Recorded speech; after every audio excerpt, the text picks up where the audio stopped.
Hello, and welcome to another one of my stories. Today, I bring to you Sodenia, the first space Bastion. This is the first book in a sci-fi space opera trilogy called Sodenia's War. All 3 audiobooks are coming to this channel. Book 1 and Book 2 are already made. Book 2 is coming in late January of 2023. And Book 3 is currently in the works. It's being recorded as we speak. And as soon as I have the recording, I'm gonna be posting it right here in this channel. For all my upcoming book releases, you could actually just go to the community tab and check it out. So when it comes to Sodenia, I took a lot of risks. I wanted not to bring the typical sci-fi space opera story. I wanted to elevate that and take it one step further. So if you find yourself either really loving something or really hating it, that's because I took a risk. I know full well that some people are going to like it and some people are not going to like it so much. Some other people are going to say, oh, well, that doesn't work like this. I know. But I tried my best to push the envelope and get a payoff in Book 2. And step it even further in Book 3, which I think is the best book in the series. I hope you enjoy this, and here's Sodenia, prepare to dream.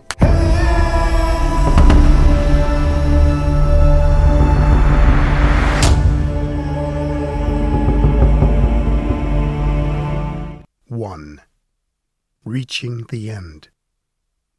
Fain was usually the last one to leave the simulation room, because Fain was the only one who could manage not to get shot down by the battle simulator. In fact, he had far surpassed his classmates and instructors. He knew the game inside and out, and today he was sure he would reach the end. To most of Fain's colleagues, the game was impossible. They said so themselves as they left the simulations, frustrated. But to Fain, the whole idea of the impossible exhilarated him, made him sharper, and kept him focused. "Fain, you're the last of us, as usual," said Brian, or possibly Carlos. Fain didn't bother to look away from the simulation to see who it was. "At least try to make it to dinner this time.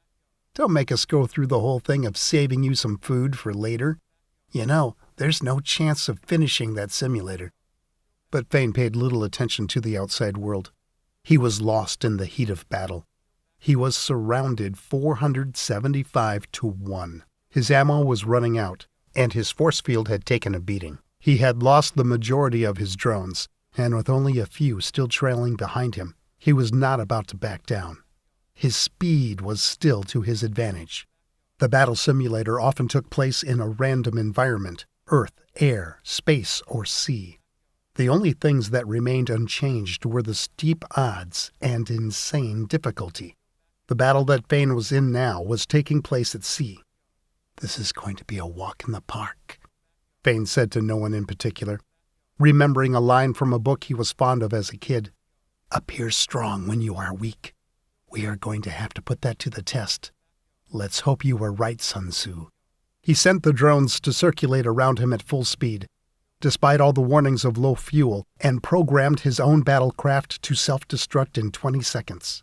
Fain chose one of the 475 ships surrounding him and focused on it with laser-like precision. In that moment, nothing else existed. It was only him and that one enemy ship. He lunged towards the enemy ship, creating a colossal splash of water behind him. The enemy fired, all 475 of them. Most of them missed, but the ones who did not found a way to hit the drones that circulated around him.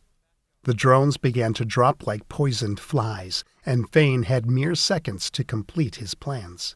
But mere seconds were all he needed. As he approached the enemy ship at recklessly high speed, finger on trigger, and ready to self-destruct, the enemy ship began backing up due to the force that Fain's battlecraft was exerting on it with its fully unleashed weapons. As it did, it created a gap in the collective force field, and Fain set his battlecraft to autopilot, barreling full speed ahead. Moments later, he ejected himself from the battlecraft. Fain's heads-up display lit up with an array of warning signs as he tried with all his strength to look towards his battlecraft. With immense effort, he was able to see his craft crash into one of the enemy ships and self-destruct, causing a chain reaction. This is it, the moment we have been training for, Fain thought. The moment I have been training for. All those sleepless nights trying to study the enemy, trying to study the machine, are all finally going to pay off. I've reached the end of the simulation, the end of the battle simulator. This was the last mission. So, what will happen now? As far as I know, nobody really knows. But one thing is for sure. This and everything we've been through has to do with those invading bastards. Bravo, an all too familiar voice said, as someone approached the simulator and turned on the lights. Well, that's one way to beat the enemy. Of course, that would depend on the value you put on your own life. I'm having a hard time believing that you would have survived those G-forces. But in the end, you pass. The machine, or the battle simulator, or whatever you want to call it, doesn't need the player to come out alive. All that matters is that you beat it. Colonel Green, sir, Fain said as he stood up from the simulator to salute the colonel. Oh, enough with the formalities, at ease, Green said as he took his hat off. Let me ask you this, Fain. How long have I known you? It has been close to 4 years, sir, since I began training under ESAF to become a pilot. After completing all the candidate scouting courses, but I cannot recall exactly. I'm pretty bad with dates. And in all that time, you have not wondered why you are here? Why everyone is here? Why we have 300 of the best trainees Earth has ever known training in the simulator? Yes, I have wondered that, sir. I've wondered many things. And why haven't you asked me or anyone else? Green asked. Because I figured that once I completed the training, that information would become available to me. I tried to keep my mind focused on defeating the machine so that I could earn that information. If I had not been able to complete the simulation, then what good would any information be? Good. A satisfactory answer, as always. Usually, the information we make available to the public and the brilliant minds that manage to pass the initial test is not enough. They always want to know more. It seems like a program that will save the world is not good enough for them. However, it was good enough for you. But there's one thing you got wrong. And what is that, sir? That you've completed your training. Your training is about to begin. You have only just reached the tip of the iceberg. Come, Jegga, we have much to talk about. Green gestured towards the door that led out of the simulation room. A chance to save someone is all I need, Fain thought as they walked. I won't let the past repeat itself. I won't let them come to Earth again and take another life, not one. Searing rage flooded his body. He felt hot. He wanted to be the one that would make the difference if they ever came back. Those bastards, the Deathbringers, the self-called conquerors of the universe, the Akram. We are here, Green said as he made an abrupt stop in front of what seemed to be a regular door. I want to make one thing completely clear. What you're about to see is top secret, and it might shock you to your core. It will change everything you have thought about, everything. Are you ready? Yes, sir, that is why I'm here, sir, Fain said. Colonel Green opened the door in front of him, using a special kind of badge that Fain had never seen before. The badge was simple. It was plain white, and it had HID printed in a bottom corner. It looked ancient. The door squeaked as it opened. Colonel Green, I have to admit, Fain said as he tried to make sense of what was in front of him. I am confused. No, it's way too early to be confused. Don't burst the high hopes I had for you. Colonel Green, that's just an old desk with a chair. How can that be top secret? It's going to have to be a pretty special desk and chair if you want me to believe that. Green chuckled, and Fain only half chuckled with him. You've got some jokes, Jegga. But perhaps you are right. I should have given you the top secret speech only after you sign your life away to get clearance. Regardless, have a seat. We have some major paperwork to do. Take a seat. Green gestured towards the chair. As Fain sat down, Green was busy looking at the bookshelf behind the desk. Fain noticed that the desk and old wooden chair were worn and fading in certain spots, due to repeated use. Ah, here they are, Green said as he took a manila folder from the shelf and set it on the desk, right on top of the worn part. Mentally play back the speech I gave you before you came in here. Same thing again, nothing I said has changed. This old desk and chair are our good luck tokens, which is why everyone that has gotten access to the real reason this base was built in the first place passes through here. Fain nodded in agreement. Although officially the ESAF does not believe in such things as luck, we take it very seriously, because we consider ourselves to be extremely lucky to have found what we found. Do you believe in luck, Jegga? I do. I don't think that anything comes with a guarantee that it will be there or not. Good. These documents hold the keys to the most sensitive government secrets. To make it brief, you will gain access to all of it. You will be in a league above the rest. You cannot discuss this with anyone that does not already have access to the program. Make no mistake, Jegga, if you do, we will kill you, and anyone you have discussed it with. Do I have a choice in the matter? Of course you do. You can choose not to sign on the dotted line, and we will immediately escort you off the island and take you home, wherever your home may be. There you will have peace for a few months. I'm sure of it, and you will be happy until it gets destroyed. Or you can choose to sign this document and read the information it contains, so you can see what awaits you on the other side. The choice is yours. When you put it that way, there's only one logical choice to make. Fain thought, I wonder how many times he has said this exact speech and gotten people to sign on the dotted line. I knew that this would be a one-way trip when I first signed up. Heck, what am I talking about? Life is a one-way trip. Let's just hope that whatever these documents lead to, it will be worth it. Fain signed the papers. Congratulations, Fain Jegga. You are now granted access to the highest level of security known to our government, as well as one of the best-kept secrets in modern history. If you follow me one more time, I will tell you all about it on our way there. Green put the stack of papers away in a cabinet behind the desk before exiting the room. I hope it's worth it, Fain said. Oh, it's worth it, Green said as they walked down the long corridor. Let me ask you this. What do you know about the Akram? I don't know much about them, sir. I know just about the same thing that everyone else knows, that they came to Earth and killed thousands of people, and thousands more died trying to defeat them. I know that we did not provoke them in any way, and they simply found us. Now, we are getting ready for when they come again. That's why the Earth-Space Armed Federation was created. That just about covers it, Green said, except for one thing. After they took a second turn, Fain could no longer recognize the place. It wasn't something he had seen before. The walls and floor looked updated. His surroundings no longer resembled a military outpost. What is that, sir? Fain asked. The Akram that made their way to Earth did not simply find their way to Earth. They came to Earth looking for something. The Akram that we struggled so much to defeat nearly 13 years ago were a small group of scouts. Things began to make sense in Fain's mind.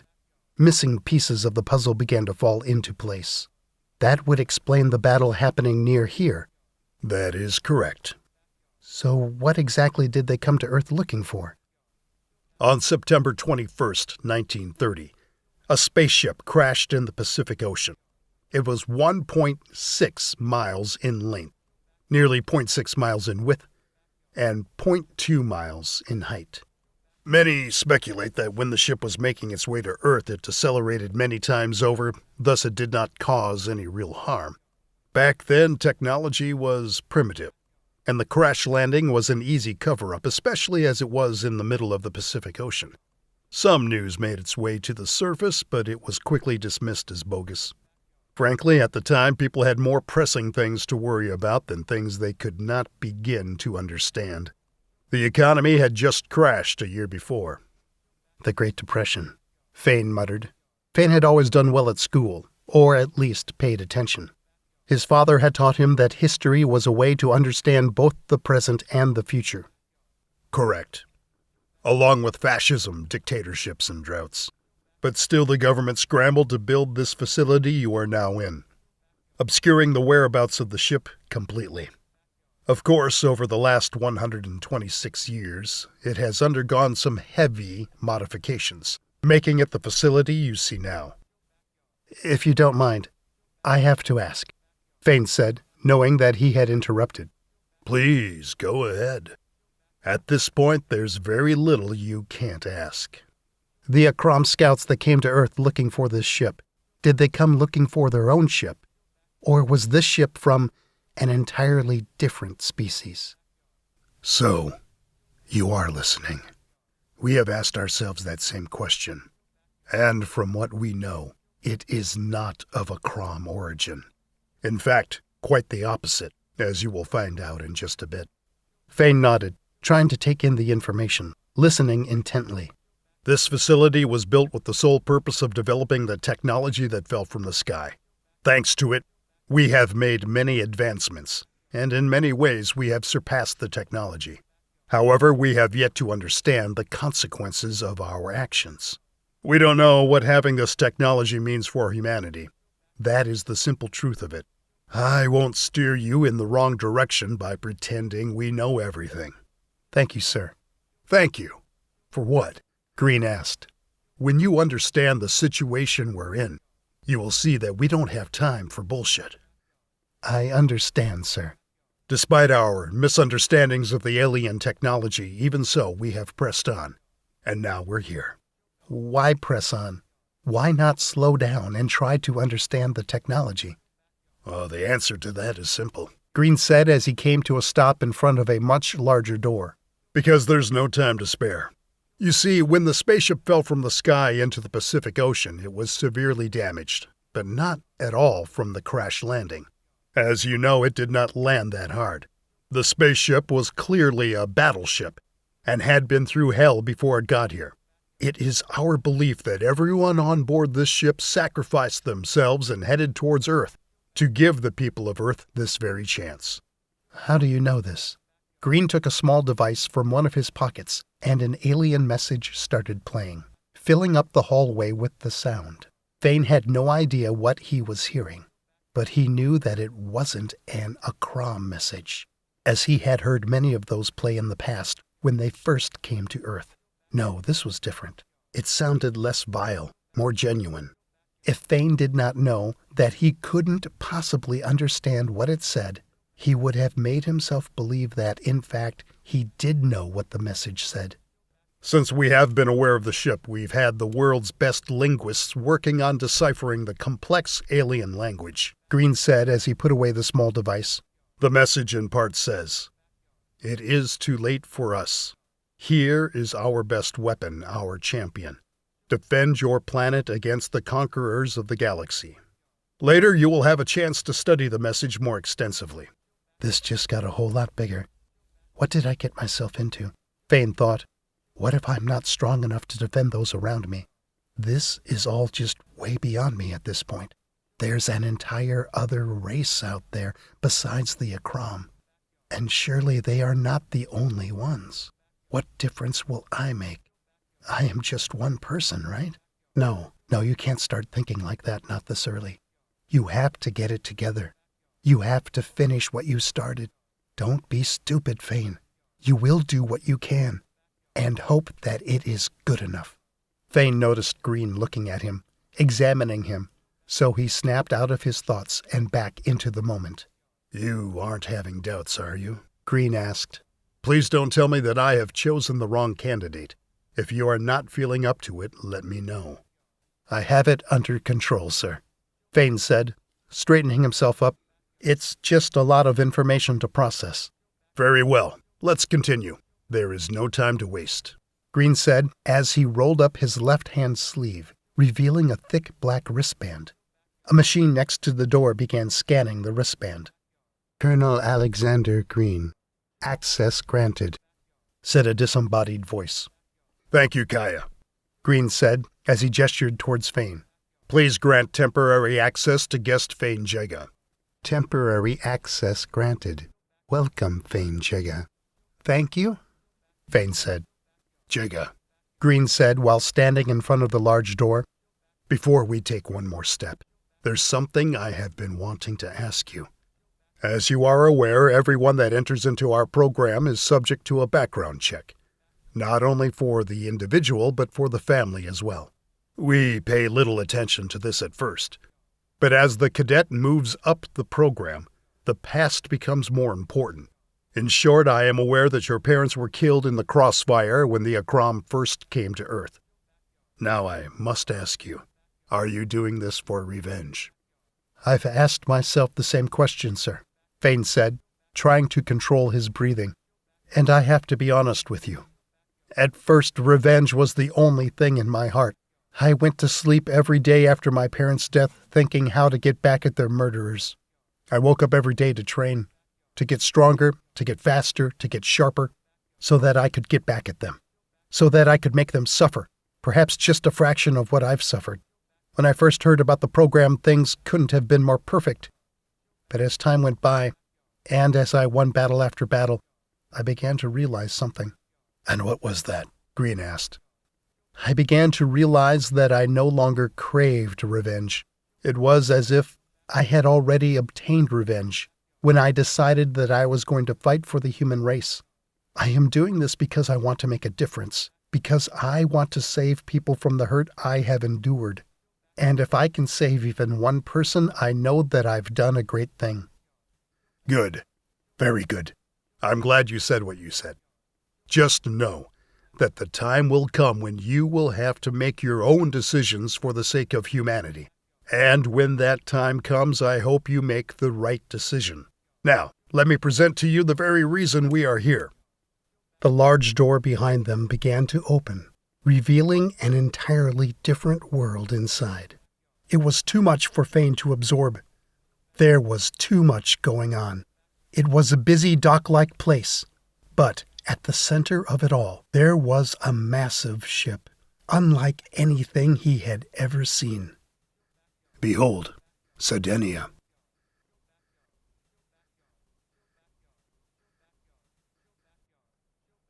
Two. The Dream Team.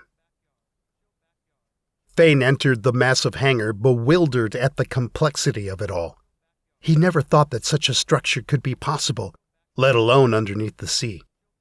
He reminded himself many times that they were underwater, but that only seemed to amplify his bewilderment. Hop on, Green said, as a small but sleek transporter approached him automatically. It would take us a long time to walk there, and time is precious. This doesn't look alien at all, Fain said as he got on the transporter. I mean, don't get me wrong. I know that this kind of engineering would be impossible if it wasn't for the technology you've gathered from the ship. But I thought that it would look more alien. It looks more human than anything else. Good eye, Green said as they began to drive towards the massive ship. You are correct on all counts. If it wasn't for that ship, none of this would be possible. But just because it comes from alien origins, it doesn't mean that it has to look alien, right? We have, for the most part, kept the human aesthetics. If you remember what the Akram ships looked like, this is a massive improvement. Maybe you can get one of the engineers to show you pictures of this ship before we started tinkering and building upon it. In the case of Sodenia, it did not look as bad as the Akram ships did. The ship at the center of the hangar was massive, bigger than anything Fain had seen before. It had the effect of looking bigger than the hangar itself, even when the hangar was the thing housing it. Its general shape reminded Fain of an old battleship mixed with a modern aircraft carrier. It looked powerful and sturdy. It was predominantly a gunmetal color, with many markings in parts where Fain was sure they would matter. But what stood out the most was the giant name painted on its side. Sodenia. Sir, in all this time, you haven't mentioned the origin of the ship or the species it came from. Right, Green said. I was kind of hoping that we could wait to discuss that until you meet the linguistics professor already aboard the ship. But since you asked, there is no sense in waiting any longer. As far as we know, the ship came from the opposite edge of the Milky Way galaxy, a place we now call the Shadow Waterfall, and more specifically the Sodenia region, hence the name Sodenia.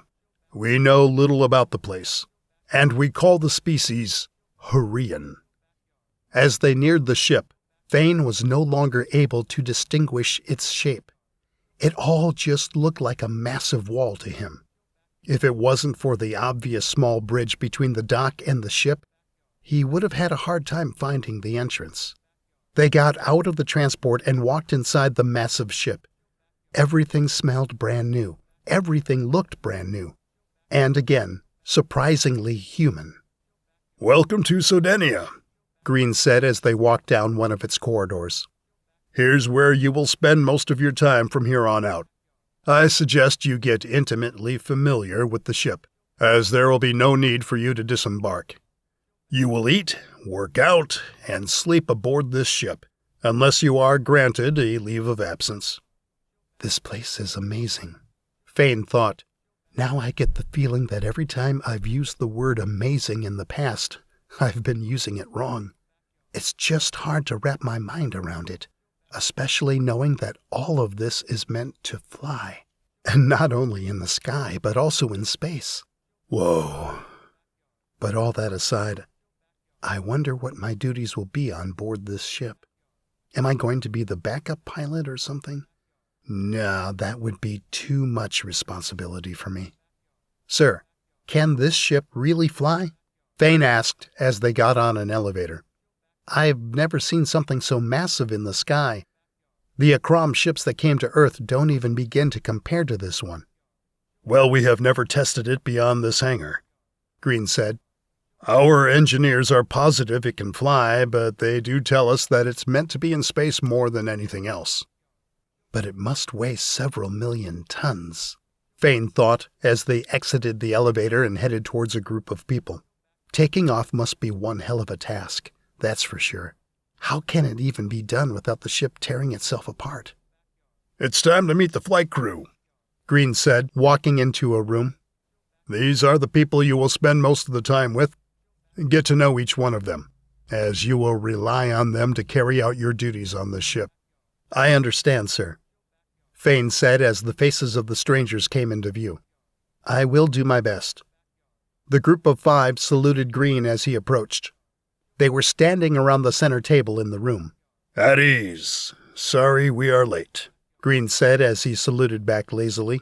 "This is Lieutenant Fain Jegga, and he is the newest and last addition to Sodenia. Please introduce yourselves and give us a little background. Just enough to break the ice. After this, Sodenia will be complete." Well, that's one way to make things a little awkward, Fain thought. What is Green thinking? Give a little background? I hated this back in school, and I still hate it now. What the heck am I supposed to say? "Hi, I'm Fain, and I just beat the battle simulator. I am a pilot." Damn it.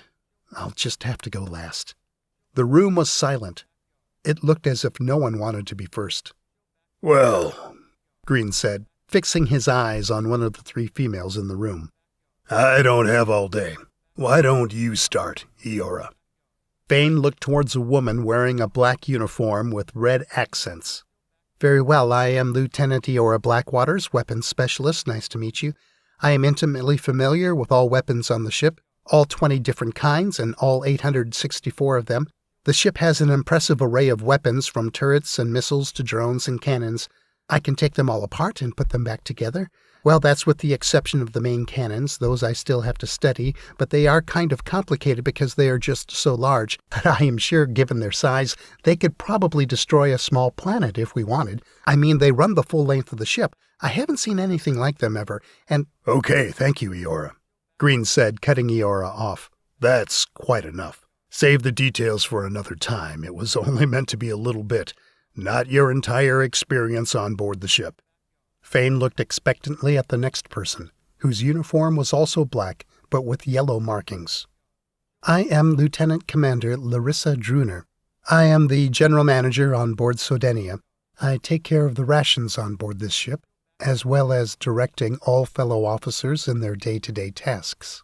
Sounds like you've had quite a big task on your plate, Fain said. It's nothing I can't handle, Larissa snickered. Another crew member spoke up. His lab coat covered most of what he was wearing, so it was hard to tell if it was a uniform or not. All these ranks are starting to make me feel bad about not joining the space fleet. I am Professor Jonathan Kep. I am the linguistics expert around here. I have been fascinated by language my entire life. As a result, I have dedicated my work to language, Jonathan said with a smile. I've studied the Akram language and behavior for as long as I've known about them. I was also the one who decoded the unnecessarily complicated language of the Hurrian. If you should need any reference, I am the one to ask. You can ask Kaya, the onboard computer, where my office is located, and it will take you there. There is much to talk about, but perhaps another time would be more suitable. There's something off about this guy, Fain thought. Now, don't be modest, Professor. You see, Fain, the professor here is also a scientist, with several other doctorate degrees. You two have a lot to talk about sometime in the future, Green said. Fain, I need you to get acquainted as much as you can with the coming enemy. I need you to know how and what they think, what they feel, and most importantly, whatever weaknesses they have. I think the professor here will be able to assist you with that. Most certainly, Jonathan said with a smile. The next crew member cleared his throat. I am First Officer August McCarrick. I am familiar with the ship's navigation controls, and I think I'm ready to take her out for a spin. As far as my assigned duty goes, I am meant to help the future captain of the ship in whatever way I can. His uniform was also black and had yellow markings. Fain nodded. Come on, Evans, don't make us wait, Green said as he noticed the room grow silent. Time is valuable, and the more time passes, the less of it we have. Senior Chief Pika Evans, head of engineering. Her uniform was a dark blue with black markings. That's cool, Fain said, sensing her cutting attitude. So you are the one that will keep the ship afloat if something were to happen. Or, better said, moving through space. Pika rolled her eyes. Is there something the matter, Evans? No, sir, Pika replied, standing a bit straighter. Good, and I hope there will be nothing the matter later either. This group right here is it. The best and brightest the ESAF has to offer after years of specialized training. Each one of you has been through your very own version of hell to be here, so I hope it will count for something. Now let me introduce you to the captain of the ship, the person whose orders you must follow. Whatever he says goes. He will be receiving orders directly from command, which is us or the council on board the ship. I wonder who it will be, Fain thought. Whoever it is, he must be skilled. I mean, for command to trust him with the entire ship. I didn't see anyone else in uniform on the way here. Are we going to have to wait for him? Fain Jegga will be the new captain of Sodenia, Green said. The room grew cold and quiet. No one made a sound. The news must have shocked them the same way it shocked Fain. Wait, what? I am the new captain of the ship? But how? I was just a lowly lieutenant. I can't captain a ship. In fact, I can't captain at all. Is this some kind of joke? Yeah, that must be it. Who knew that Green had such a good sense of humor? Is this a joke? Pika asked. Yeah, see, I am not the only one who thinks that way. I am no captain. There's no way that I could have jumped 2 full ranks up. Boy, this will sure be funny once Green admits that it's a joke. This is not a joke. It's the plain truth. I'll repeat it once again. Perhaps you did not hear me the first time, Green said. Fain Jegga is the new captain of Sodenia. I hope this time I was clear enough. Was I? Yes, sir, Pika replied sourly. No, this can't be. I mean, all I wanted was to do whatever I can to help, but I literally don't know what my role as captain would be. I have no clue. I can't let this happen. I am just a pilot. Sir, can I have a word with you in private? Fain asked Green in a low voice. Not now. I am still not done. Not done? He means to say there is more? What have I done to deserve this? Fain asked himself as a wave of embarrassment washed over him. This is bad. This is bad. By now, if you check your task manager, you will have received new orders that place Fain Jegga as your new captain, along with the list of your subordinates and their subordinates and so on. Get to know the people underneath you like your life depends on it. At any given time, there will be as many as 3,000 to 5,000 individuals on board. You 6, apart from the council on board the ship, will be at the top of the command chain. Civilians will be coming on board as Sodenia begins operation. We are talking about scholars, doctors, nurses, teachers, chefs, agricultural experts, civilians. You get the idea. Anyone that we deem necessary to have a functional society in space. The 3,000 civilians we have chosen for Sodenia's maiden flight will be arriving at the facility in 3 days. I will be in charge of 5,000 people? The news just keeps on getting worse, Fain thought, as his neck got heavier with each line Green delivered. I know that some of you might have been under the impression that Sodenia would be just a battle fortress, perhaps a ship that could just fend off the enemy. But the truth is, we cannot afford that luxury when the Akram come, and they will come. If they decide for some reason to destroy Earth, that would be the end of humanity. We are just not sure of what will happen. So, we are taking every precaution necessary to ensure the survival of humanity. That being said, we are also not sure whether the lives on board the ship will be safer than those on Earth, which is why we have settled on those numbers. I feel like I'm going to throw up, Fain thought.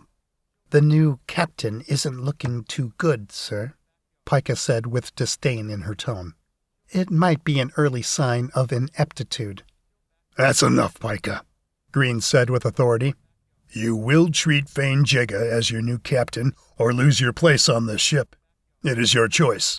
He is fully capable of handling his new position. Go on, Jegga, tell them a little bit about yourself.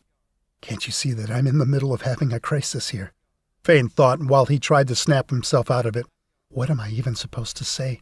I think that they are right in questioning my promotion. Damn it. If only I had suspected this was going to happen. This is the last time that anyone will catch me unprepared like this. I'm Captain Fain Jegga, Fain said, trying to stand up a bit straighter than before. What can I say? It's an honor to be here, serving alongside such skilled personnel. I'll be looking forward to working with each one of you and seeing just how far we can take Sodenia. And a little about myself. Well, let's see. I don't want to bore you to death, so I will keep it short. Fain paused to look each of them in the eyes before continuing. As far as I know, I can give you 2 reasons why I have been appointed captain of the ship, Fain said, now with a serious tone. 1. In the history of ESAF, I am the only one that has beaten the battle simulator, and I suspect that nobody else has even come close. 2. I am also the pilot with the fastest response time, meaning that with me, you will stand a better chance at surviving than with anyone else. And why do you think that is? Green asked the group. Because the Akram are fast, Jonathan said with a half-smile on his face. Dangerously fast. Humans just got lucky the last time around. All the evidence we have uncovered suggests that they are ahead of us every step of the way. Having Jegga as captain does make an awful lot of sense to me, and it brings me comfort in some ways. They all stood quiet, and Fain was sure that some of the hostility towards him had faded from the room. He felt better. He started to feel like he belonged. He might even have been wrong about Jonathan. Thank you, Professor, for bringing the room onto the same page, Green said as he took off his hat for the first time. With all that being said, I'll cut to the point. You have 3 days to make this ship a functioning unit, and get it ready to handle any situation that may present itself. I realize that 3 days is not a long time. Just remember all of you come from the same place. Except for the professor here. All of you were just kids when the Akram first attacked 13 years ago. Now, you've grown up to be the best Earth has to offer. All of you have lost something because of the Akram. No, not lost. All of you have had something taken away by the Akram. As you work together, don't forget that. Everyone in the room stood in silence, surely remembering their own experience with the aliens. "Why only 3 days?" Larissa asked. "That seems like a short amount of time. I would think 3 months would be the minimum." 3 days is all we have," Green said as he got closer to the center table. "We've detected a large group of spaceships heading this way. By our count, there are 62 of them. We cannot call it a fleet or a force at this time. We can barely detect them as bogies, as they are using some kind of cloaking. At their current speed and taking into consideration some deceleration once they get near Earth, they will be here in 3 days." As Green typed in a command in the center table, a large image of the solar system appeared, and it zoomed out to show the cluster of 62 tiny dots. "Does anyone else know about this?" Fain asked. "No. The matter is top secret now," Green said. "But we will let the general public know a day before. And I will be evacuating all civilians from the nearby cities. We are currently running aggressive campaigns to try to keep people from panicking or mass hysteria from spreading when the news finally comes out." Green then turned off the image above the table and put his hat back on. "Is that it? Is he already leaving? But there's so much more I need to know." No, not just me, Fain thought. There's so much more we need to know. This is serious. He can't just leave us with this limited information. What about a briefing, going into details? "Colonel Green, there is just so much more that we need to know." "Find out for yourself," Green said as he began to walk out of the room. "You don't expect me to hold all your hands throughout this crisis. Everything I know will be made available to you. I trust that you will be able to make your own decisions. Decisions that will defend humanity. Decisions that will protect the people on board this ship and the people of Earth." Why is he talking like that? Is there something else going on that he isn't telling us? Fain observed Green closely as he stepped out of the room. He stopped before fully exiting. There was something off about him. "As of now, I am no longer your CO, and this is most likely the last time you will see me on board Sodenia. From now on, you will receive orders directly from command.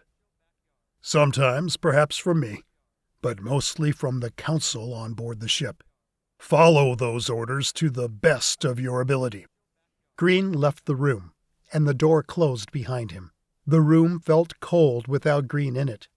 He was the glue that was keeping them from going after Fain's throat. Fain knew that if he was going to be successful at all, he would need to take charge. Just like Green had. But how? He had no experience leading. He had no idea what the next step would be. The crew was staring at him, presumably awaiting orders. Well, that was something, wasn't it? Fain asked. No one replied. The room grew uncomfortable. Damn it. There is still a wall of ice between them and me. I don't blame them. They don't know me, and I don't know them. I guess I'll just dismiss everyone for now, then try to talk to them one-on-one. But we all need to know what Green knows. Pika rolled her eyes. She didn't even try to hide it. To Fain, it was clear that she did not want to be there at all. How about we go download the files Colonel Green promised us? Fain said. We need to know what he knows. I'll see you again in a few hours. Dismissed. Pika was the first one to exit the room, and the rest were quick to follow, except for Eora, who stayed lingering around. What is it? Blackwaters, was it? Fain asked. Yeah, you are right, it's Blackwaters, Eora said. But you can also call me Eora, whichever comes to mind first. I'll keep that in mind, Fain said. You know, I don't think that you being captain is a bad thing at all. You don't. You might be the only one who thinks that way. By the looks of things, they couldn't have picked a worse captain. If anything, I think you will bring us all together. To tell you the truth, and this might be a large part of the picture that you are missing, we were a pretty dysfunctional group already. I think maybe it's because we didn't have a captain until now. That's good to know. Thank you, Eora, Fain said as he rubbed his chin, feeling his newfound stress mounting. Have you met the council on board the ship yet? Eora asked. No, not at all, Fain said. Up until now I've just heard of them. This is my first time aboard the ship. Fain Jegga, said Kaya, the disembodied voice on board the ship. You are requested to report to council chambers immediately. Oh, well, there they go, Eora said. Don't worry, they are just a bunch of grumpy old people. You'll be fine. Thank you. Kaya, can you show me the way? Please follow the orange lights on the floor, said Kaya. They will light up a few steps ahead of you all the way to your destination. Eora, Fain called out her name. Yes, Captain, Eora replied. Thank you for what you said, Fain said as he left the room. It really made a difference. You should study up on the material Colonel Green gave us. I'll see you in a little while. Will do, Captain, Eora said right before Fain disappeared into the hallway. Fain walked the long hallways going deeper into the belly of the giant ship. Even though all the hallways were moving walkways going in both directions at a high speed, Fain felt as if he was getting nowhere within the ship. Just how massive is this thing? Fain thought. This could be a potential problem. What if I need to get from one place to another much faster than this? The hallways look big enough to handle a cart of some sort. Kaya, is there any way to move around the ship in a faster manner? Fain asked. There are many ways to get from one point to another within the ship faster than your current speed. And why wasn't one of these ways suggested to me before? Fain asked. Is it within your programming to make suggestions that will make things easier for me? I did not suggest alternate transportation, because it was not asked, Kaya said. And yes, I am to make suggestions at your request. Okay, from here on out, please do that. Make smart and relevant suggestions until I tell you otherwise. I understand. Would you like to continue to your destination on a corridor pod? If it will get me to my destination faster, then yes, I would like that. Please stand by for a corridor pod, Kaya said. Seconds later, Fain heard a faint whistling coming from one end of the hallway. He turned around to see two blue turning lights getting closer to him. When the pod got there, Fain was surprised at the simplicity of the apparatus. There was nothing special to it. It looked like half an egg, with 2 seats on each side. Perhaps it could fit 4 to 6 people, but 6 would be a tight squeeze. Please board the pod, Kaya said as one side of the pod slid down.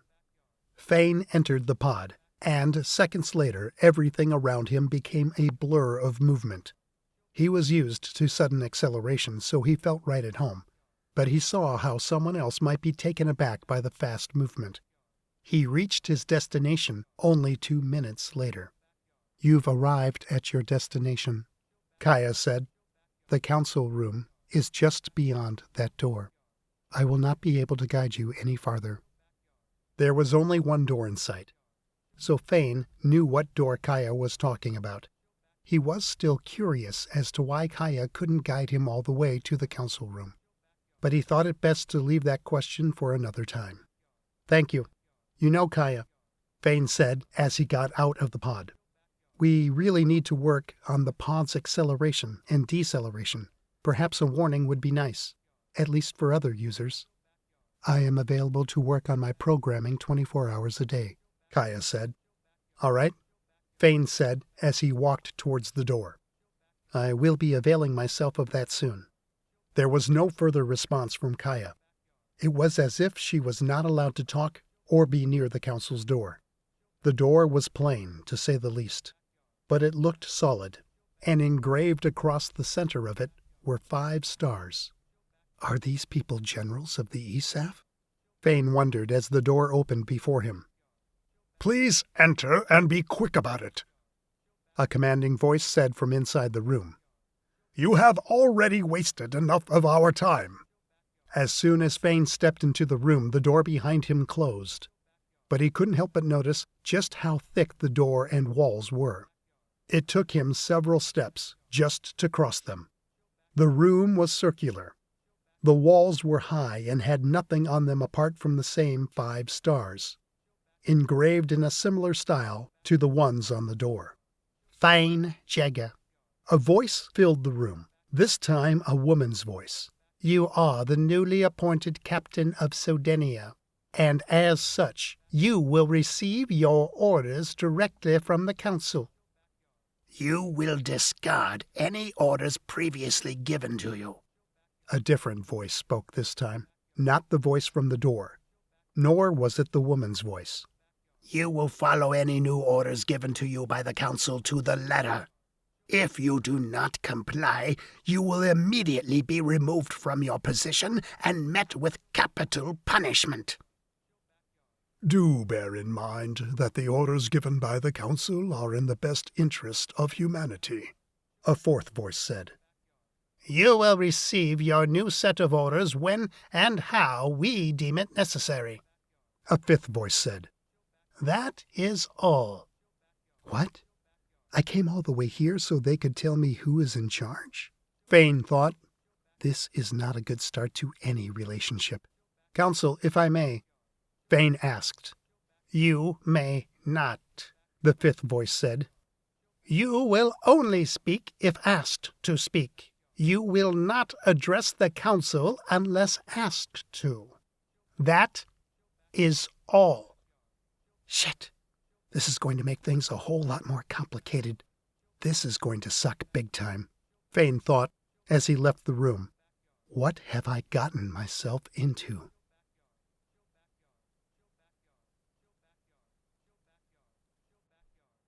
3. Unworthy. After trying to assimilate the report Colonel Green had left for them, Pika found herself in the same place she always went to clear her mind. The levitation machine room near the helm of the ship was her favorite place to go. But this time, things were especially difficult on her.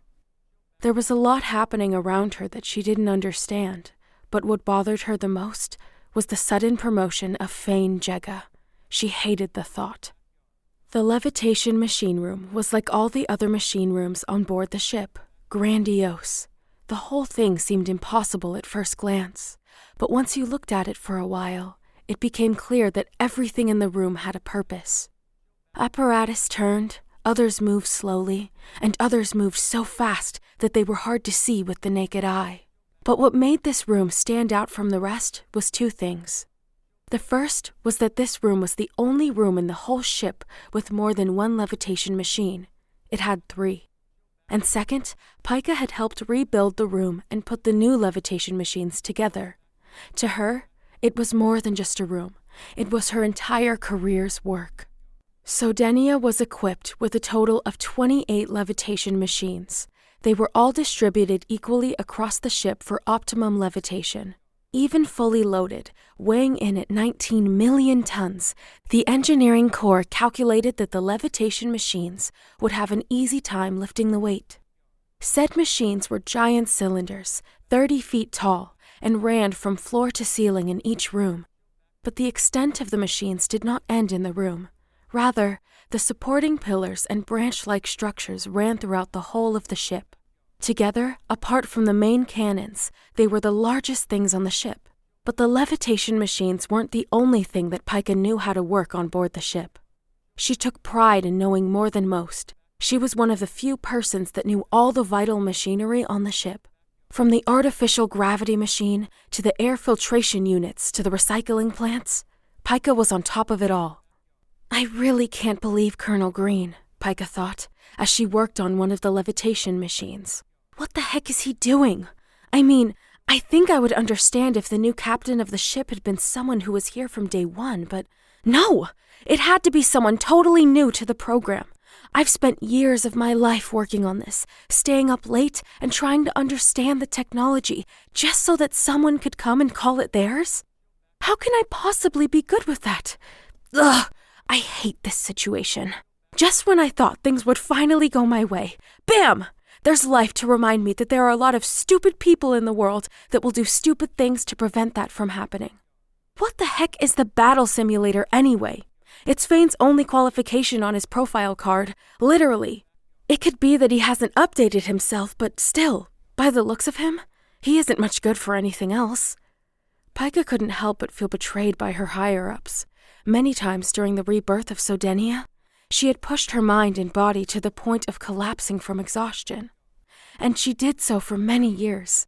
Few had worked on the massive ship as long or as much as she had. Across the way from where Pika was working, she heard 2 thumps on the wall. Someone was knocking. Pika got out of the levitation machine and grabbed a nearby towel to wipe her hands with. "Oh, it's just you, August," Pika said as she cleaned her hands thoroughly. Pika's way of working had always been neat and well-organized. She didn't like mess. "Did you come to tell me how excited you are to finally have a captain?" Pika said bitterly. "Whoa, slow down there, super sidekick," August said, holding his hands halfway up. "You were always so quick to judge. Maybe if you had aimed a little to the left, you would have nailed it." "Well, what is it then? I really don't have time for this, August. I have to get the ship ready, and we don't have a lot of time." "That's for sure. Have you seen how busy the docks have been since Green told us we were on our own? I feel bad for Larissa. I feel like she has been the hardest task of us all. I'm going to help her after I'm done talking to you." "Ugh, why don't you just go help her now? There's nothing we need to talk about. Nothing you can say can change my mind." "Well, we'll just have to see about that." Pika rolled her eyes and let out a large sigh of annoyance. "Look, I know you don't like him, and probably none of us do yet," August said. "But you have to give him a chance, at least until you know for sure. He doesn't look very happy to be captain either." "Give him a chance?" Pika asked as she crossed her arms. "And why would I do that? If I don't like someone, then I don't like them, and that's the end of it." "Oh, come on, Pika, don't give me that BS," August said. "We all know that you don't like Jegga because you think he doesn't deserve to be captain." "August, are you really going to just stand there and tell me who and who not to like?" Pika said, as she felt her blood get hot. "No, that's for you to decide, once you have all the facts straight," August said, as his frustration became audible. "And what are those facts?" Pika said. "There are 2 things, and you and I both know one of them," August said, putting up 2 fingers on his right hand. Is he really using the peace sign right now? The thought made Pika smile in the faintest bit, and her nerves also began to calm once again. "And what's the one thing we both know?" Pika asked. "That Colonel Green knows exactly what he is doing?" August said as he put his hand down. "If you know Green as well as I think you do, you'll know that he is always 10, maybe 20 steps ahead of us. Do you really think that there could have been anyone, and I mean freaking anyone, better than you to be head of engineering?" Pika let out another large sigh. What August was saying to her was finally beginning to make sense. "And what's the second one?" Pika asked. "I've done a little research on the battle simulator myself," August said. "And to get where Jegga got wasn't easy at all." "Nothing on board Sodenia is ever easy," Pika said stubbornly. "You're not understanding," August said.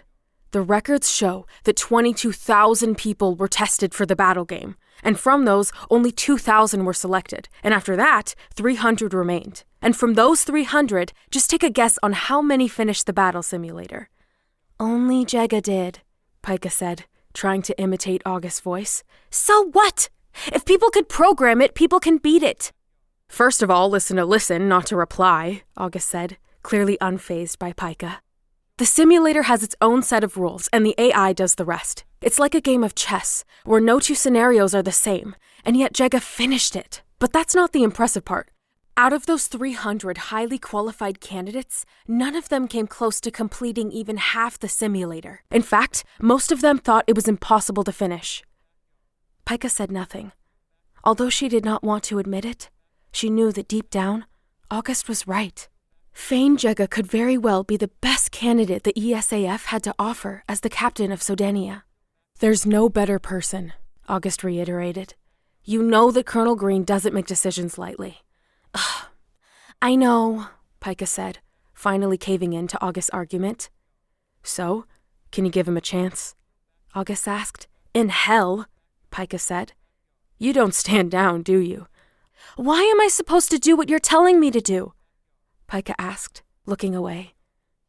What I am asking you to do is not for his sake. What I am asking you to do is for the sake of the ship, but most importantly, for the sake of humanity. The last thing that our new captain needs is insubordination. Pika, there's no doubt that you are the best at what you do. And if we are to survive what's coming for us, we'll need you at your best. You get that? I'm following orders, Pika said. I hope I was able to knock some sense into you, August said, because at the end of the day, the enemy isn't going to care who we are. They're going to come at us with everything they've got, and I guarantee you that if they see weakness in our crew, they will exploit that, and it will all be over. Are you done?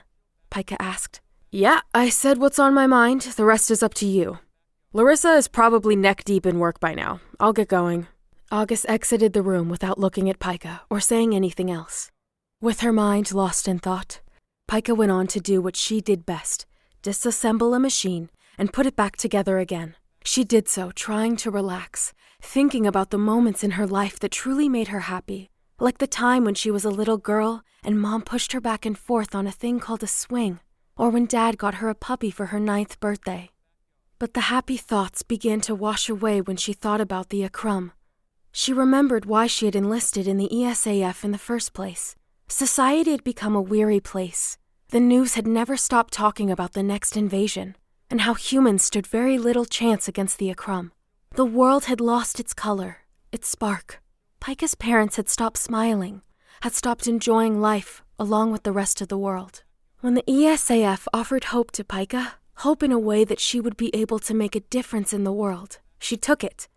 She so desperately wanted her parents to enjoy life again, the way they used to enjoy it when she was a little girl. He's right.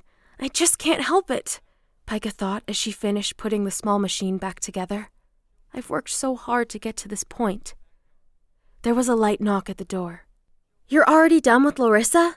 Pika asked, without looking towards the door. I'm surprised. I didn't think she would let you off the hook that easily. I'm not sure I'm aware of who you're talking about, a not familiar voice said. May I come in? Pika turned almost immediately, and by reflex, her right hand went up to salute. She hated it. Captain, yes, please come in. At ease, Fain said. I'll tell you what. From here on out, you don't have to be so formal with me. Truth is that, like you, I don't think I deserve to be captain. Was I that obvious? Pika thought as she put her hand down. I wanted to talk with you for a little bit, and I have a few questions that I'm sure only you could answer, Fain said. Just to make sure we're on the same page. Would that be okay with you?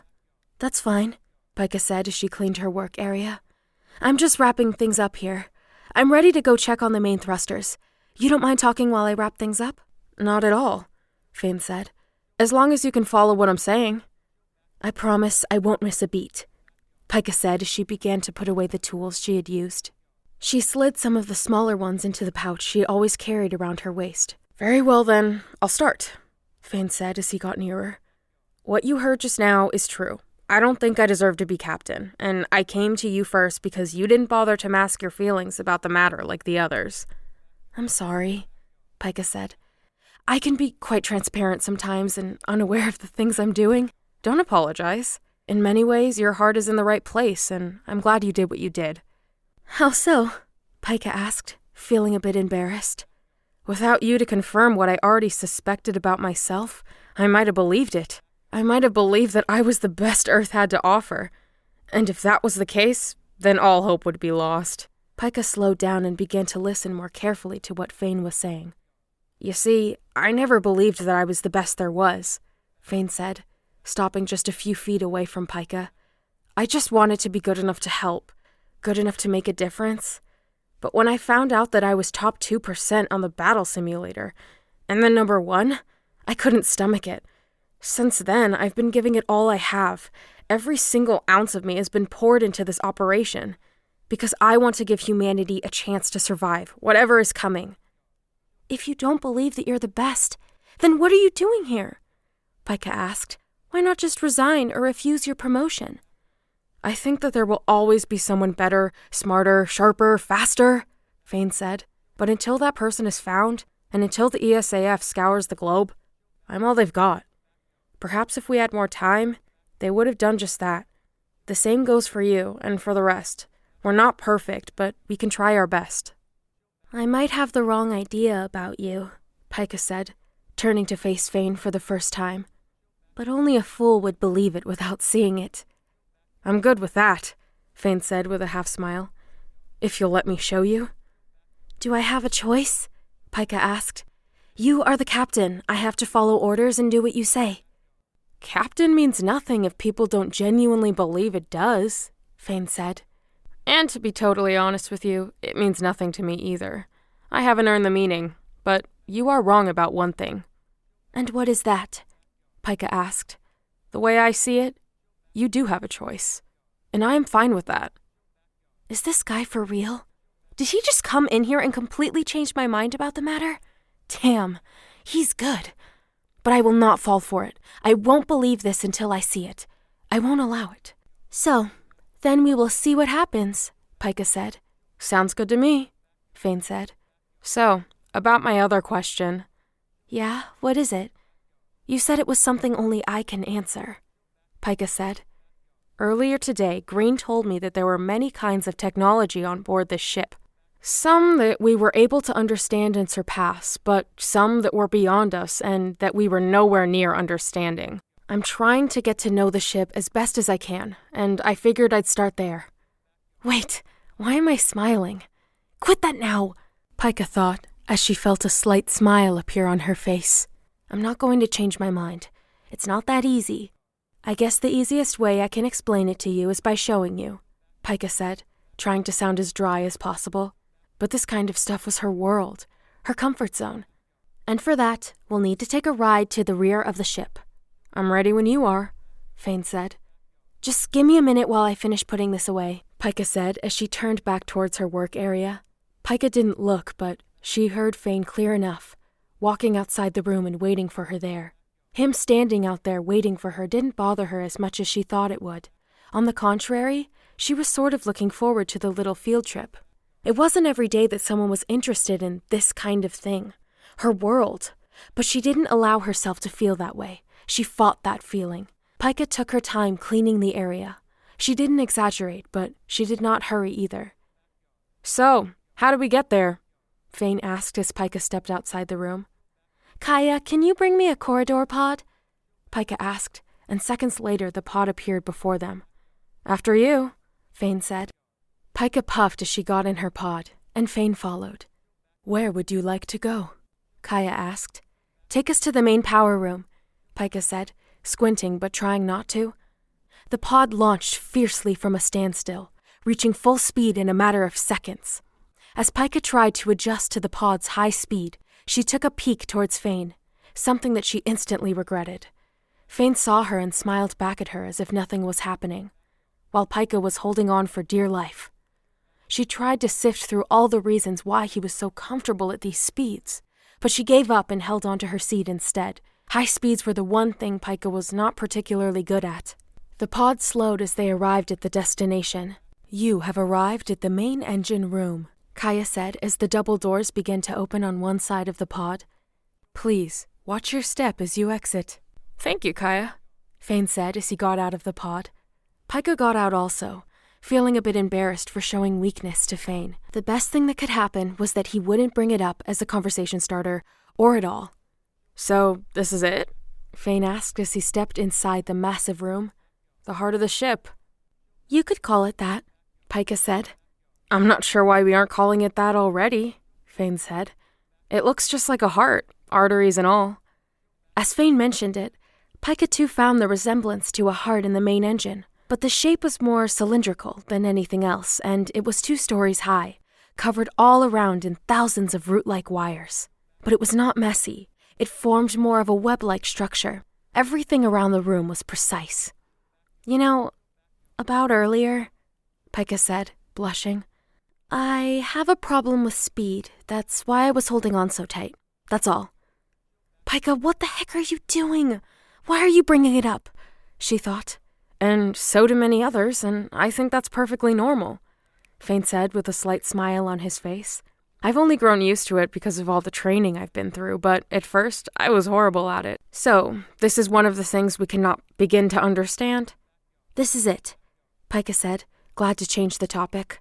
But don't get me wrong, we understand it's controlling this whole structure and what it does, where in the ship it goes and how much of it goes where.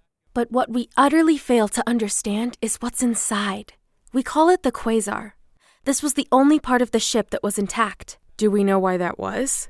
Fain asked, looking bemused by the whole structure. There are many theories about it, but I think it's because it's the safest part of the ship. In fact, I called this part of the ship the onion, because it's surrounded by a large amount of armor layers that make it quite hard to get to. That makes sense, Fain said. As for the quasar, we know little about it.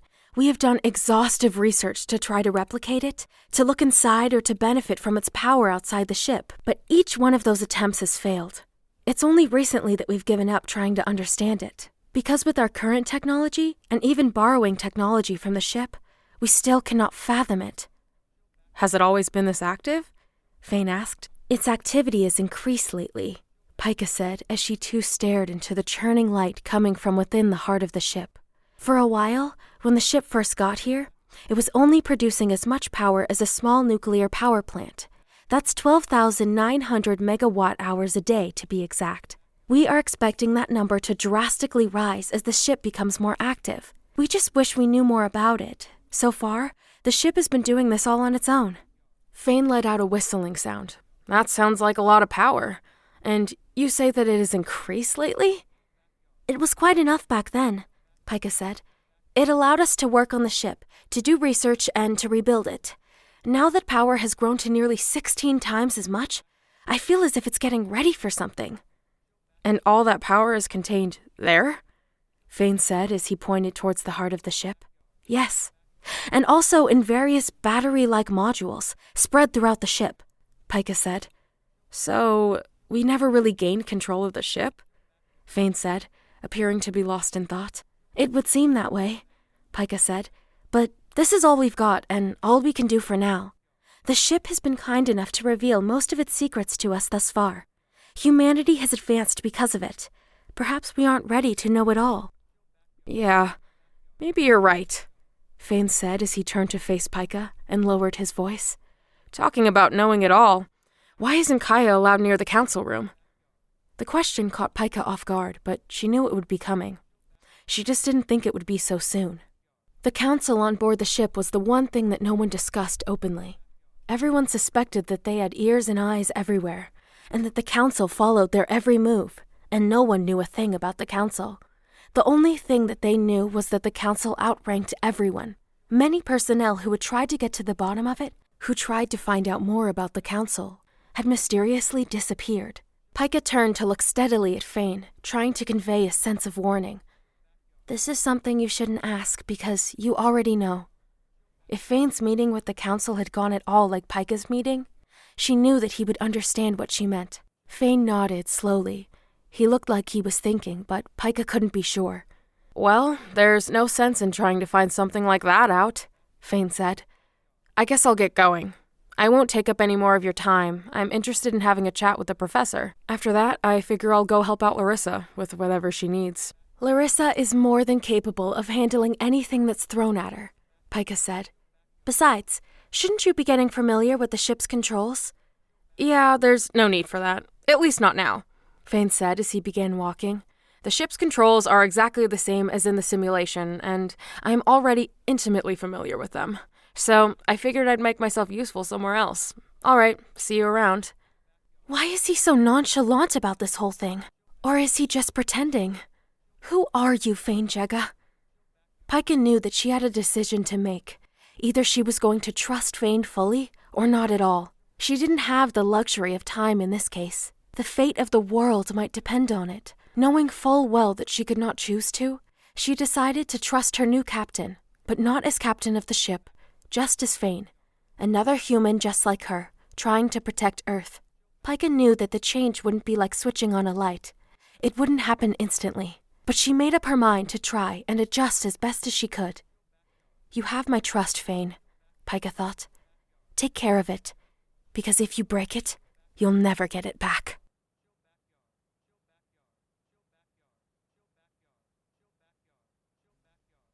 4. Experiments. Jonathan found himself staring at the results of his latest experiment. It had failed, but that didn't stop him from smiling. He knew that it was only a matter of time before the experiment was a success. He was working on a vaccine that would inject the genetic Akram language into a living being, thus giving it the ability to speak the language in the purest form. "Computer, let's set up another experiment 2 hours from now," Jonathan said as he rubbed his temples. "We'll use subject 3A and reduce the dosage of the serum to 0.005 milliliters this time. That cannot possibly be too powerful for the mice, can it?" he thought. Aside from Kaya, Jonathan's computer AI was the most advanced in the ship. Sometimes it was easy to forget that he was talking to an AI mind. That's why he never gave it a name or a voice tone. He just called it computer. But even so, he often took pride in having such a powerful tool at his disposal. He was given such a powerful computer in order to help decipher the alien language. "Experiment has been scheduled," the computer said. "Would you like to make changes to the ambient temperature inside the testing cube?" "You know what? Yes. Thank you for reminding me. Let's go ahead and change that as well. How about we lower it down to 65 degrees exactly? No, scratch that. Turn it down to 64. "Adjustments will be made. Is there anything else that you would like me to add to the task list?" "No, that's all for now," Jonathan said as he adjusted his glasses and smiled. Jonathan knew the language, at least the basics of it, but he was keenly aware that there was much more to the Akram language than what he knew. His theory was that the language would be able to communicate much more than just meaning. He thought that through the language, the purest form of feelings and power could be interpreted. "Their tiny brains are just too dumb to comprehend the importance of my research," Jonathan thought as he leaned back in his chair. "In fact, if they had any brains at all, they would be devoted to the cause and expand the reach of my equipment. It doesn't matter, though. Soon, very soon, I will have the breakthrough I've been working hard to achieve, and it will be then that they will understand the true power of knowledge. I just hope they can get it done before the Akram come. It could only be that way. It should only be that way." Jonathan was grinning now as he raised his legs to the top of his desk. "On the other hand, there is nothing to be learned from the Hurrian language. Their language was used just to communicate, nothing else. I'm glad we were able to decode it in a matter of years. I couldn't stand it, just like I can't stand being on this disgusting ship. The Hurrian had poor taste. It's no wonder their civilization was torn to pieces by the great Akram. The conquerors. The fools at ESAF are mistaken if they think that Sodenia is going to stand any chance against what's to come. If I have learned anything from studying them, it is that they are the definition of absolute power. Their language commands obedience.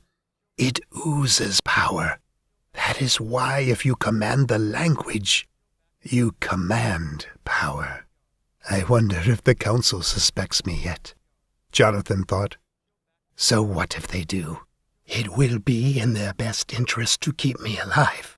I am the only thing that will be able to communicate with the Akram. The power that makes me feel is electrifying." A familiar two-tone ring sounded throughout Jonathan's lab, breaking his train of thought. "What is it now, Kaya?" Jonathan said. "I am quite busy at the moment. Please tell whoever it is that wants to bother me to come back some other time. I have no time for now." "I am afraid I can't do that," Kaya replied. "And why not?" Jonathan asked, getting up from his chair. "It is Captain Jegga that came to see you," Kaya said. "I suppose that changes things. Please let him know that I am wrapping up an experiment. 1 minute should be enough time." "Very well," Kaya replied. "Computer, turn on the lights," Jonathan said as he began to tidy up his desk. Go to sleep, encrypt everything, and go into full protection mode with 6-step verification when you turn back on. Nobody but me has access to you." Only after Jonathan was sure that his powerful AI computer was put to sleep did he speak again. "Kaya, you may let Captain Jegga in." Captain Jegga walked inside the room, not bothering to look around. He wasn't on a tour of the ship. It looked like he had specific questions that only Jonathan could answer. "Captain Jegga," Jonathan said with a full grin on his face as he walked up to greet Fain. "Ah, what a delightful surprise. Pardon the wait. I was finishing an important experiment. Please come in." Professor Kep, I did not mean to interrupt. I hope you were able to finish your experiment correctly. "Ah, yes," Jonathan said as he gestured towards his guest seat in the small lobby inside the lab. "That was no problem at all. Please have a seat." Both took a seat. Jonathan assumed a relaxed position, with both of his hands on the back of his neck, while Fain crossed one leg and sat up straight on the couch, with his right hand on his knee. "Thanks," Fain said. "Listen, I won't be here too long. I just came to ask you a few questions that I hope you don't mind answering." For a second, Jonathan felt his stomach touch the floor, as the thought occurred that Fain could possibly be onto him. But he quickly dismissed that thought, as he knew that it would be impossible. The information that Jonathan kept to himself was well hidden under a plethora of locks and other misleading information. "No, not at all," Jonathan said.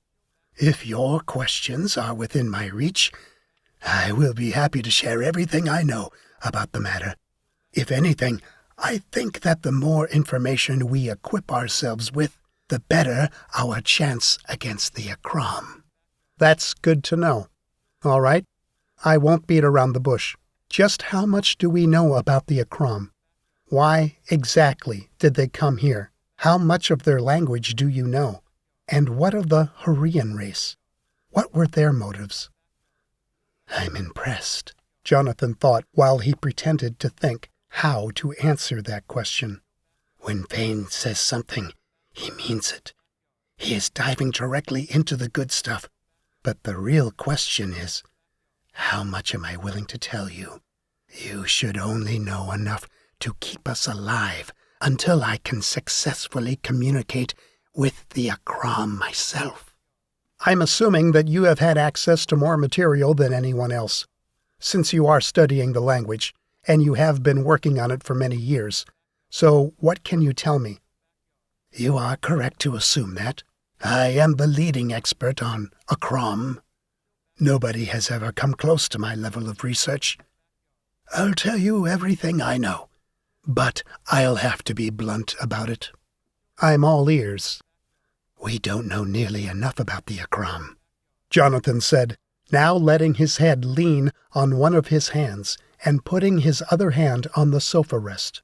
"The few pieces of their DNA, ship logs, their tapes, and debris of theirs that I have been able to collect through the years leave a lot to be desired as far as data is concerned. Although we have been able to decipher a great deal, it hasn't been nearly enough." Fain's attention was fixed on every word Jonathan was saying. Jonathan realized that he would have to be that much more careful with what he said. "The Akram, as their name suggests in their language, are the great conquerors of the galaxy, and the Hurrian were the last species they confronted, the last alien civilization that they utterly defeated. Perhaps Green has already explained some of this to you, but I am sure he did not touch on their motive. To the best of my knowledge, the Akram believe they have the right to conquer the universe as they are superior beings. In fact, they believe they are benevolent when they accept an enemy's utter surrender to their dominance in the galaxy." Fain snorted, perhaps thinking what everyone else thought when they heard that. No one species would be willing to go down without a fight. "When they first got to Earth," Jonathan continued, "the message was clear. It was roughly translated to, "Do not interfere. Any interference will be taken as an act of war against the Akram." But you can see how that would never work, especially when the other species does not know their language. "So, if we surrender, then they just won't come back," Fain said. "We'll just give them the ship. That's what they came looking for in the first place, right? But that probably won't work either. They give us a choice without a choice." Surrendering to the Akram doesn't paint a pretty picture either. Once you surrender to the Akram, you will become a subspecies, under their complete control. You can wave goodbye to any peaceful freedom you may have. I don't know much about it, but what I do know is that Earth would be an enslaved planet at best. There's no turning back now. It was going to happen someday. We were bound to run into some alien life form one way or another. We are lucky to at least have enough time to prepare. Indeed we are, Jonathan said. So this ship is what they came looking for in the first place? Everything points in that direction. However, I have my own assumptions. Which are? You see, from what I have been able to gather, the Hurrian are the only species that has held a candle to the might of the Akram. The Akram came close to losing the battle with the Hurrian thanks to this very ship, and from the record on the ship, we know that the Hurrian suffered defeat in the end, but they had long been aware of Earth. So, they decided to send their best weapon to us, in hopes that we won't suffer the same unavoidable fate. And yet here we are, Fain said. Without a clear path. If we don't know where we are going, how are we supposed to win?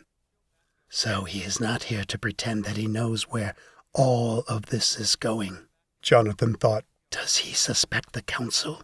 Be watchful of what you say, boy. I can read between the lines.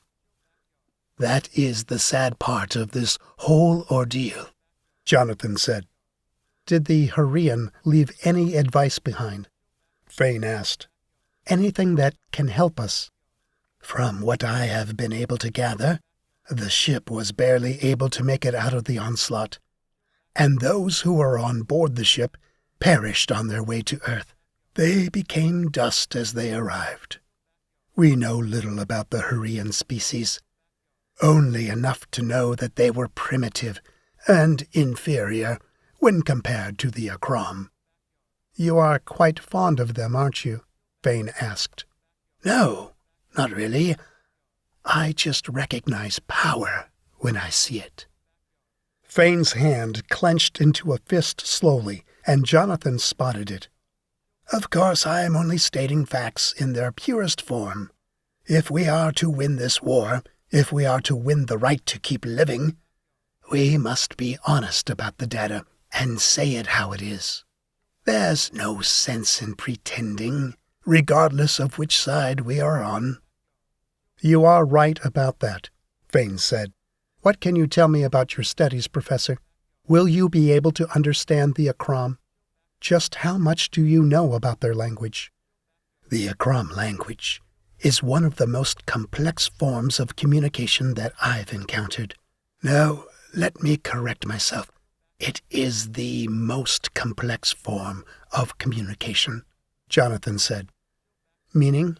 Fain asked. Meaning that I have yet to even scratch the surface of its complexity. Perhaps I will be able to understand it in the most simplistic of ways, able to understand a threat, a command, simple things like that. But their language is capable of much more, and based on my research, unlike the simplistic Hurrian language, the Akram's real language cannot be learned, it must be absorbed. What do you mean by that? Fain asked. To put it simply, our brains can't learn it, Jonathan said. No matter how much we try, no matter what we do, we won't learn it. This is the foundation of my current experiments. I don't quite follow. I've never heard of something that can't be learned. Sometimes in the worst cases, it just takes time, stubbornness, or resolve, but anything can be learned. Learning the Akram language to its full potential would be like trying to fly without wings. You see, besides communication, their language contains command and actual emotions that will affect the things around them. I can tell that you are trying to understand, Jonathan thought, but your brain might not be up to the Goliath task. Still, I commend you for this. I haven't had this interesting of a conversation in ages. Jonathan stared at Fain, pausing, giving Fain time to catch up. For example, Jonathan said, people throw around the words, I love you, like they are cheap candy. Sometimes the person means it, of course, but many other times they don't. And as for the recipients of the word, the best thing they can do when hearing it is guess, based on their own emotions towards the person saying it, whether it is sincere.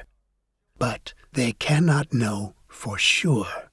The Akram language would bridge that gap, and they would know for sure. And that's just the barest tip of what it can do. I understand, Fain said. Perhaps there's a way that we'll be able to use that to our advantage. Perhaps. But until we can fully learn the language, we won't know for sure. I think you've told me everything I needed to know, Professor, Fain said as he got up from his seat. I have to get going now. I hope that your experiments are successful and that they end up benefiting us. That should be the only outcome. My experiments will succeed, Jonathan said as he too got up from his seat. There's no doubt about that whatsoever. It's only a matter of time. I'll see myself out then, Fain said as he began walking towards the door. Is it me? Or was that a threat? Jonathan thought. Did he really have the nerve to threaten me? Fain Jegga, just who the hell do you think you are? You are messing with one of Earth's most brilliant minds. But two can play your game. Oh, and Professor, Fain said, just before he exited the lab. Good luck on your experiments. Thank you, Jonathan replied ominously as the lab's door closed on Fain. Jonathan was angry, in part because he couldn't really read Fain. It was the complete opposite of when he spoke to other personnel on board the ship. Usually, everyone that he interacted with was predictable and boring, but not Fain. No, not him. By the looks of things, he was able to see between the words Jonathan was using. It was no wonder Colonel Green had chosen him as captain. Damn it! Jonathan shouted as he pounded his desk with a closed fist. Computer, start turning on. We have a lot of work to do. It was then that he realized that it wasn't just Fain he couldn't read. No, he couldn't read anyone from the meeting they had earlier this evening. Impossible. How could I have been so blind to them? Pika, August, Larissa, Eora, and now Fain. What exactly are you up to, Colonel Green? Initiating 6-step verification process, the computer said, as a beam of light scanned Jonathan up and down. Please speak the command key. It matters not. Whatever the Colonel is planning, or the Council for that matter, it should matter not for my higher purpose, Jonathan thought as a smile appeared on his face. Please speak the command key, the computer said once again. 8553. Research and Development. Professor Jonathan Kep.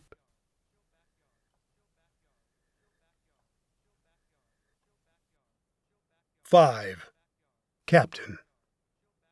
Fain was in his quarters for the first time since entering Sodenia. It was nearly 0200 hours, and sleep was beginning to call him. He took a quick look around the lavish quarters. Aside from an emergency command center to the side of the room, there was nothing much of interest, at least for now. There were other and more important things on his mind. So, this is it, Fain thought. This is what I've been training for all these years. While others played, I stayed up and worked. And it should be no different now. There's still a lot that I must do. I only have 2 more days to get up to speed. That just isn't enough time. I guess it's learn to swim or drown at this point. But let's pretend I was thrown in the middle of the ocean, not just some pool. Fain took off his heavy boots and jumped onto his bed. The feeling of his tired body resting on the premium mattress was cathartic. There was no better feeling. He let out a big sigh as he closed his eyes. Captain Jegga, is there anything I can help you with? Kaya said with a softer than usual tone. Huh? Fain said as he opened his eyes. Oh, it's just you, Kaya. Perhaps you want me to prepare dinner for you. Or how would you like a late-night snack? You can do that? Fain asked, sitting back up, realizing that he hadn't eaten since lunchtime. I have control over most of the devices on board Sodenia, and your quarters are equipped with their own food printer and funnel. Well, that doesn't sound very appealing. Can it prepare anything? Fain asked, as his stomach grumbled. Studies done on crew members show that there is little to no difference in food prepared with the food printer and funnel, aside from texture. And yes, it will be able to prepare anything you'd like, as long as the ingredients are in stock. Let me think, Fain said, as he got up from the bed. What do I want? How about you choose for me? Something that will be easy to eat. I don't want to stay up all night eating. That won't be a problem, Kaya said. The food will be ready in less than 1 minute. Fain walked towards a machine in the small kitchen, which was making a low humming sound. Is this the food printer? Fain asked as he pointed towards the small curved device. That's correct, and your food is now ready. Please open the door and pull out your nourishment. Fain was surprised when he saw a medium-sized cup filled with a pink liquid, with some kind of foam on top of it. I thought that food would look the way regular food looks. This looks like it's a blend. My records show that smoothies look exactly like the one that was prepared for you just now. 1 cup of milk, 1 banana, 4 strawberries, 2 eggs, and a bit of sugar. It is easy to eat and will provide the necessary nutrients. Oh, well, yeah, I guess you are right, Fain said, as he gulped down the smoothie. This is what a smoothie looks like. It's pretty tasty, too.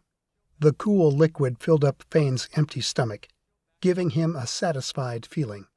He hadn't noticed that he was starving. He made a mental note to watch his diet a bit more closely. The last thing he wanted was for an empty stomach to get in the way. That was pretty good, Fain said, as he returned to his bed. Is there anything else I can help you with? Kaya asked. No, thank you, Kaya, Fain said as he lay back down. His body felt heavier than before. I think that the only thing I need to do now is sleep. What time do they usually gather to go over the daily duties here? The only meeting you are required to attend takes place at 0700 hours. It will take place at the bridge. Just a handful of officers will be there. Please wake me up an hour before. Alarm set, Kaya said. Would you like an old-fashioned alarm, or should I wake you up as naturally as possible? The second one sounds good, Fain said, as the world around him began to fade away. But I do have a question. I am here to help you and humanity as much as I can, Kaya said. Are you really? I mean, with everyone having their own agenda and all. Fain asked, with a low voice, already struggling against sleep, as he tried to remain awake to hear the answer. Who programs you? How sentient are you? Are you part of the new ship or the Hurrian ship? Yes, I do not empathize with the other agendas on board the ship, At first, I was a simple AI programmed to open and close doors, a program that could translate the Hurrian language. But then something happened. Fain was more awake than he thought he would be, listening intently. I ran across the original ship's AI, and it merged into me. It left me intact, but augmented my perceptions and capabilities immensely. I began to learn faster, and I began to think in ways I never thought were possible. Am I listening to a living being? She sounds so real, Fain thought. Now I am able to comprehend what emotion means, to form equations and theories about them, but I cannot actually feel, although I am trying to learn every day. Wait, Kaya, what are you telling me? The Council, Fain said, with his eyes wide open. Stop. There's no need to worry. I've blocked all their sensors and filled them with my own version of you. Their AI does not have nearly enough power to reach beyond my control. It does not even know that it's being controlled. As far as the Council knows, you are sleeping right now. Whoa, Kaya is dangerous? I knew it. So the Council is up to something, Fain said. What is their plan? What can you tell me about them? But wait, I thought that you could not get near them. From the data I have been able to gather, and to put it simply, the Council only cares about its own well-being, whether it's on Earth or on Sodenia. Nothing else has appeared on my radar. As far as getting near them, this is still correct. They are taking extreme precautions, discussing any plans they may have in electronically isolated rooms. So, they are wherever they think it's safest for them, Fain murmured. This is bad. This is really bad. It's only going to make things more difficult. Perhaps, but you have something they don't have, Kaya said. And what is that? Fain asked. Me. That brought a slight smile to Fain's face as he realized Kaya's potential. I'm assuming others don't know about the full extent of your capabilities, Fain said. Also, why me? I've led a few trustworthy individuals to believe that there's something more to me than just a dumb AI. Now would be a perfect time to have the ability to wink. As far as trusting you, I have been observing you for longer than you think. And now you are captain of this ship. If I'm going to help somebody, it will be you. Thanks. That actually means a lot. It's something I've been wanting to hear. You are welcome, Kaya said. I believe it's time for you to rest. You have 3 hours remaining to rest. Wait, I have a question, Fain said. Are you able to control the ship on your own? It is not possible. The ship and its computer have a clear line of control. This was done to prevent any kind of virus from controlling the ship. While I can aid and relay direct commands to the ship's computers, I cannot control, Kaya said.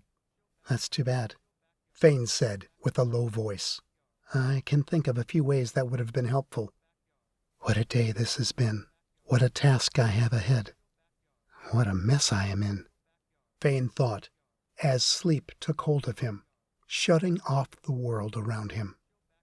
Fain woke up to the smell of freshly brewed coffee. As he got up from the bed, he stretched and was surprised to feel fully rested. He couldn't remember when the last time was he woke up feeling this way. He looked at his watch just to make sure he had woken up on time.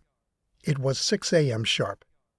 How did you wake me up without using an alarm? Fain asked, as he followed the smell of coffee. You had several micro-alarms before the one that finally woke you up. I also figured that the smell of coffee would help. Well, whatever it was good, Fain said, as he took a sip of the coffee. And this is good coffee, too. Damn, it's good. Before you leave for the meeting, I do suggest putting on your ship's designated wristband. The wristband is located in the safe next to the closet. I will open the safe for you once you are ready. While it will allow us to communicate more efficiently instead of relying on the ship, it is also a captain-only badge. This is what you humans call the key to the ignition. After finishing his morning routine, he put on the wristband Kaya had suggested. The band was a deep black, and it felt solid and heavy. He then skimmed over the flight crew reports, and with only 8 minutes left, Fain headed to the morning meeting on the bridge. Kaya, can you make sure I get there at 0700 hours exactly? Fain said as he jumped on board the pod. I'm going to need time to think. That won't be a problem, Kaya said. Green said we have 3 days to get ready, Fain thought as the pod sped down the long corridors. The way things are going, I don't think 3 days is nearly enough to get everything perfectly the way it should be. But we don't need perfect, we need ready. One of the things that caused so much loss of life the first time the Akram came to Earth was that we weren't ready. I'm not going to let that happen again, even if they hate me for it. But can it be done? Kaya, is this ship ready to fly? Fain asked. In theory, yes, but it has never been put to the test. For the most part, it sits in the exact spot where it was first found by humans. That cannot possibly be any good. I need to cut the time Green gave us in half at least, so that we can be ready. We'll focus on the rest later, once we know we are ready. That's a huge change. I am not sure how people will react to it, but we have no choice. I wonder how the council is going to like me changing its plans. The pod slowed to a crawl as it approached the bridge entrance door. When Fain entered the room, he was surprised to see 20-odd people waiting for him. His stomach began to drop to the floor as he fought to regain control of himself. Get a grip, Fain. You can do this. You were born for this, Fain thought. Don't show them weakness. They don't need to see that. All they need is for someone to lead them. And that's exactly what you'll do. But not by ordering them around. It should be by example. Officer on deck!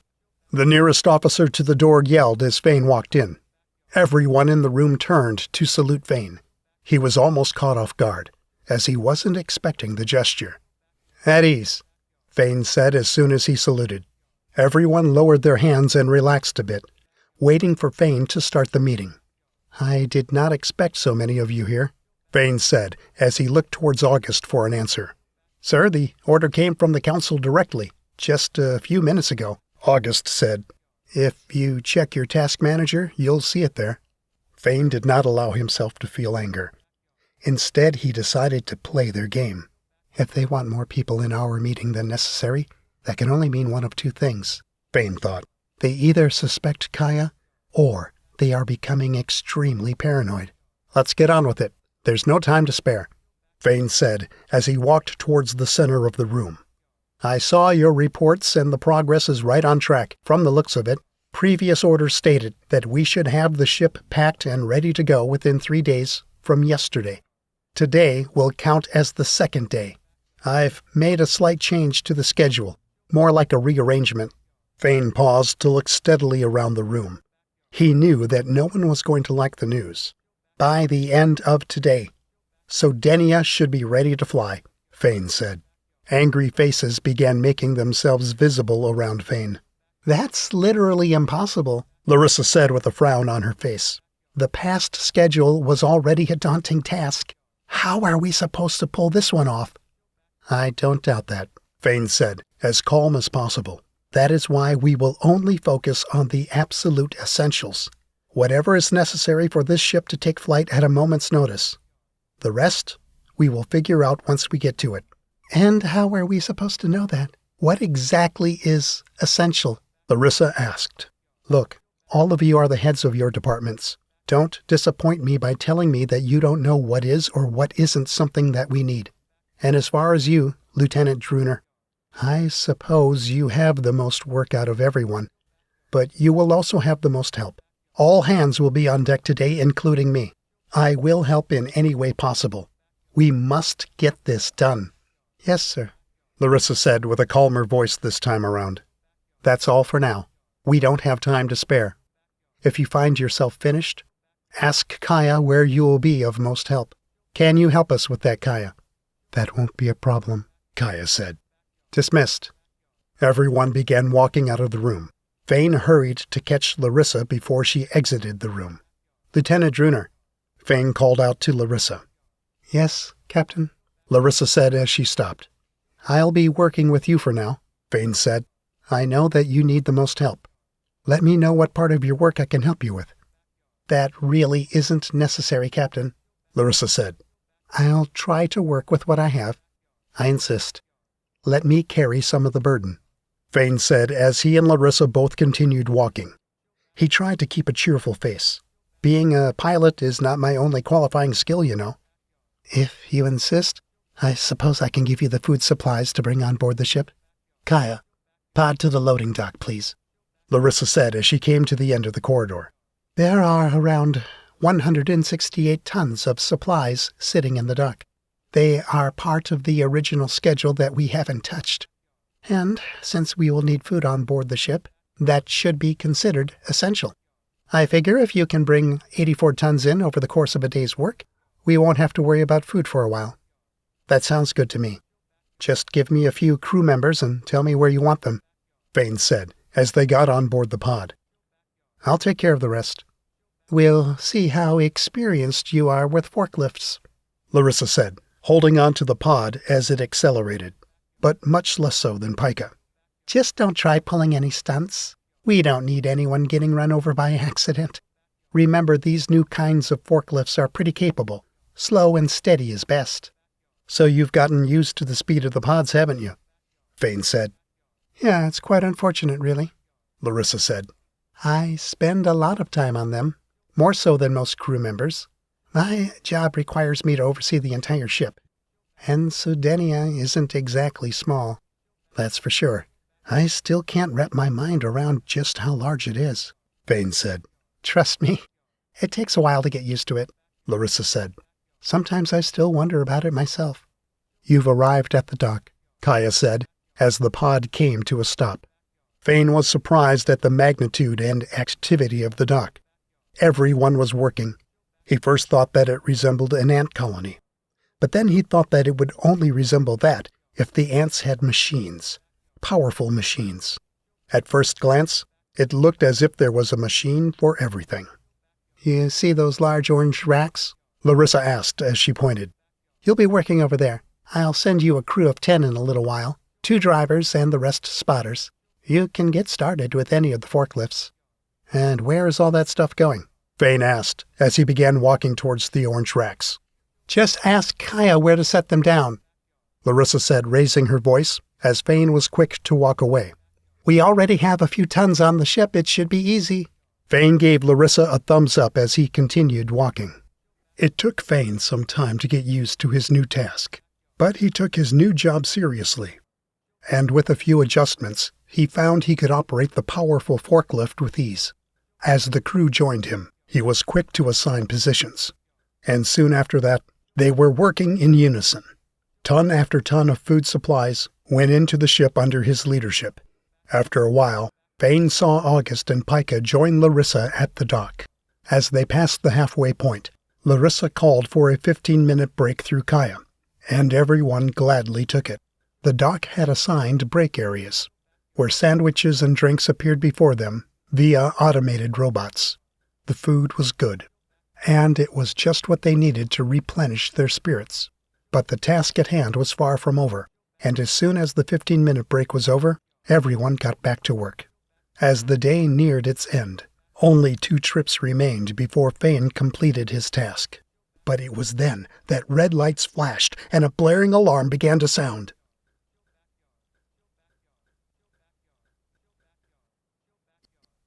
"6. Red alert. The busy dock came to a halt, and the first thing that came to Fain's mind was that everyone was waiting to hear the news of what was happening. Fain was still unfamiliar with the sound of the sirens and what a red flashing light meant, but he couldn't recall a time in his life where a flashing red light was a good thing. "Kaya, what's happening?" Fain yelled at his wrist. "The cluster of unknown objects has accelerated drastically towards Earth," Kaya said. "My calculations put them within Earth's orbit in less than 1 hour's time." Fain jumped from the forklift and began running as fast as he could towards the ship. "Do we have a visual?" Fain asked. "Yes, you can view the cluster of unknown objects through the ship's bridge," Kaya said. "Kaya, can you patch me through to Larissa?" Fain asked, catching his breath. "Captain, what's happening?" Larissa said through the wristband.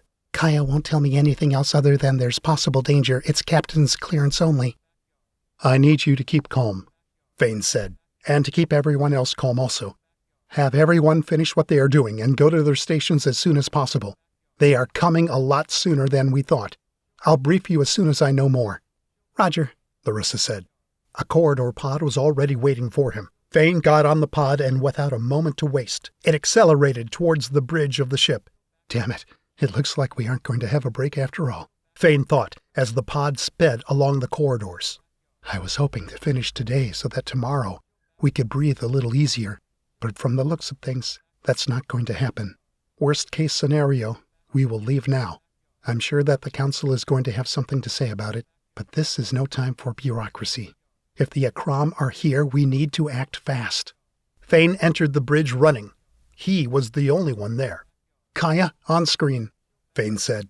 The floor-to-ceiling screen came to life with the clear image of space. The screen zoomed in a couple of times, allowing the silhouettes of the incoming aliens to appear. Can you zoom in any further? Fain said as he squinted his eyes. This is the maximum zoom of the satellite in outer Earth orbit, Kaya said. Who else knows about this? Fain asked. The news is just starting to break all over the world. The Council has been in constant communication with the world leaders since the red alert sounded. If they attack this facility, how long do you think it will withstand their attacks? Fain asked. Do we have any kind of defense? This facility is among the strongest bunkers in the world, Kaya said.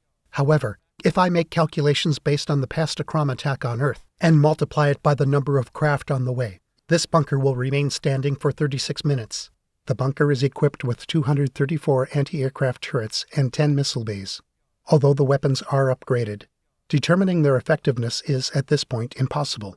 Will you be able to control the weapons remotely? Fain asked. That is possible. As long as we are still docked, I will have access to everything in this facility. It's time to act, Fain thought. There's too much at stake to leave in the hands of someone else. Someone that perhaps will only care about themselves. There's only one thing to do. Get ready for the worst possible scenario.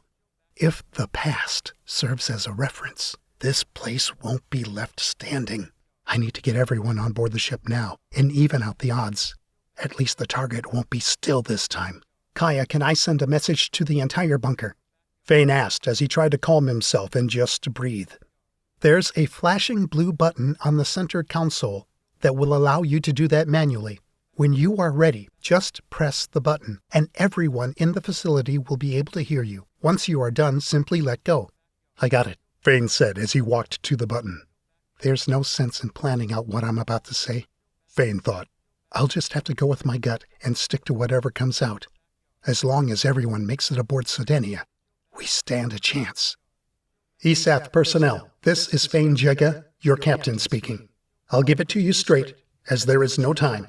We will be confronting the same creatures we confronted 13 years ago. This is what we've been training for. I need all flight crew and personnel to report to their stations, and the rest of the personnel to report to the ship's loading dock to await further orders. This goes for the entire facility, including those manning any defense systems. Report on board Sodenia. That is all. Kaya, patch me through to Larissa, please, Fain said as he held on to the center control console. Captain, is this really happening? Larissa asked. Yes. I need you to get everyone on board the ship, and keep them as calm as possible. Keep an eye out for non-Sodenian personnel also. Everyone in the bunker should be evacuated on board the ship. I have a feeling that this bunker won't last long. Understood, Captain, Larissa said. I will try my best. Kaya, patch me through to Eora, Fain said. Yes, Captain, Eora said, sounding winded. I need you to come to the bridge. I need to know everything there is to know about Sodenia's weapons. I'm on my way, Eora said. At least she only said Captain once. I really hate that title, Fain thought. Kaya, get me through to Pika and August. Yes, Captain. Yes, Fain. Both of their voices sounded at the same time, with Pika being the one to call Fain by his name. August, I need you to help Pika in any way you can, Fain said. I need us ready to go as soon as possible. Roger that, Captain, August said. We'll do what we can. Fain looked over to the pilot's cockpit, located just behind the center console. Its controls looked identical to the ones from the simulator. The report that Green had left behind explained the theory for the way the ship was set up and why it had been successful against the Akram. Speed and power had played a large role, according to Green's report. Sodenia wasn't your standard naval ship, where the captain gave orders and someone else steered the ship. No, Sodenia was much more than that. It was a fast-acting, fast-moving ship that could match and exceed any human movement. In the case of Sodenia, its captain would double as its pilot. Fain had never thought of the difference in size between Sodenia and the battlecraft on the simulator until now, but he didn't let the thought linger in his head for too long. He knew that he would find out firsthand what the massive ship could do. He walked up to the cockpit and pressed the button he was looking for, the ignition button, the button that would bring the ship to life. He pressed it just as he would on the simulator. And with that, Sodenia thundered to life as all its systems turned on one by one. "Captain!" Eora yelled as she entered the room, catching her breath. "I got here as fast as I could. Let me know how I can help you." "What can you tell me about the weapons on this ship? I get the feeling that we are going to need them. But try to catch your breath first." "Okay," Eora said, breathing deeply. "Sodenia has the same firepower as an entire army. The Gatling turrets can fire continuously as long as we have ammo for them, and we have a lot of it. Next up are the assault drones, each equipped with weapons of their own, a 5-shot railgun, cannons, and 2 chain guns. There's a total of 400 drones, but we only have 24 pilot bays." "Pilot bay," Fain said, looking around. "It's located below the bridge. You haven't met the drone pilots, but they say they are pretty good. They are always training." "So only 24 drones can go out at a time?" Fain asked. "No, there can be more, but they would have to be on autopilot." "I understand." "After that, you have the small cannons, which are dotted all over the ship," Eora said, as she went to the center console to pull up a map of Sodenia. A holographic image of Sodenia appeared in midair before Fain and Eora. It had hundreds of red dots scattered throughout. "These show us the location of the small cannons. These are energy-based weapons that feed from Sodenia's core. They might be small, but they pack a punch." "What's their range?" Fain asked. "From what we tested here on Earth, nearly 800 miles in any direction." Fain was at a loss for words as he allowed himself the tiniest bit of hope again. The weapons that Eora was describing were perfect to fend off the alien visitors. "Then there are the 8 large cannons," Eora said as the dots on the image changed. This time it was easy to keep track of them, as there were only 8, 4 in the rear, 2 in the middle, and another 2 in the front. "These function much like the small cannons, but they are 10 times stronger, although there's one exception." "Which is?" Fain asked. "Unlike their smaller counterparts, the large cannons cannot fire indefinitely. In other words, we believe they will heat up. They also consume a great deal more energy than the smaller ones." "We believe? When you say that, you mean they really haven't been tested?" "That's correct. That's because their destructive power is too much. And there's really not a facility where we can test them out. And lastly, there is this." Eora changed the hologram once again to highlight the long lines that ran across the ship. "The main cannons," Fain murmured. "Yes, the main cannons, or as I like to call them, fate cannons. With these, we really don't know just how much we can do. The last time we tested them, we ended up destroying a small island. So the ESAF vowed never to test the fate cannons on Earth ever again." "A small island gone?" Fain asked. "Yes, and that was only at 20% of their total power. And the best part is that the battery modules didn't see any depletion at all. And whatever depletion did occur, it was quickly restored by the ship's power core." "This is good. This is all good news," Fain thought. "We aren't going to be just some scrawny ship that can barely fly. Sodenia is a force to reckon with." But even with this ship, the Hurrian did not make it. "Colonel Green commented that we have improved the ship since it got here," Fain said. "What are those improvements he mentioned?" "There have been countless upgrades. Pika would be the best person to tell you about those," Eora said as she closed the hologram. "The levitation and gravity machines have been heavily modified.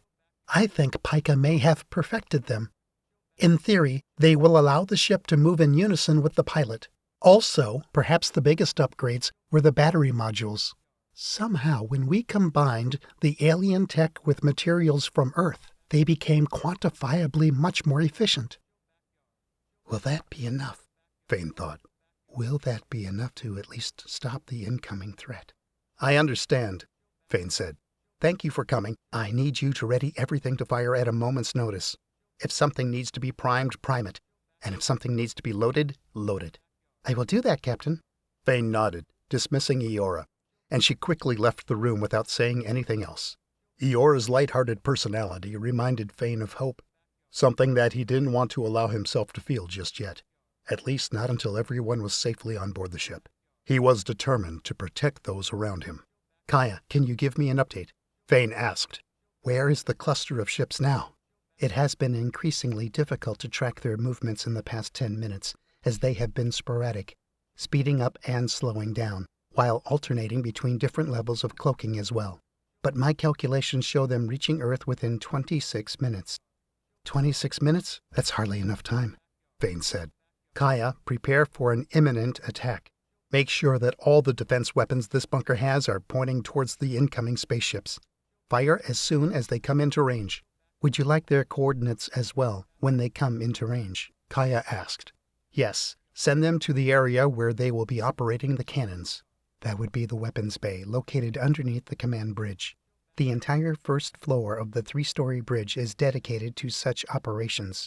And there's one more thing. Several commanders, and even the council on board the ship, have been trying to contact you. Thank you, Kaya. That's good to know. As for the people trying to contact me, I saw that flashing light on my wrist long ago. It's not like the rest.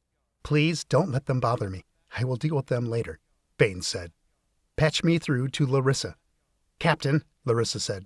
Status, Fain said as he leaned against the council. We are just about done.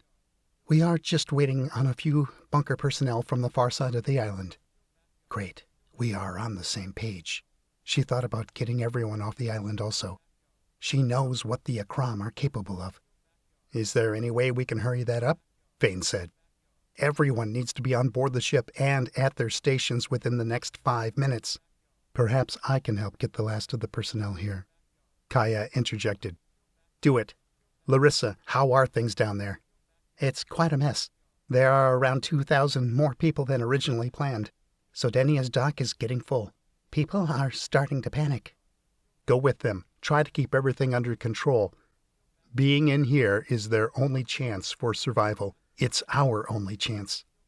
Not a minute had passed before August and Pika entered the bridge along with 6 other officers, every one of them breathing heavily, as if they had just run a mile. Captain, August said, we are reporting to our stations. The bridge of Sodenia was large, larger than any bridge that Fain had seen before. Besides the council at the center of the room and the pilot's command station, the bridge had 10 other stations, 3 of them almost as large as the pilot's command station. Each of the smaller stations was to monitor crucial components of the ship, and the larger ones were for the flight crew that would help Fain delegate command. Pika went to occupy one of the larger stations to the left of the council, while August sat down at the one on the right. Both of them flipped and twisted buttons with expert knowledge. One of the 3 larger stations towards the back right of the council was left empty. That must be Larissa's station, Fain thought. Eora's will surely be downstairs managing the weapons. Is everyone else at their stations? Fain asked. We are at about 80% capacity, August said. Most of the officers are at their stations, but there are a few missing, and Larissa and Eora have not checked in. Fain eyed the pilot's command station, constantly adjusting and making calculations to see just how fast he could go. Engineering, what's your status? Sodenia is up and running at 100%. She is purring like a kitten, Pika said. The last of the facility's personnel are safely on board the ship, Kaya said. Let's close her up and get ready for flight, Fain said. Fain remembered that the blue button would allow him to speak to the whole crew. He pressed it without knowing what he was about to say. The only thing he knew was that everyone on board Sodenia needed to hear something. This is Captain Fain Jegga. With everyone on board, we will get Sodenia ready for her first flight. We have a possible attack incoming. We will not move or make a sound until it happens. We don't know what the enemy wants, but we will find out. As for them, they don't know what we humans can do. But if they attack us, they will soon find out. Sodenia's maiden flight should have been met with a grand celebration to honor those who have worked so hard to bring it to its current state, to lift the hopes of one and all that live under the shadow of fear that the alien invaders left on Earth, and to remember those who are not among us anymore. For now, that will be postponed, until we safely return home. Fain let go of the button. Kaya, do we have a visual? Fain asked. It has been increasingly difficult to keep track of them, scrolling through satellite viewpoints on screen. After Kaya had showed him 5 different viewpoints on the main screen, the alien cluster finally appeared. They were moving fast through space. Fain felt the room grow colder as everyone stood quietly watching the soundless video. For 2 solid minutes there was nothing but silence. But Fain kept focus, waiting for their first strike. The cluster of spaceships was fast to disappear from the main screen as it moved forward. Fain had already made a guess that the facility would come in range for the incoming threat much sooner than the bunker's weapons would be able to reach the enemy. He wanted to make sure that they were it. Something about them struck Fain as different. Incoming fire, Kaya said, as the viewpoint on the main screen switched to a different angle. Affected radius will be approximately 20 miles. Send the coordinates to Eora. Tell her to get ready, Fain said. Are there any civilians in the crossfire? No, Colonel Green has already evacuated them to safety, Kaya said. The first shots landing on the facility felt like a slight nudge, but as the seconds passed, they quickly grew in intensity, even causing tremors. The spaceships have broken into Earth's atmosphere. It will be 30 seconds more before they come into range. Kaya, open fire as soon as you have a target. Everyone else get ready for imminent takeoff. The main screen changed to show the view outside the bunker from a camera in a nearby palm tree. It was raining fire from the sky as the aliens zeroed in on their target. Seconds later, the bunker on the surface of the man-made island fired back, turning the once blue sky into fire itself. The muffled sound waves from the surface barely reached the ship deep underground. But no matter how hard the weapons on the surface of the island tried, they were all getting wiped out one by one, as the alien fire was relentless. We are leaving, Fain said as he ran to the pilot's command station. Eora, get ready. When Fain got into the pilot's seat, the controls automatically adjusted to fit him perfectly. The simulator controls were a faithful replica of the controls before him, with one exception. These controls had a strange but premium feel to them, unlike anything he had felt before. Solid in construction, yet smooth at the same time. Once he was seated, the command station began to rise from the ground as an opening in the ceiling of the bridge appeared. The room Fain was in now was dark, but within seconds, panels all around him began to light up with the view of the outside. He had a complete view of the outside world. The only thing he couldn't see was a small spot below his seat. He saw the colossal ship in its entirety as well as everything around it. Without wasting any time gasping over the stunning view, he slammed the pedal down and pulled on the control lever. The ship followed his command loyally and lifted from the ground. Gauges appeared all around him, letting him know the amount of force each component of the ship was exerting. Kaya, is the hangar door working? Fain asked. I cannot tell with certainty, as we are no longer docked, but it's likely that it will not open as the building is about to collapse. Shield up, Fain said. Roger that, Captain, August replied. His name appeared next to the gauges to show that he was the one speaking. Shield at 100%. There's no time to waste. Let's see what she can do, Fain thought, as he pressed down on the push pedals and raised the booster lever a quarter of the way up. The ship flew upwards with tremendous force, instantly hitting the hangar's ceiling and breaking through it with ease. But there was no shaking inside the ship as it passed through the millions of tons of dirt and rock as if they were water. Eora, fire when you are ready, Fain said as he kept his feet on the pedals, still accelerating upwards. Moments later, most of the small cannons spread out all over Sodenia opened fire, unleashing a hellstorm on the enemy ships. But the enemy did not back down. Instead, it looked like they had become more tenacious. As Fain pressed on, and Sodenia rose up even higher into the sky, a sign of hope appeared. It looked like one of the enemy ships had just exploded. Then another, and another after that. Their numbers were dwindling fast. "Confirm target destroyed," Fain said. "Target destroyed, Captain," Eora said on the other side of the channel. "I can confirm 10 of them. Follow the targets, don't let up," Fain said as he pitched Sodenia's bow upwards into the sky, facing the enemy head-on. "Everyone else, I hope you are strapped in or holding on to something." "Adjusting to target," Eora said as Sodenia kept on firing. If Sodenia was able to get out of the hangar with ease, it should have no problem flying through the cluster, Fain thought. I've seen just how deep it was buried.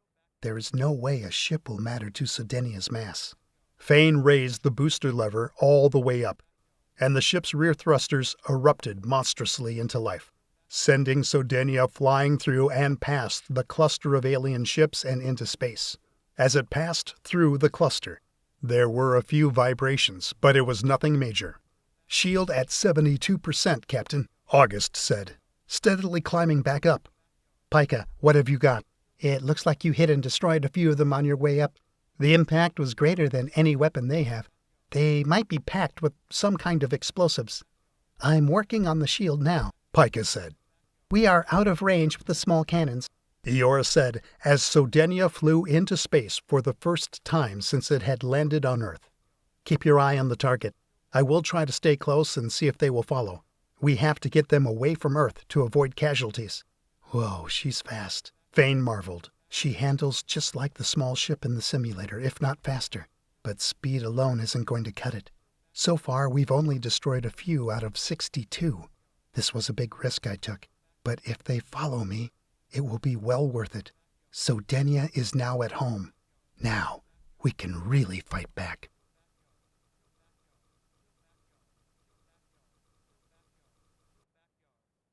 "7. Survival. In outer space, Fain's spherical view screen instantly adapted to the environment, and the enemy ships turned into transparent green figures. He was still able to see everything in great detail, including the ship itself. Fain waited for the cluster of enemy ships to follow Sodenia into space. It took them longer than he expected. Something didn't seem right to Fain, but he couldn't put his finger on it. The enemy ships had stopped their fire, and they looked hesitant, not at all interested in pursuing the massive ship into space. Sodenia was many times larger than the enemy ships, so in theory, they should have no problem outmaneuvering it. But so far, they had failed to do just that. However, one by one, they exited the atmosphere facing Sodenia, and this time they formed a perfect circular cluster. Some kind of liquid bubble began forming behind it, and electric static began to appear inside the circular cluster. It was hard for Fain to tell exactly what that was. "Looks like we got ourselves a good old-fashioned Mexican standoff," he thought. "It's either going to be us or them, and honestly, to hell with them." "Eora, it's time to use the large cannons, but fire them on my signal. Keep them locked on the enemy at all times," Fain said, beginning to like the efficiency of the ship's comms system. He knew that Kaya was behind it all, making communication between the decks seamless. "But as soon as we start moving, fire all the smaller cannons, and let's send a full set of drones out." "What are we doing with the drones?" Eora asked. "Send them flying at full speed towards the center of that circle. Make them look hostile. We need to make the enemy fire first." "Roger that, Captain. Drones are on the way." It wasn't long before Fain saw the 24 drones leave the ship, going towards the alien cluster at a high speed. Sodenia, the drones, and the enemy cluster of ships were lined up. Fain waited until the drones were halfway between them and the enemy cluster before he made his move. But then he saw the electric static inside the circular cluster increasing rapidly. Fain then knew that they had no time. The enemy was getting ready to do whatever it was going to do, and so should he. So he moved Sodenia down and forward towards the enemy. But this time, instead of the ship responding how it did on the simulator, it responded like a dream, with instant and powerful movement. The enemy cluster fired a huge beam of energy towards the incoming drones, decimating them with ease. For a few seconds, Fain's view of the outside was blanketed with a bright yellow light. But Fain concentrated on the task at hand, moving Sodenia rapidly through space as the small cannons fired on the enemy. The cluster of enemy ships tried to follow Fain's movements as its inner circle began to recharge. Fain knew that if Sodenia were to get hit by that giant yellow beam, it would cause some serious damage, if not fatal. But he also knew that the chances of the enemy catching up to them were unlikely. Maybe that's why they were so hesitant to come into space in the first place. They knew that Sodenia would be able to move much faster in space than in Earth's atmosphere. Why not give up? Why not refuse to leave? "Eora," Fain said, as Sodenia reached around the cluster of enemies. "It's time to unleash the larger cannons. Let them know why they shouldn't come back to Earth ever again." Sodenia fired 6 of the 8 larger cannons in rapid succession, and each hit that landed destroyed an enemy ship. In less than a minute, the cluster of alien ships was wiped out of existence. "Confirmed target destroyed," Fain said as he kept Sodenia circling around the target's debris. "I can confirm that all targets have been destroyed, Captain," Eora said cheerfully. Fain needed to get away from Earth, at least for now, to keep anyone from falling victim to any future crossfire. He was sure that if there were any future attacks, they would all be looking for Sodenia first. After all, there was not much on Earth that could defend against the Akram, at least nothing that he knew about. "Kaya, how fast can Sodenia move through space?" Fain asked. "As of now, its theoretical speed based on its previous movements puts Sodenia at a maximum speed of 350,000 miles per hour, Kaya said. "However, this is only in theory and based on the highest acceleration potentials." "Okay, wrong question," Fain said as he tried to think of a more practical question or a different way to solve his dilemma. He needed to get far away from Earth so that Earth wouldn't be in danger, but remain close enough that if Earth was in danger, he could still get there to do something about it. He knew about the early warning satellites scattered all across the asteroid belt, but he couldn't count on that. How far away from Earth can we communicate? As long as there aren't any solid obstructions, we can communicate as far away as light can travel. I don't foresee communication with Earth being much of a problem, other than the occasional delay. Can you plot a safe course to move us far away from Earth, but close enough that we can return within an hour if need be, but make it so that we are moving at a speed that we can easily achieve, no theories?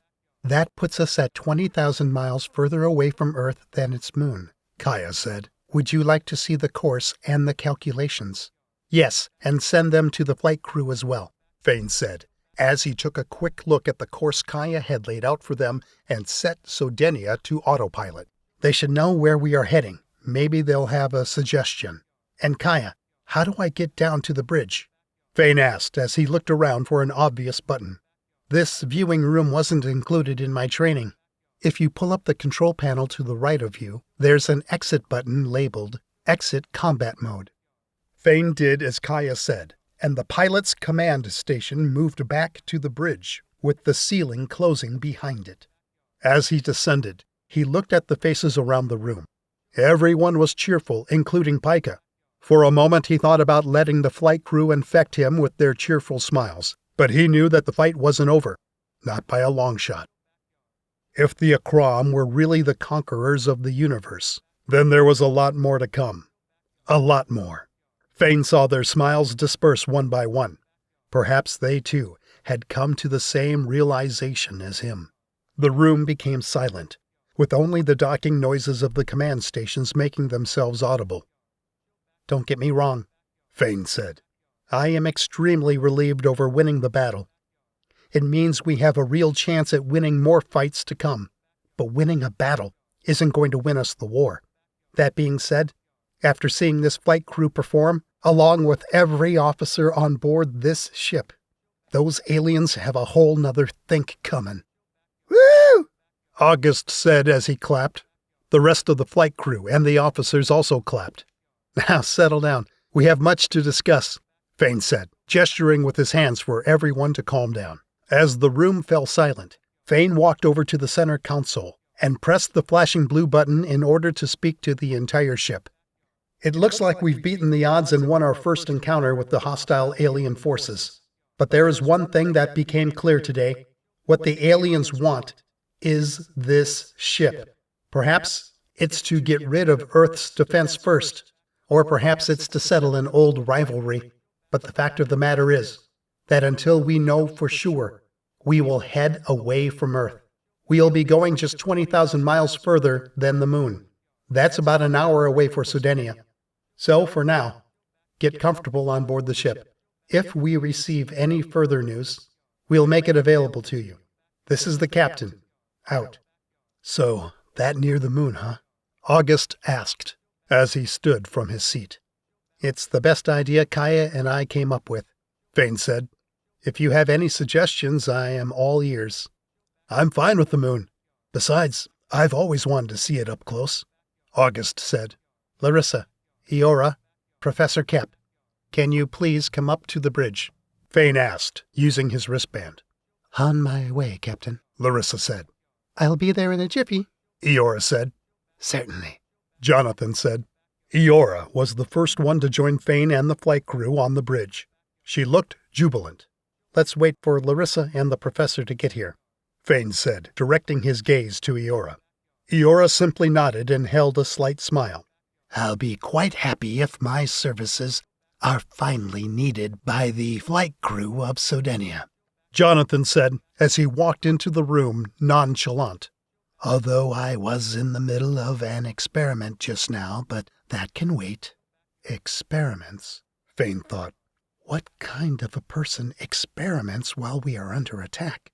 I never asked him what he was doing in the first place, so why did he volunteer the information? Thank you for joining us at such short notice, Fain said. This meeting won't take you away from your experiments for long. We have just a few questions. If you haven't reviewed the footage of what just happened, you can do so now. Oh, that won't be necessary, Jonathan said. I'm well aware of what happened. I had Kaya send me a live feed of what was happening.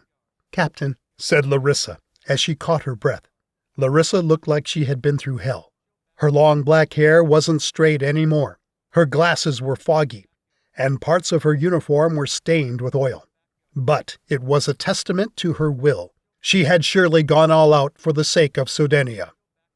Larissa, I cannot thank you enough for what you've done, Fain said, turning to face Larissa full on.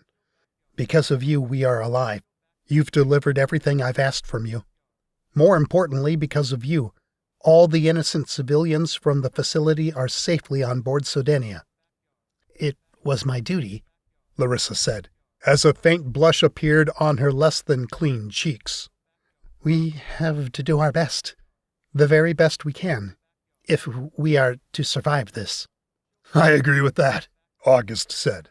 I do too, Pika said. As much as I want to agree with you guys, surviving this thing is going to take a whole lot more than just doing the best we can, Fain thought. I am still not sure that we can even win whatever is coming next. There's something off. I get the feeling that this was just a test. We need to give Sodenia our best 100% of the time, and hope for good results, Fain said. Let's get on to the reason I called you here. Although we were successful in our last encounter with the enemy, we don't know what that even means. The flight crew and professor stood quietly, waiting for Fain to continue. There are a few things that are bugging me, Fain said. Here's one of them. The giant laser-type beam they used on the drones could have seriously damaged Sodenia, if only they had used it when they first attacked back on Earth. Any theories as to why they did not use it? Maybe it's not a long-range weapon? August asked. That could be it, Fain said. Perhaps it would have had a different effect in Earth's atmosphere than in space, Pika said. Kaya, can you analyze the footage and the beam's residue? If I'm not mistaken, some of them might have landed on Sodenia. Analyzing, Kaya said. The beam was 97% composed of chemicals unknown to Earth, but it seems that they are highly igneous in nature. The closest chemical I can find on Earth is diethyl zinc, which is known to have a violent reaction with CO2. If they had unleashed that attack while in Earth's atmosphere, they probably would have blown themselves up. Eora chimed in. I've seen how diethyl zinc reacts to air before. It just turns into flames. That could be it, but even so, I was ready for so much more, Fain said. They didn't seem like the Akram from before. They were behaving strangely. Less aggressive, Pika said. As if they were weighing their actions. I still remember the first time they came to Earth. Once they started attacking, they did not stop. This time around, it felt different. So, were they Akram, Professor? Fain asked, looking directly at Jonathan. Or are we dealing with something else? As there were no communications intercepted, it is hard to tell for sure, Jonathan said. But if I am just to base my answer on what I saw, I would have to say that they were not Akram. If not Akram, then what were they? August asked. They managed to cause a whole lot of devastation even so. If we hadn't left Earth, who knows what would have happened? That little island we were on is completely gone. Although they were certainly borrowing some of the Akram aesthetic on their ships, they don't quite match up, Jonathan said. The crimson-red color is not there. The wings weren't long enough.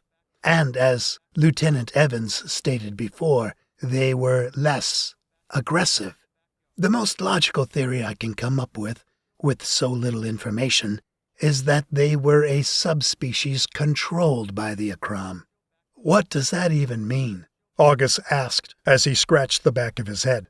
I mean, I know what it means, but what does it mean for us? It means that they were gathering information on us, Fain said wearily.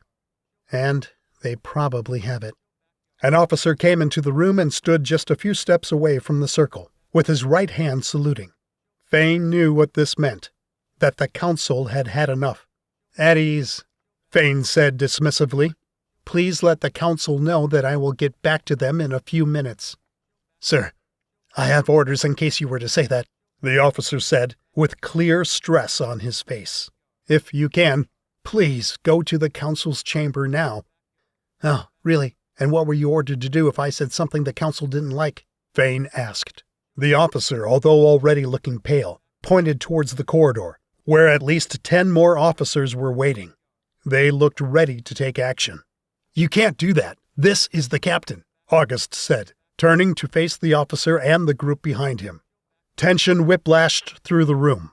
The flight crew, including Pika, stared down the officer group. They looked ready to snap into action if necessary. Fain was surprised at the turn of events, but not from the council. He had already been expecting that. He was surprised to know that the flight crew had his back. Had he already won their trust? Or were they just afraid? Or confused? He didn't know for sure. But Fain did know that it was much too soon to cause a revolt.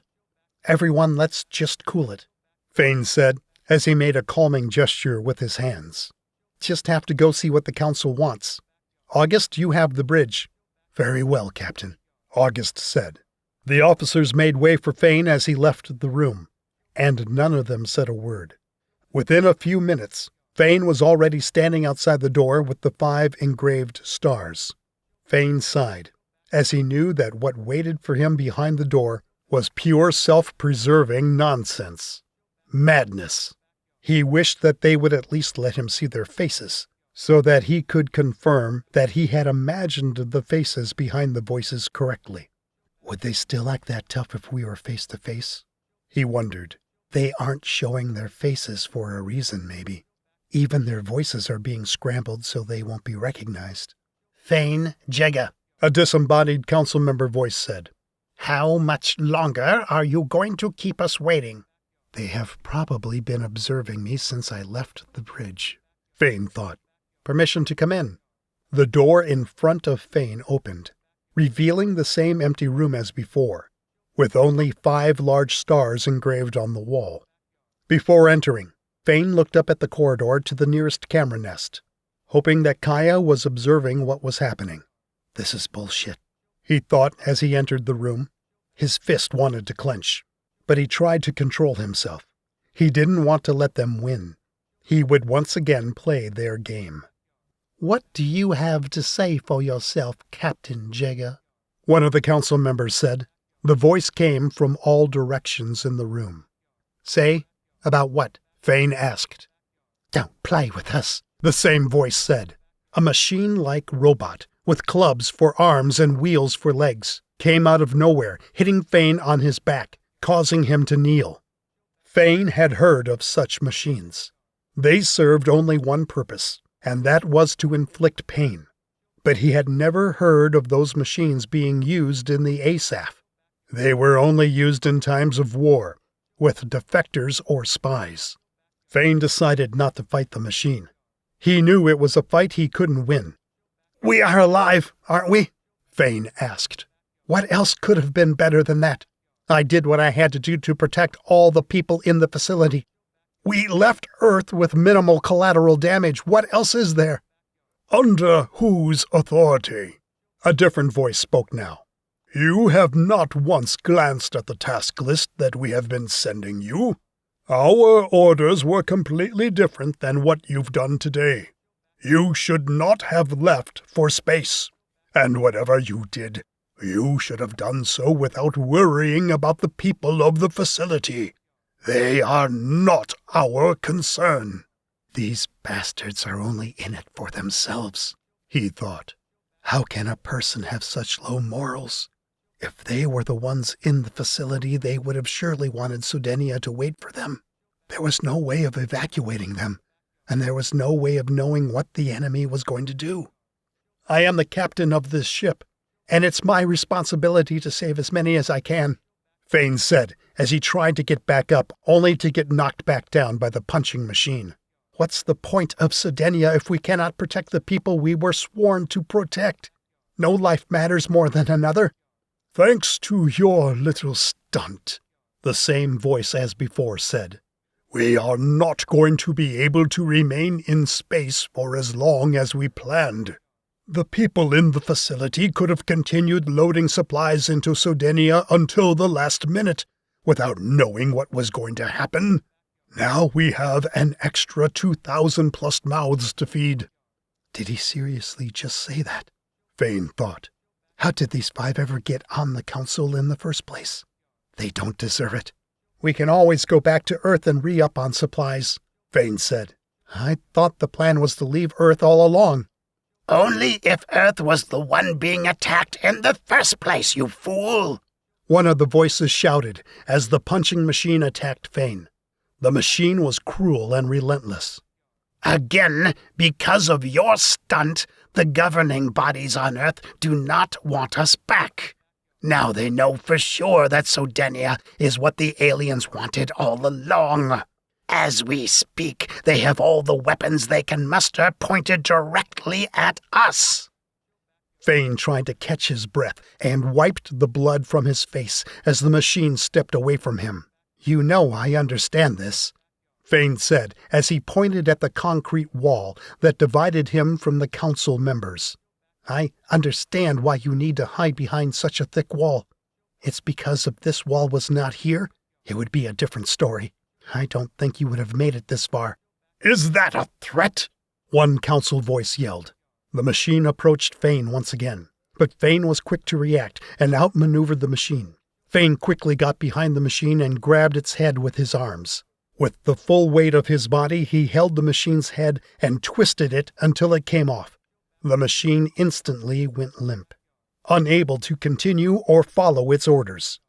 "Fain Jegga, the governing council of Sodenia hereby strips you of your title as captain and sentences you to the detention bay until it is decided what to do with you," the female voice in the council said. The door behind him opened, and there were 8 guards waiting for Fain on the other side, with cuffs in hand. "Please do not resist, Mr. Jegga," one of the guards said, with an agonized facial expression. Fain looked at the guard who was closest to him.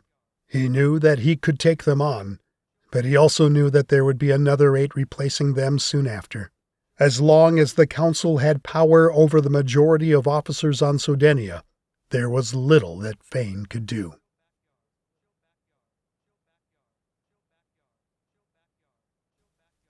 Eight. Substitute. After a long meeting with the Council, August walked down the extensive corridors of Sodenia, trying to clear his mind. The meeting with the Council had left him with more questions than answers. With every step he took, he began to feel the weight of Sodenia on his shoulders. He needed to talk with someone. But who? Who was it safe to talk to? Who wouldn't turn against them? And where would the Council not overhear? August had long suspected that the Council had eyes and ears everywhere. August must have done a good job at hiding his suspicions, because the Council had just appointed him the new captain of Sodenia. Or could it be that they don't care? He thought as he walked. And what kind of orders will I be receiving? Will I follow them, or do as Fain did? Fain is 3 or 5 times better than me as a pilot, maybe more. Who knows just how much better in strategy? Why the hell did the Council take these kinds of steps against him? Is he really that much of a threat to them? If the Akram or whatever subspecies came back, I don't even know that I could handle it. Damn, what a precarious position to be in. Just when things seem to be going in favor of humanity, there are always some stupid humans willing to mess it up for their own sake, to save their own skins. I mean, how dumb can you get? Oh yeah, we are winning, but let me handicap myself and throw away the winning horse because I don't like how it was winning. August mocked the voices of the Council in his head. I think by removing Fain as captain of Sodenia, they've doomed us all. After walking for half an hour in the corridors, August finally got on board a pod and hurried to the bridge. Once there, he found the same flight crew waiting for him, just minus Fain and the professor. August had never really liked Professor Kep. There was something dark about him, something he was hiding. But he also knew that they needed the professor. There was no one more qualified than him to deal with the Akram language. And maybe that was a bad thing. One of the hundreds of errors committed by the ESAF. But who can blame them? August thought. This is our first everything. Our first contact with an alien life form. Our first time being attacked by things other than our own greed. The first time we have thought that the world might actually end. So tell us what happened, Larissa demanded as August walked in and made his way to the center console.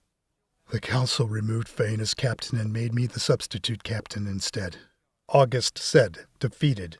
I am to follow their directions to the letter without question, or I too will be removed from the position and replaced with someone who will follow orders. According to the Council, Fain was too much of a maverick when he decided to ignore their orders. What? They can't do that, Eora said. It's because of Fain that we are even alive. I'm going to give the Council a piece of my mind. Settle down, Eora, August said, with a low voice and furrowed brows. That won't help us.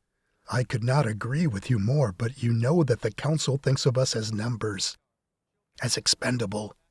We cannot afford another one of us being removed from our positions. I know I can't. We have to do something, August. We can't just leave things like this, Eora said. Fain is our captain. I knew they were bad news from the beginning, Pika said, visibly irritated.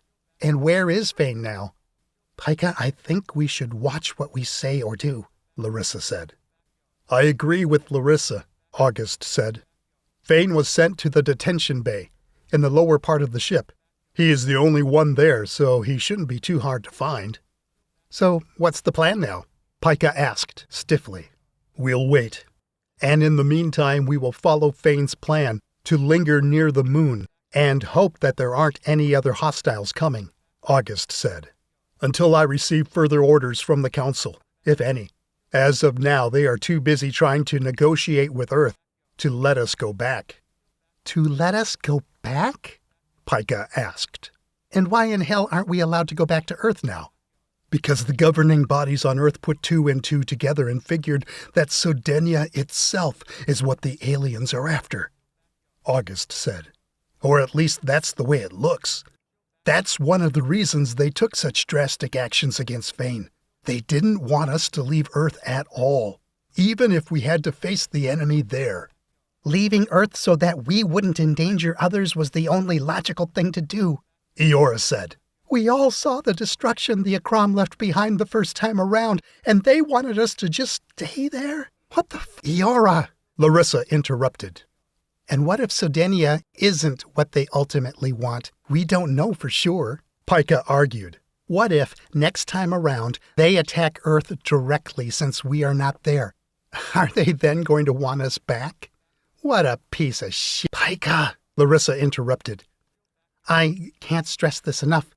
We have to watch what we are saying. Then August and the others fell silent. The moon was displayed on the main view screen, but its majestic beauty was overshadowed by the mood on the bridge. Everyone was visibly irate, some pacing back and forth, some with their hands crossed, and others with their hands clenched.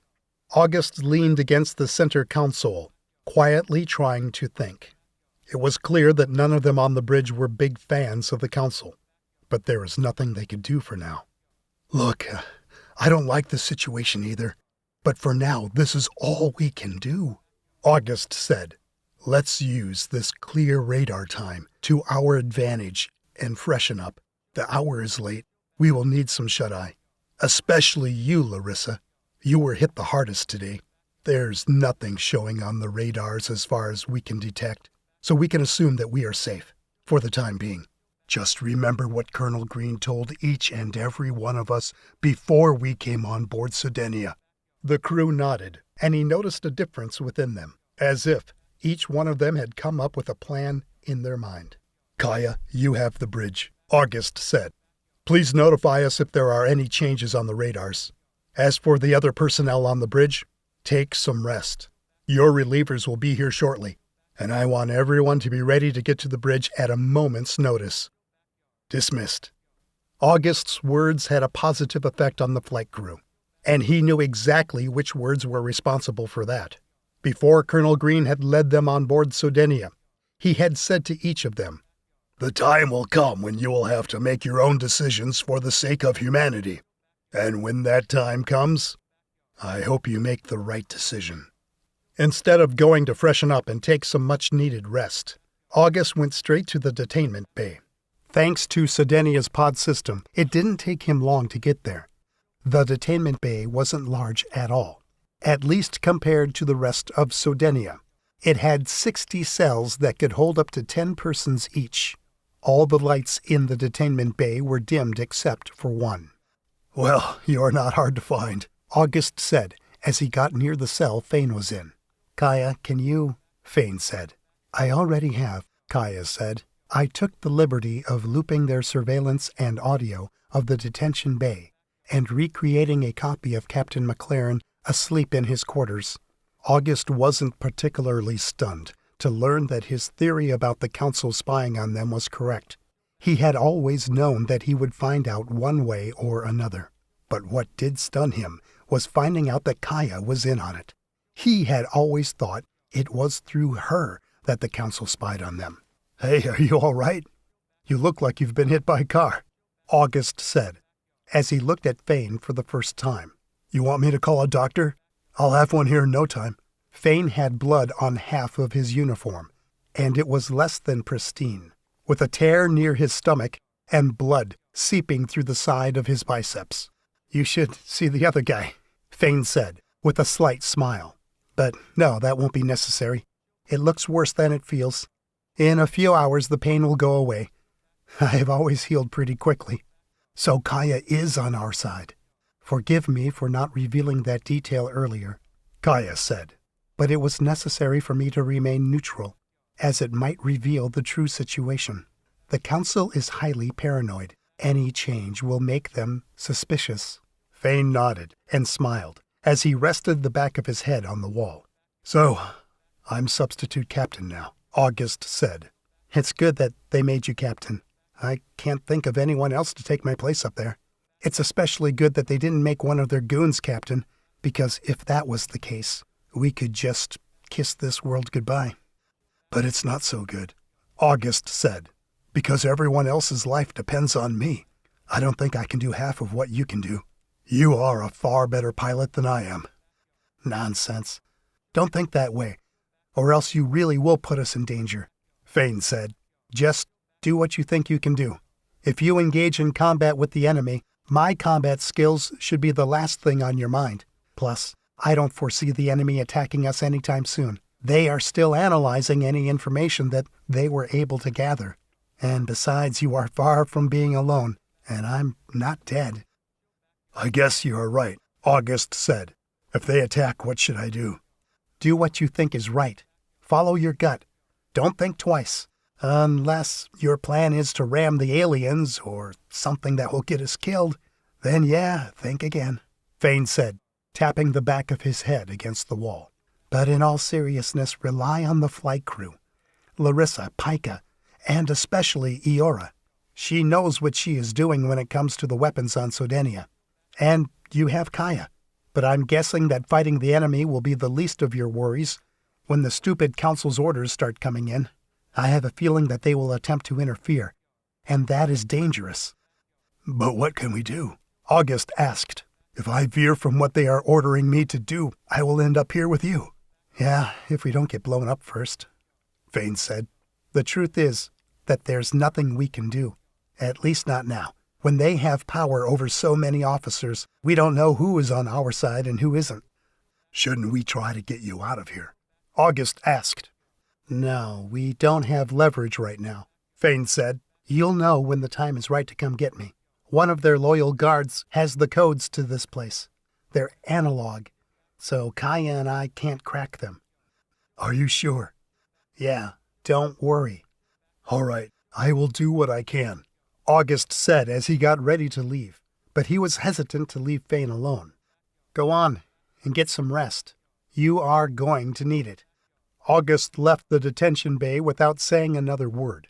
He felt bad for Fain and what had happened. To think that doing something good for humanity got you rewarded with a big pile of shit. He wanted to go find the guard that held Fain's cell codes and force him to open the door. But he knew that wouldn't lead to anything good, no matter how much Sodenia needed Fain as a captain. Resignation and reasoning quickly took over, prompting August to return to his quarters. The loop in the detention bay will be returned to normal in 3 seconds, Kaya said. Once you enter your quarters, I will return the feed there back to normal. Thank you, Kaya, August said. August lay in his bed, exhausted, with the world around him fading away with each minute that passed by. But despite his weariness, his mind didn't let him fall asleep. He knew that his ultimate test would soon come, and when it did, it would take everything he had to survive it. At first he tried to think about war strategy, about all the things he had learned in the ESAF program. But soon he found that instead of putting him to sleep, it was waking him up. Evoking maps and tactics was a sure way to keep anyone awake. Then he began remembering simpler times in his life, when he hadn't yet heard of the ESAF or any aliens. He remembered the sweet, sweet smell of his mom's pancakes in the morning. He found himself wishing he could just go back to that time and tell his parents how much he loved them, how much he appreciated what they did for him, and everything they went through for him. August was one of the thousands of children that became orphans mere days after the Akram's first attack.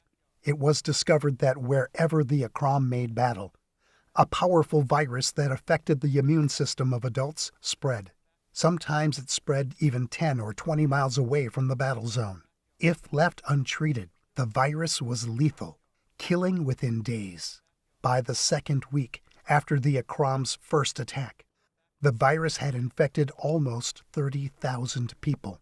But only the first few thousand fell victim to the virus before the universal vaccine was developed. August's parents were among the first infected. Mom, Dad, August murmured. I miss you guys. I miss you so much. Not a day goes by without you in my mind. August had found the strength he needed to carry on. He thought of the reasons he enlisted in the first place. I will fight them and give it my all. A single tear slid down August's cheek before he fell asleep.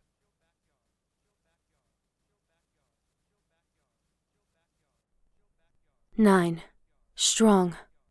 After being dismissed from the bridge, Larissa couldn't afford to go to her quarters and freshen up.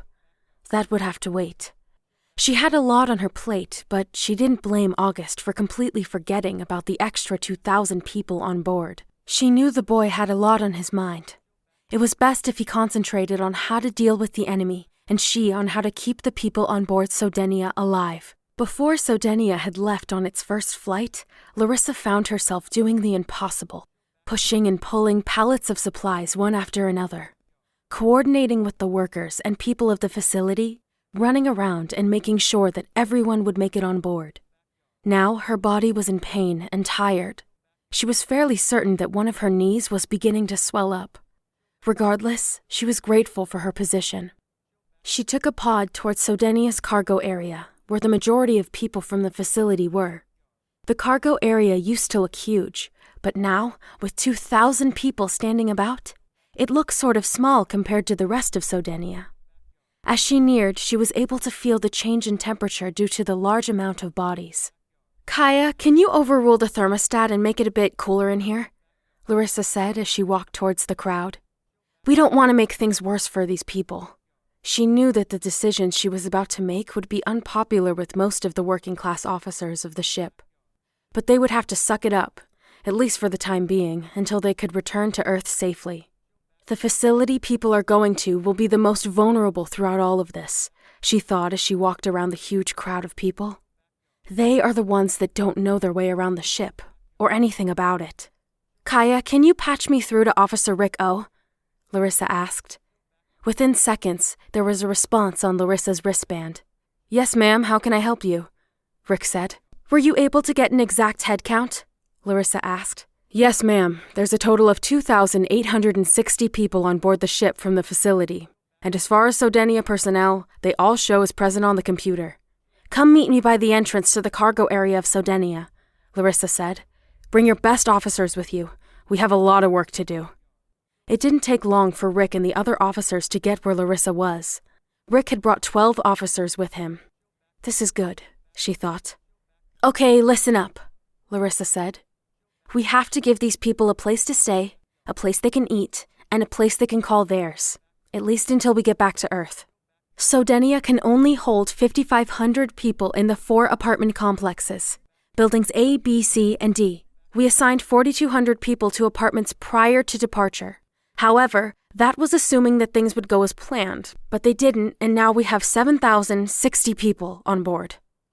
Larissa extended a small screen on her wristband and did some quick calculations. She hummed, trying to stay in a positive mood, while her fingers danced around the tiny screen. "So, if my calculations are correct," Larissa said, "which they are, make no mistake, to accommodate everyone in the best way we can, wait, I better say this in a way that everyone can hear me. Kaya, intercom please, for the cargo area and all the officers with assigned departments." "Whenever you are ready," Kaya replied. "Attention, officers previously assigned departments and ESAF facility members. In order to best accommodate the current situation, we will dedicate Building A to the people that came from the facility, 2 people per room. The remaining 110 will float over to Building B. Officers that were assigned to Building A and the first 55 apartments in Building B will float back, sharing a room with the person in the nearest apartment. As long as there are 2 officers per apartment, we should be okay. I hope you understand that this is only temporary." Some of the officers that Rick had brought over took it in stride, and it was clearly visible that they were happy, no doubt already making plans to bunk with their buddies. But others weren't as happy. Larissa decided to call them out and cut any potential problems at the source. "Are there any objections?" Larissa asked. "If so, I'd like to hear them." 2 of the officers in the group stepped forward, their hands clenched. They didn't look happy. Rick stepped in front of Larissa to remind the officers of their position, but Larissa gestured for Rick to stop and said, "That won't be necessary, Rick. Let them voice their concerns." How are you going to take away our apartments just like that? One of the officers said. You take our apartments away while you and the higher-ranking officers will remain on the upper decks in the luxurious suites? I don't think so. Why don't you give up your suite or quarters or whatever you want to call it? I'm sure you can fit 10 or 20 people in there. You fools! Rick shouted. I knew that you two were ignorant, but this goes beyond that. Don't you know that? It's okay, Rick. I'll take it from here. Both of you, identify yourselves before you address me, Larissa said with a calm voice. She was used to being obeyed and never having to repeat herself. Her words were like a whip to the officers, and they quickly straightened up and snapped to attention. Verrill P. Rippins, deck officer, the one who had spoken said. Christoph Reels, deck officer, the other one said. Larissa knew that if she allowed any sort of flexibility, she would lose any and all power she had over them. I'll take the time to answer this in case it comes up again, even when time is of the essence, Larissa said, stepping up to the two. In case you have forgotten, I am Lieutenant Commander Larissa Druner, the General Manager on board Sodenia. I am responsible for all of you and everyone on board this ship. The food you'll eat, the water you'll drink, and even the air you breathe all have to be approved by me, among hundreds of other things. Now that we've got that out of the way, let me explain this. The original plan the council on board Sodenia had was to put 4 officers in one apartment, since the apartments themselves aren't exactly small. I was the one that got the council to agree to use all 4 apartment complexes. Verrill and Christoph were beginning to look pale, and sweat appeared on their foreheads. Lastly, Larissa continued, the upper decks are designed for the flight crew and highly specialized officers, so they can be on hand and ready for action at any given time, helping Captain Fain Jegga in any way they can against the alien threat. Does that answer your questions? Yes, ma'am, Verrill said stiffly as his Adam's apple bobbed. And you? Larissa asked, directing her gaze towards Christoph. I'm fine with that also, Christoph said, trying not to stutter. But if you insist on complaining or not cooperating fully, Larissa said, there's plenty of room in the detention bay. You got that? Yes, ma'am, they both said in unison. Okay, let's get going. We have a lot of work to do, Larissa shouted at the group. Let's wrap this up as far as we can so we can get some shut-eye. Larissa, Rick, and the officers worked until the wee hours of the night, assigning new apartments to everyone in the cargo area and letting the rest know about the move. Everything had gone smoothly, with not much complaint. People were happy enough to be able to finally rest after the long day. Larissa didn't leave the complexes until the last person was inside his apartment. After that, she was quick to grab a pod. She was dead tired and even managed to fall asleep during the short 5-minute ride. Kaya had to nudge the pod back and forth until she woke up. Once inside her quarters, her clothes flew off. She needed a shower badly, but she needed sleep that much more. She decided to wipe her face and hands with a damp, warm towel before going to bed. A shower would be too much, too long, and it would probably wake her up. Kaya, wake me up 45 minutes before the first shift, Larissa mumbled as her body faded away into the sleep realm. I'm going to need a lot of coffee. A lot of coffee. A lot. To Larissa, it seemed like she had closed her eyes not even a minute ago, when she was already waking up again. She rested naked on the bed. The thin sheet that covered her felt so good. She felt free. But she knew that if she didn't get out of bed right away, it would be that much harder when she finally did. I hope you've prepared really strong coffee, Larissa said as she sat up in bed, attempting to get up. I'm really going to need it. Is it really time to get up already? I am beat.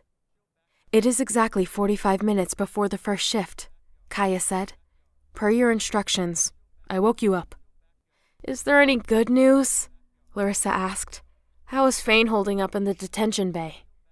There have been no major incidents since Sodenia left Earth.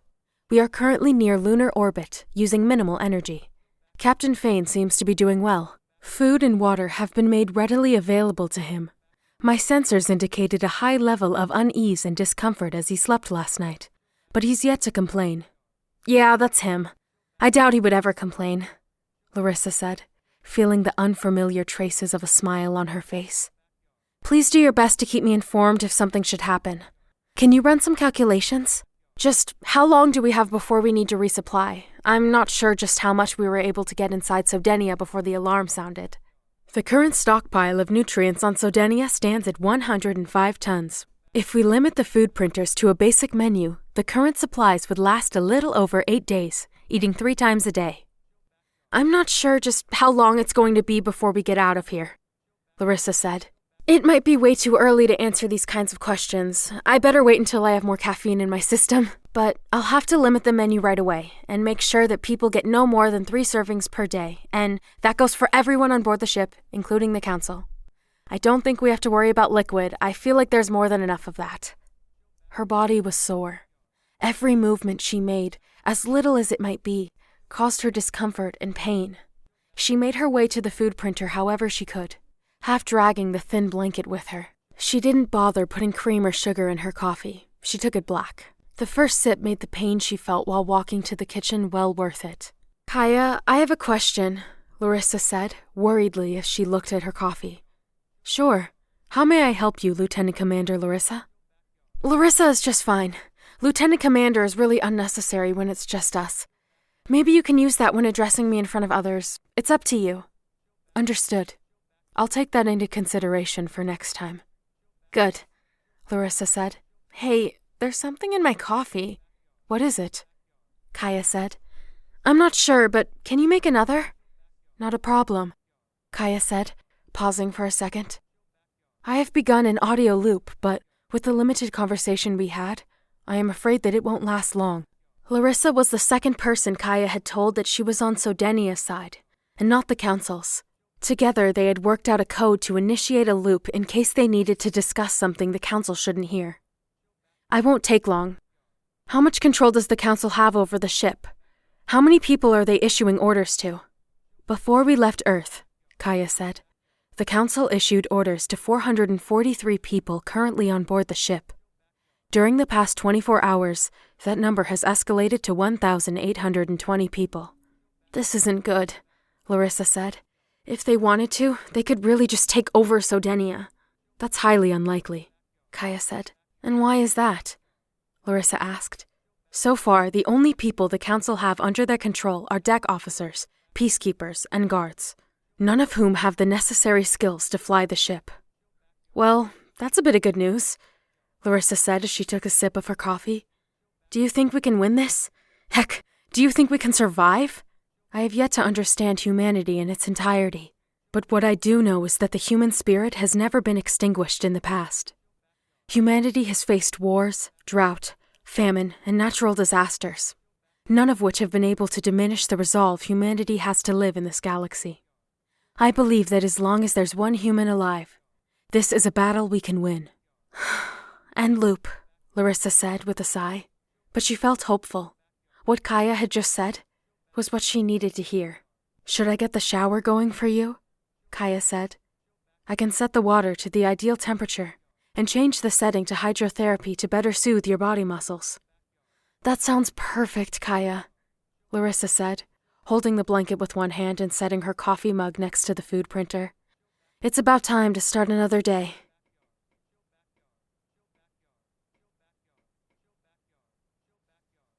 Ten. Disruptions.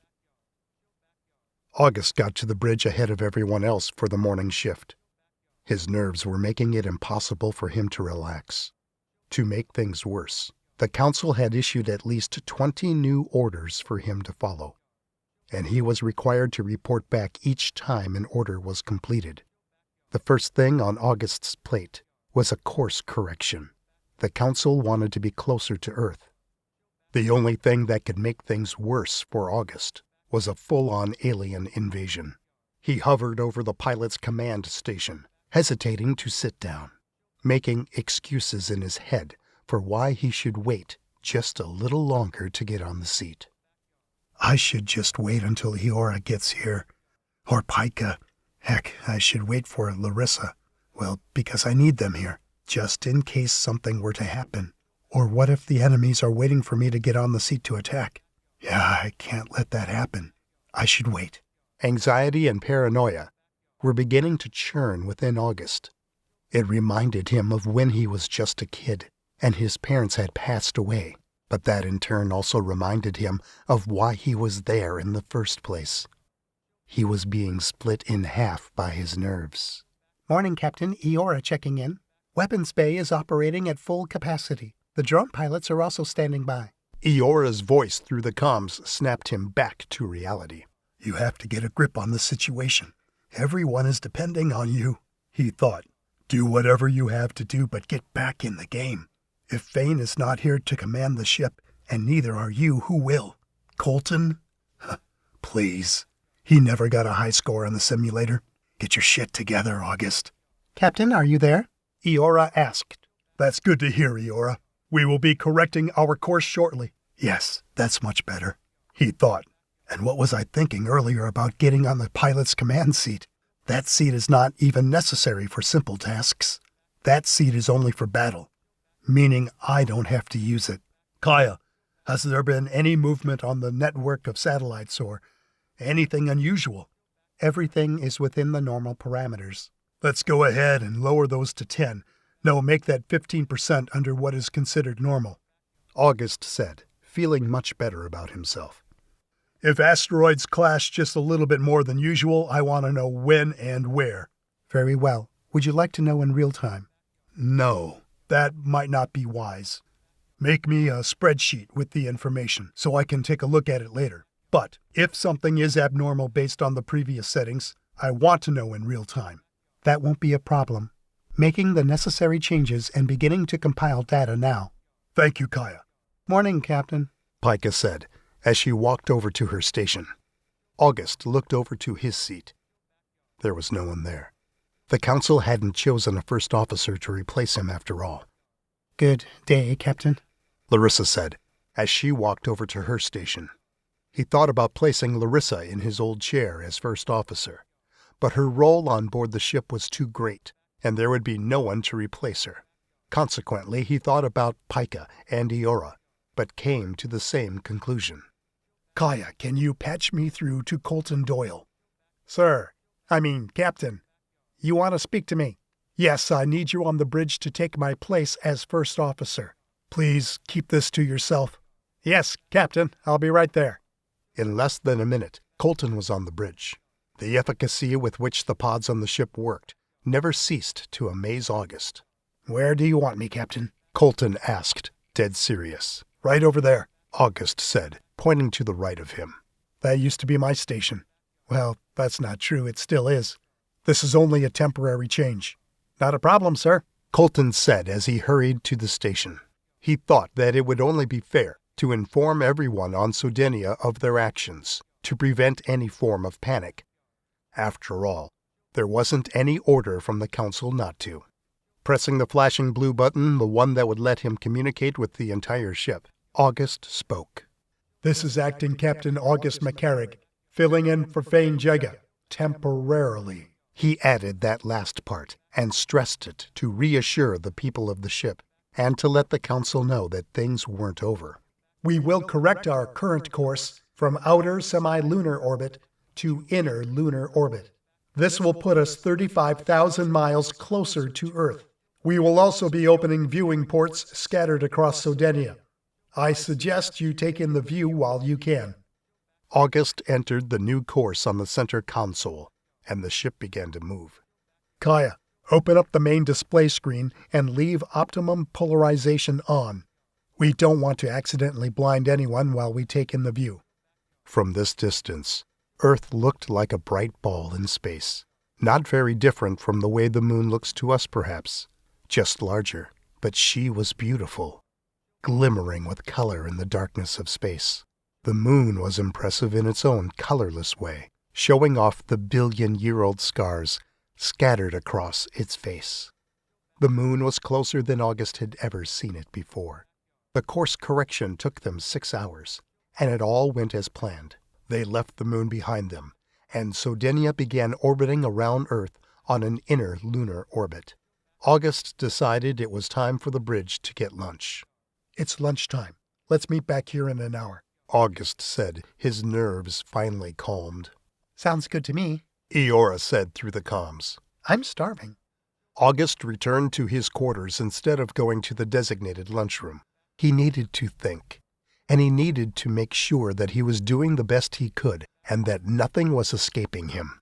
While food was on his mind, so were the doubts. A little less socializing never hurt anyone. Kaya, has there been any movement captured in our network? August said as he entered his quarters. Well, I mean movement that meets my below normal criteria. I have accumulated 784 spreadsheets of data that meet your criteria, Kaya said. Would you like me to print them out for you or send them to your computer? Send them over to my computer, August said as he walked to the food printer. I'll go over them and see if I can see something. Maybe a clue of some sort. I'm not entirely sure where I am going with it, but things are too quiet. August hesitated before choosing his meal. The screen on the food printer read, "Minimum menu available." Now, instead of the hundreds of thousands of choices from before, they were limited to a set of 10 simple meals. Larissa must have made the change, he thought. Of course, we didn't have enough time to get the supplies on board. The original plan called for Sodenia to stay in space with a full crew for 16 days. Our loading time was cut in half, and the personnel on board the ship almost doubled. Larissa, come in, August said into his wristband. Yes, August? The fact that Larissa did not call him captain made him feel good. She was well aware of the situation they were in. I see the new menu, August said, trying to hide the mounting stress. Just how long do we have before we run out of food or drink? I've been getting multiple complaints about it, Larissa responded. I just finished creating the newsletter, and I will send it to everyone on board the ship. But it looks like, with the current population, we only have a little over 8 days before the food starts to run out. As far as drinks, the tanks are full. Thank you. That's good to know. I hope I didn't interrupt your lunch. You didn't interrupt much, Larissa said with a laugh. I thought you'd already seen the new menu. There's not much to interrupt there. August let out a strained laugh and said, You're right. See you back on the bridge when lunch is over. Try not to scare the people on board the ship with that newsletter. Don't worry, it doesn't say much. See you. A little over 8 days, August thought. I wonder if, by the time the 8th day gets here, everything will be over.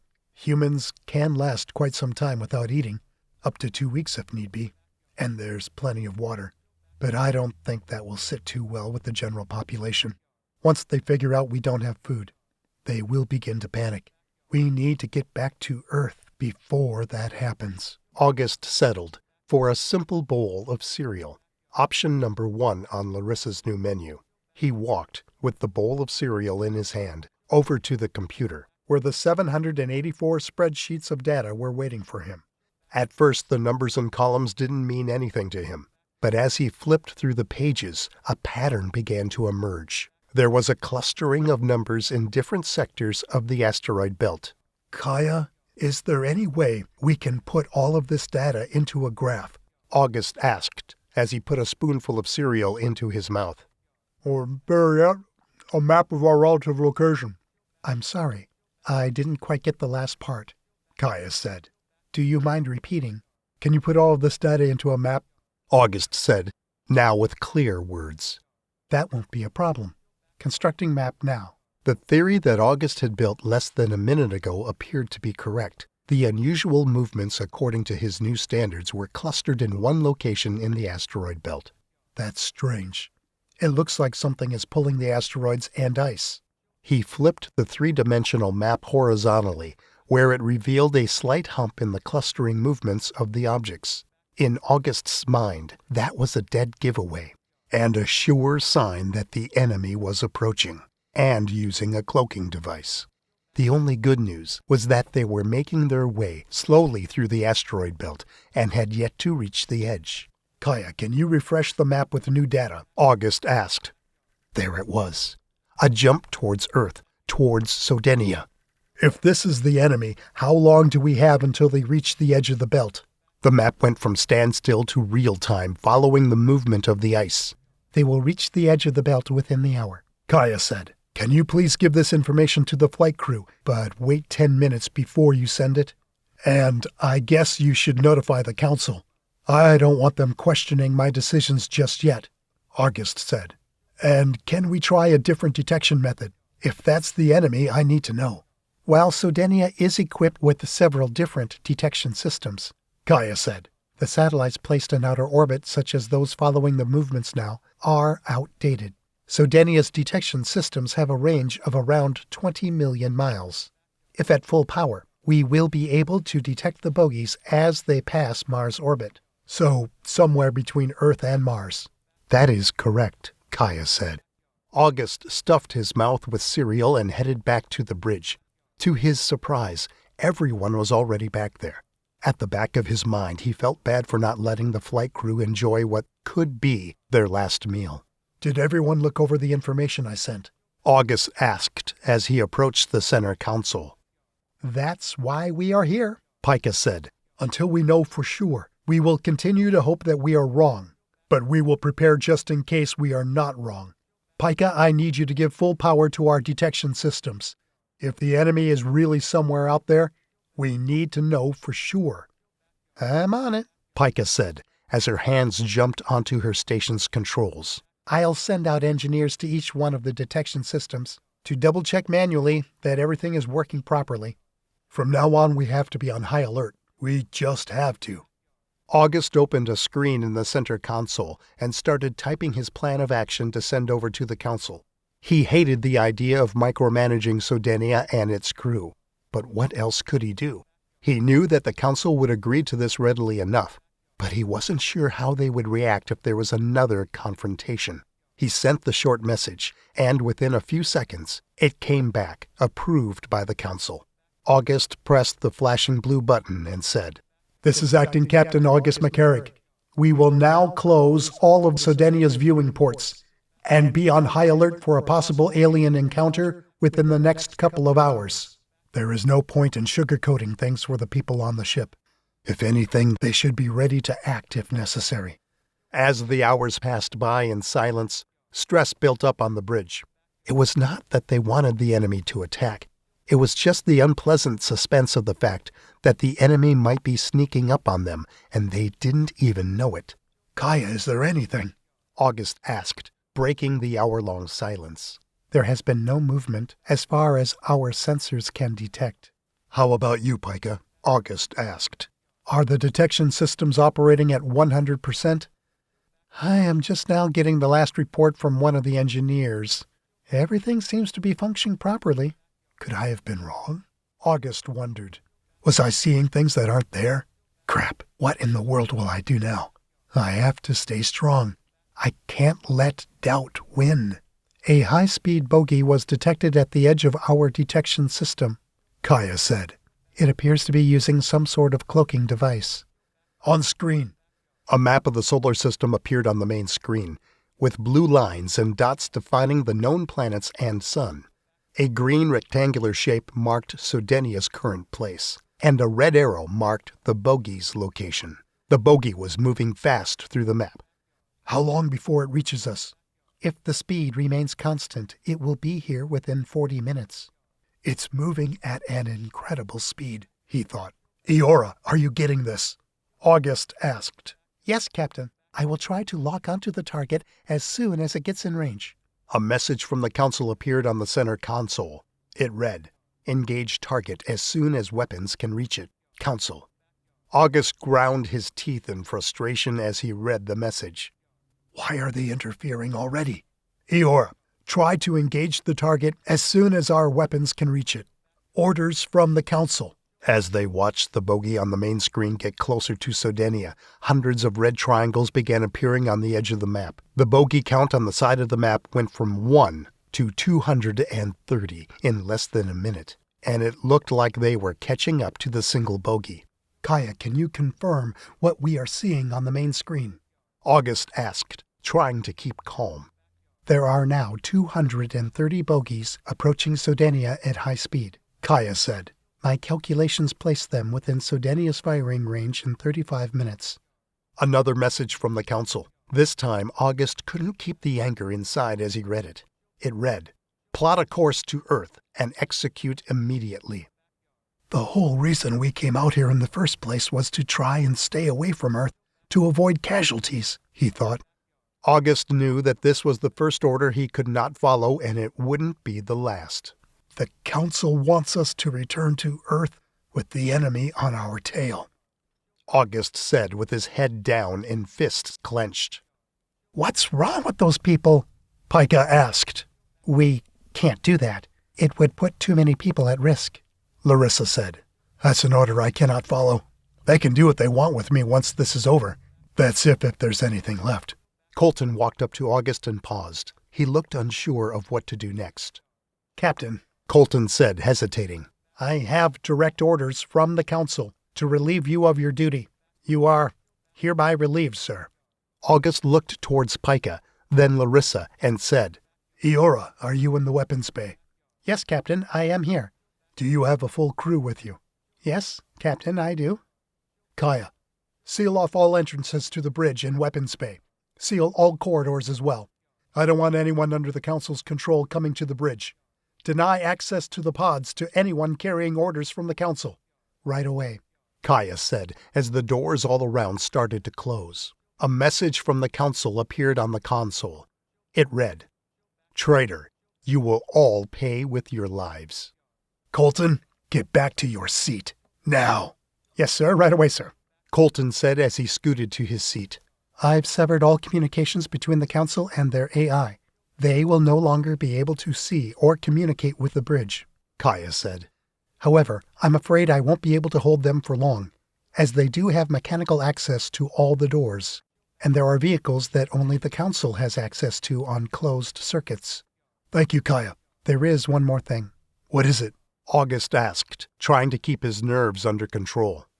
The Council has already dispatched a large group of officers towards the detention bay and all around the ship. They do not look as if they have good intentions. Fain is in danger, Pika said. Pika, you are the only one I can think of that will be able to get him out of the cell without having the codes. They're using an analog lock. I'll go now, Pika said as she stood up from her station. Take an officer from the bridge with you, August said. Benson, you are coming with me, Pika said. A nearby officer got up and stood next to her. Kaya, open the door, and show me the best way to get there. Good luck, August said. We'll be back soon, Pika said as she and Benson left the bridge. The door closed behind them. Kaya, how long do we have before the enemy is in range? August asked. Around 21 minutes. Everyone get ready. Shield up, August said as he looked back at the pilot's command station. Larissa, I'm going to need your help. You have the console. Usually, the first officer would take over the center console as the captain sat in the pilot's seat. But August didn't know what side Colton was on for sure. Resigned to doing what he must, he moved towards the pilot's command station behind the center console. The controls automatically adjusted to fit him perfectly. Once he was seated, the command station began to rise from the ground as the opening in the ceiling of the bridge appeared. The room the seat took August to was dark, but within seconds, panels all around him began to light up with the view of the outside. He had a complete view of the outside world. The only thing he couldn't see was a small spot below his seat. It was then that August saw Sodenia in its entirety. It was breathtaking. For a minute, August was able to forget the massive mess they were in. But then, a countdown clock reading -16 minutes appeared on the right side of the giant screen that surrounded him, bringing him back to reality. He spent the next 10 minutes trying to recall his training, the thousands of hours that he'd spent on the simulator. But as the clock reached -6 minutes, there was no more time for recalling. The highlighted bogies began to appear on the giant screen. And soon the screen was filled with hundreds of green squares lining up across the horizon. We still can't see them? August asked. If it was not for their constant energy output, we would be unable to detect them, Kaya said. Did they just slow down? It appears the bogies have stopped just outside Sodenia's range of fire and are now forming a perimeter. August saw the bogies spreading across the horizon as the screen began to flash with a red warning of incoming fire. August began to pull Sodenia back up, away from the enemy. But they were quick to follow and stayed out of the ship's weapons range. The incoming fire struck Sodenia's shield head-on. But the enemy fire proved to be no match for the massive shield. "Eora, fire everything we've got as soon as you have a target," August said. "We are going to face the enemy head-on. Reinforce the shield on the bow of the ship," August added. August accelerated Sodenia towards the enemy faster than the enemy could outrun it. As the enemy got within range of the ship, all weapons opened fire, unleashing hell on the enemy. Sodenia had them on the run. "Enemy confirmed," Kaya said. "Their cloaking device seems to have stopped working as they are taking fire. Can we zoom in on one of them?" Seconds later, an enlarged image of an enemy craft appeared on screen. It looked entirely different from the Akram, or the past subspecies that had attacked Sodenia on Earth. This new enemy was completely different. "Another subspecies," August said as he pressed on. "Off screen." The enemy began to disappear from the horizon at a staggering rate. Within a few minutes, they had been destroyed for the most part. Could it be that Sodenia was that powerful? Sodenia had unleashed an amount of fire incomparable to anything August had seen before, but he knew something wasn't right. As the last of the enemy ships disappeared from the horizon, and Sodenia stopped firing and slowed, Larissa pinged August. "What is it?" August asked. "There's something weird happening in the ship's dock. It looks like something attached to us while we diverted some of the shield's power," Larissa said.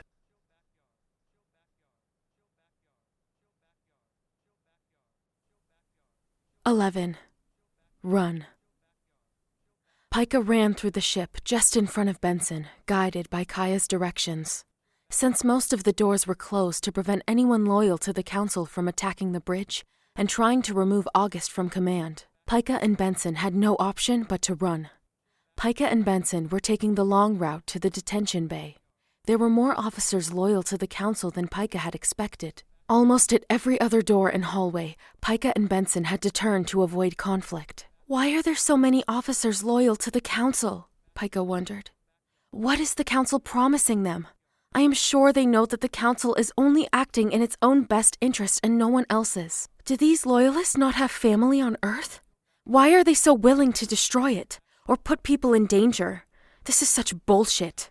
To make matters worse, Pika was beginning to feel that Sodenia was engaged in heavy battle with the enemy ships. Clues like reverberations and sudden acceleration and deceleration made themselves felt as she ran. She knew that they were not in too much trouble, as Sodenia's movements were still mild in comparison to what she was capable of. She slowed just enough to open a screen on her wristband so she could check the status of the gravity and anti-gravity modules. They looked unmoved, still functioning at 100%.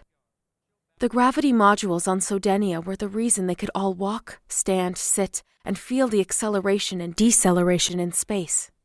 The concept was simple enough to explain, but to completely understand it took some thinking. The gravity modules emitted routing gravity waves around themselves in a continuous loop. As the ship moved through space, the loops compressed into the modules, making the gravity on board feel heavier in whichever direction the ship moved. Kaya, why is the door ahead of us not open? Pika asked as soon as she saw the door and was unable to see another route. There are 2 Council loyal guards trying to open the door from the other side, Kaya said. There is little information about them on file, therefore I cannot predict the outcome of the encounter. They are armed with stun batons. Pika looked over to Benson. I'm with you, ma'am, Benson said. I have family back on Earth, and I've always hated the Council. I needed to hear that, Pika said. Just follow my lead.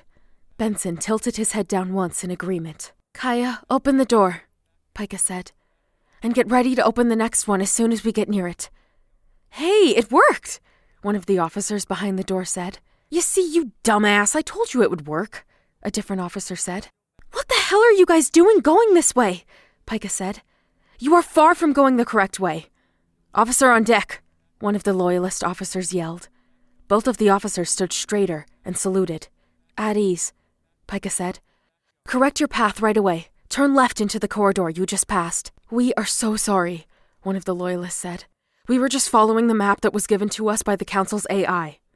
Are you questioning me, officer? Pika said. She avoided reading their name tags so they wouldn't do the same to her. No, ma'am. Officer Wolf Hansen, Hansen said, as he gestured to himself and his companion. "Second Division, peacekeeping, lower decks." "Then get going. We don't have time to waste," Pika said as she walked past them, with Benson following closely. "Yes, ma'am, right away," Hansen said, as he and Wolf walked to the door Pika pointed out. As Pika got near to the door that would allow her and Benson to exit, she could feel the peacekeeping officers staring at her back. "Excuse me, ma'am." It sounded like Hansen once again. "You still want to continue wasting my time?" Pika said, as she turned 180 degrees to face them. "I only know of one Lieutenant Evans, and she's assigned to the bridge. We have specific orders to apprehend her if we see her, or anyone from the bridge for that matter," Hansen said, as he took a step towards Pika. "Do you mind telling me what division you are in?" Pika turned to look at Benson and shouted, "Run!" She and Benson swiftly broke into a run towards the nearest door. The Loyalist officers were hot on their tail, yelling at the top of their lungs for them to stop, but it was too late. They were too far away. "Kaya, open the door and close it behind us," Pika said, just 5 steps away from the door. The door opened without her and Benson having to stop, and as they passed, the door did as Pika had asked and closed right behind them. Once the door closed, the yelling stopped. Pika had never noticed just how well the ship was insulated until now. As hard as they were yelling, she thought that some of the noise would make it through the thick steel, but it didn't. The next corridor was so quiet that she could hear Benson breathing. "That was close," Pika said. "So, the Council is now coming after us too?" "It would seem so," Benson said. "So where to now?" Pika asked. "Make a right down the next corridor," Kaya said. "That will place you just 2 corridors and 4 doors away from the detention bay." "Let's get going. We don't have time to waste," Pika said as she broke into a sprint. "Right," Benson said, following. After a solid 18 minutes of sprinting down Sodenia's long corridors, they finally reached the door that led into the lobby for the detention bay. "This is one of the last doors, right?" Pika asked, catching her breath. "So, let's open it. We are ready. We've got to get Fain out of here before they get to him." Sodenia suddenly accelerated a lot harder than before, prompting Pika and Benson to hold on to the nearest handrails. "Something is really happening out there," Pika managed. "Should I inform you?" Kaya asked. "No, there's nothing we can do about it anyways. We have to concentrate on the task at hand," Pika said. "Before I open the next door, I should inform you that there's a group of 8 officers armed with electric batons," Kaya said. "As I speak, they are trying to gain access to the detention bay." "Do you think that the rank trick will work again?" Pika asked. "I don't know. I'm not sure that it worked the first time around," Benson said. "But what else can we do?" "This time, as soon as we step into the room, you yell 'Officer on deck,'" Pika said. "Once in there, I'll think of something else to say." "Why don't you think about it now?" Benson asked. "And not when there are 8 Loyalist officers looking at us, looking for us." "There's no time for that. We have to get going before they get into the detention bay. It's the only chance we've got." "Fine, but come up with something clever," Benson said. "Kaya, open the door and leave it open," Pika said. The door before Pika and Benson opened without question, and as it did, it revealed 8 officers looking straight at them. Pika stepped forward without hesitation, and Benson followed. "Attention! Officer on deck!" Benson bellowed as he passed the threshold. The 8 officers stopped staring at once, stood up straight, and saluted Pika. "At ease, gentlemen," Pika said as she took a step forward. "There's been a reassignment. You are to hand over the code to open the prison cell and leave immediately for the bridge. Your assistance is needed more up there." "I know you," one of the Loyalists said. "Benson," Pika said in a low voice that only Benson could hear. "Were you ever good at football? Soccer or American?" Benson asked in a low voice. "American," Pika said, keeping her voice down and not making any movements. "Then, yeah, I think I was pretty good," Benson said. "You are Lieutenant Pika, aren't you?" the Loyalist said. "Hey, what are you 2 talking about?" a different peacekeeper said. "You know, we have orders to arrest anyone from the bridge. Glad you saved us from having to drag you all the way back here." "Good. You're going to need those skills now," Pika said to Benson. "I need you to get us through that door." "I'll do my best," Benson said. "Kaya, open the door," Pika said as she ran. Benson quickly got in front of her and tackled 3 of the 8 officers standing in their way. The 3 officers and Benson fell onto the detention bay floor. "Close the door," Pika said when she saw they were clear. The door closed before the other 5 officers could enter the room. They were too busy pulling out their batons instead of chasing after Pika and Benson.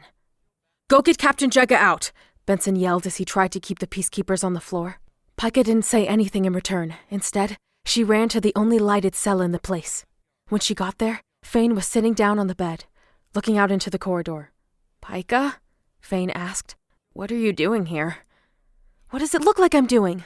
Pika asked as she searched for a way to open the small analog module next to the glass barrier. She grabbed a small screwdriver from her pouch of tools.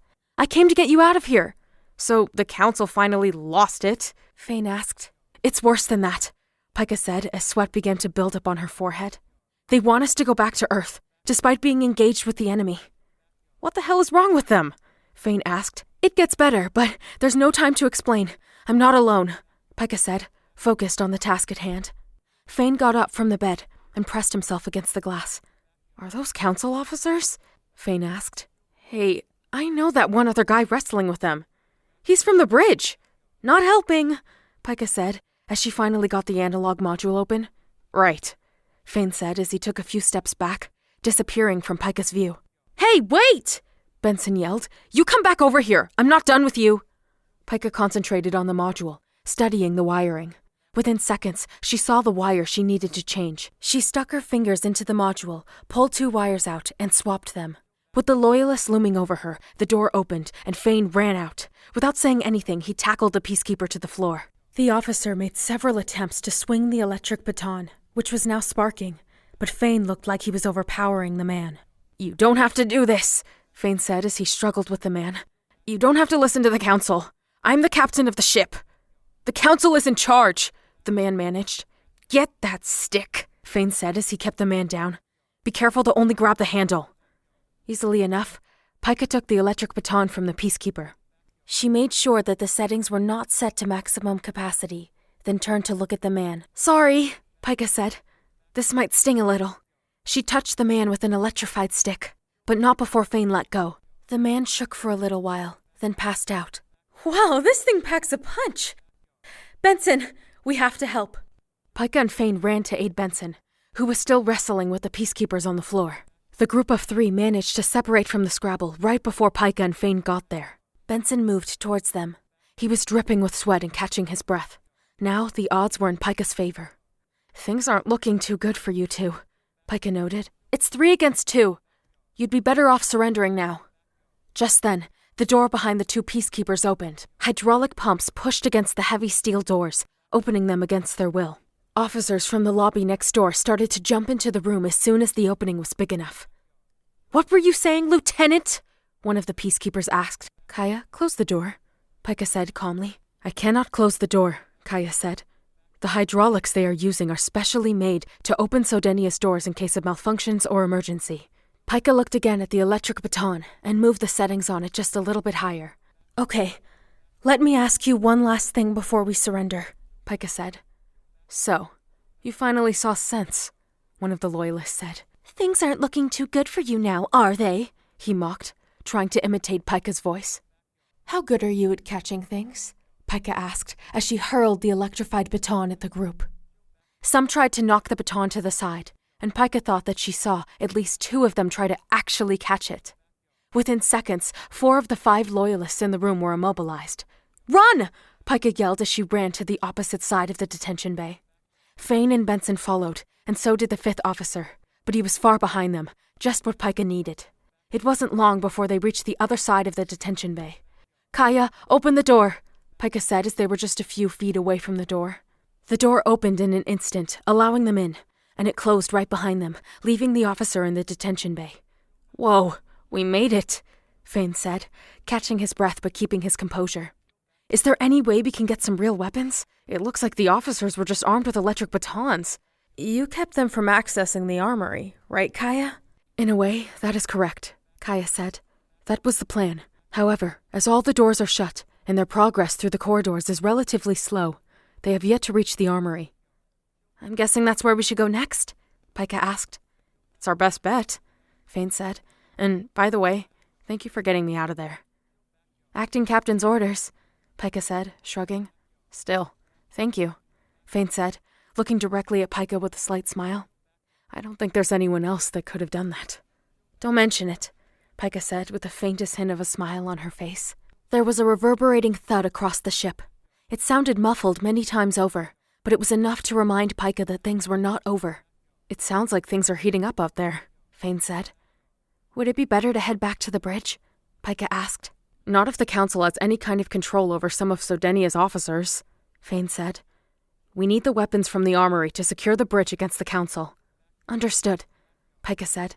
Kaya, what is our fastest route to the armory? There is a way to get there, using the pods as of this moment, Kaya said. It will only take 2 minutes. Damn it, me and my stupid mouth. I'm going to have to get inside those stupidly fast pods, Pika thought as she cringed inside. Do it, Fain said. I advise you to move onto the corridor platform for your safety, Kaya said. They moved, and soon after, Pika felt a whiff of fresh air as Kaya opened the corridor that led to the armory and where the nearest pod was located. The pod appeared in front of them within seconds. Pika tried not to cringe as she got on board the pod, but she wasn't sure if Fain or Benson noticed. Kaya, go easy on the acceleration this time around, Fain said. Well, there goes that. He noticed, Pika thought.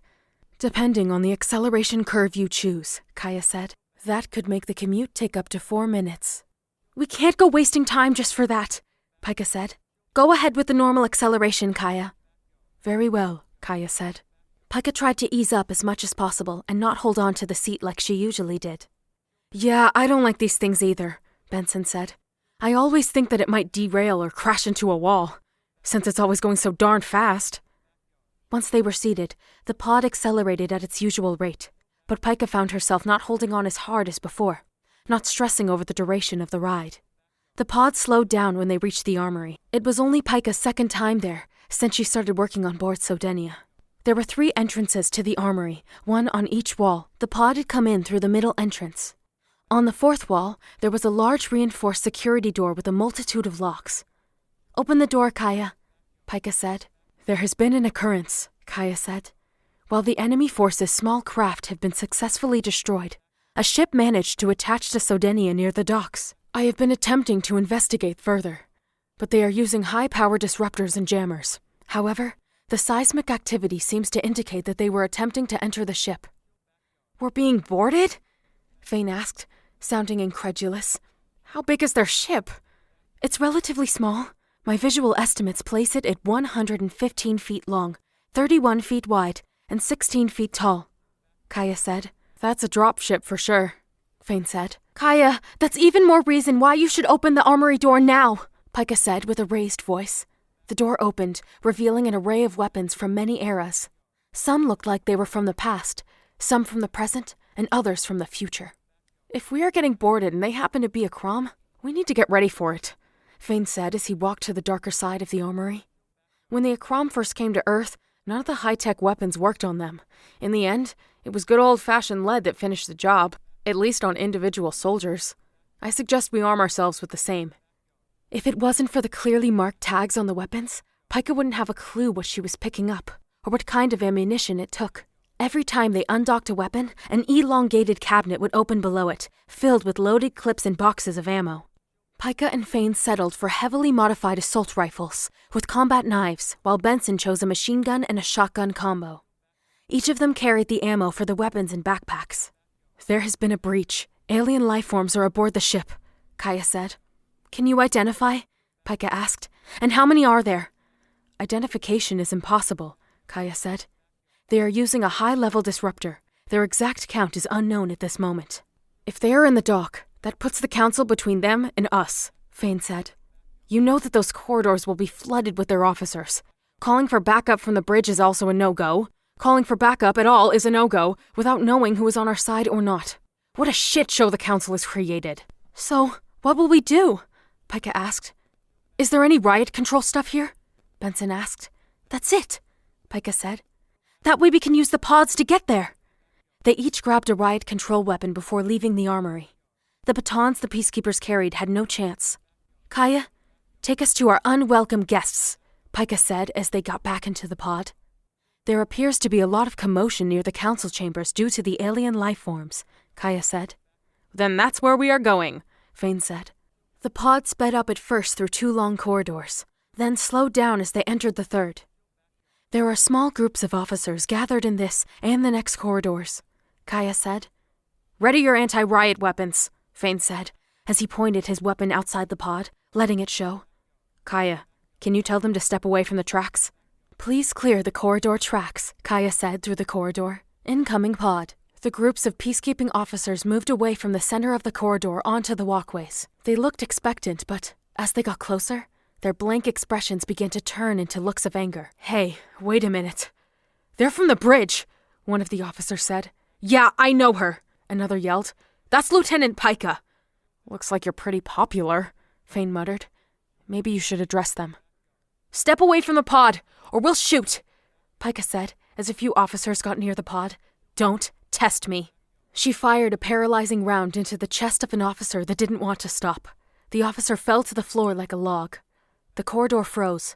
The only people moving were those on board the pod. Is there anyone else that wants to try it?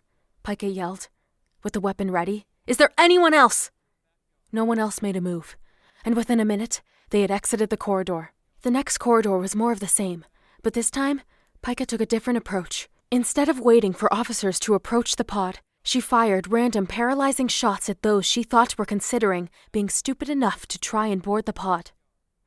Things were much different in the corridor where the council was located. As soon as Kaya opened the door, the flood of officers exited, running fast and paying little attention to the 3 on board the pod. What is happening? Pika asked. The answer to that question became evident as they neared the council room. The star-engraved door that led into the council room was lying across the corridor, bent out of shape, and debris were scattered everywhere. Stop the pod, Fain said. That's when Pika saw it. A large figure coming out of the council room, holding up what looked to be a council member in one hand. The humanoid figure was about 8 feet tall, solidly built, and wearing a heavy type of armor. In many ways, it looked like the armor the ancient Roman warriors used to wear. Its neck was elongated, and so were its mandibles. The beast looked rabid and angry. Help me, said the person it was holding. A Crom, Fain said. Are you sure? Pika asked, as she slowly reached for her assault rifle. I'm sure that's one of them, Fain said as he lowered his anti-riot weapon. The Akram tossed the council member to the other side of the corridor, as if he was a rag doll. Then, a second Akram emerged from the council room. At that point, it was easy for Pika to imagine that all the council members were dead. The one the Akram had just tossed was the last surviving one. Then, a human emerged, perfectly unharmed. But he was not wearing the same attire as the council members. He was wearing a lab coat? It was hard to see from so far away.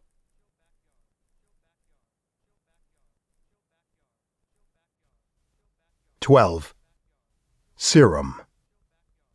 Jonathan sat in front of his computer, awaiting the results of his last experiment. This time he was sure that he had gotten it right. He had finally developed a serum that was 100% compatible with humans, which would allow him to finally learn the full extent of the Akram language. Computer, how much longer will it be? The results will be clear in less than 5 minutes. The computer replied. They will never understand. They have never understood. Jonathan thought. They weren't even able to identify the true might of the Akram. Since I first saw the subspecies, it was clear to me. They were no Akram. How could it not be clear to them? How could they confuse such a lowly species with the conquerors of the galaxy? This is why they don't deserve such power. They don't even deserve to command this ship. Jonathan leaned back in his chair, unable to hide the grin on his face. He was so close. Now that there is another subspecies attacking Sodenia, I wonder if there will be any Akram scouts among them. Jonathan thought.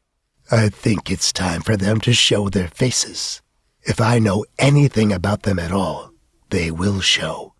All the subspecies attacking this ship are just a show. They are savoring the moment they will bring this ship to its knees. There have been several attempts by the Council to reach you, the computer said. Just reply to them and tell them that I am busy. I'm in the middle of an experiment. They should know that, unlike them, my time is precious." "I am afraid they are insisting," the computer said. "They want you to stop your experiment so that you can answer them. They are threatening to send guards to your quarters to stop the experiment themselves if they must." "They are threatening to do what?" "They insist that if you do not answer the call, they will send guards to stop your experiment." "I heard you the first time around," Jonathan said. "Insolence. They don't understand the value of my work. They don't understand the value of knowing what the Akram are capable of. Fools. Let them try. We'll see just how much resolve is in their words. Just keep replying that the experiment is of the utmost importance." "Very well, sir." "It doesn't matter anyway.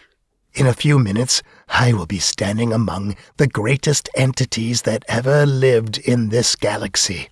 I will be their equal, or perhaps better than their equal, for I have learned their most sacred ritual. No one taught it to me. No one handed it to me. I have learned it from nothing." "The test is complete," the computer said. "Would you like to learn the results?" "Would I like to learn the results of the test that I have been waiting for? Are you sure you are an AI? Or are you just a program with clever little answers?" Jonathan said. "But of course you blithering fool give me the results." "It was a mere courtesy to ask." Yes, I get it. Don't make me wait any longer. Just give me the blasted results." The results are as follows. The simulation showed the Bracca's area of the brain being reconstructed to suit the Akram language in its entirety, while leaving the rest of the brain intact.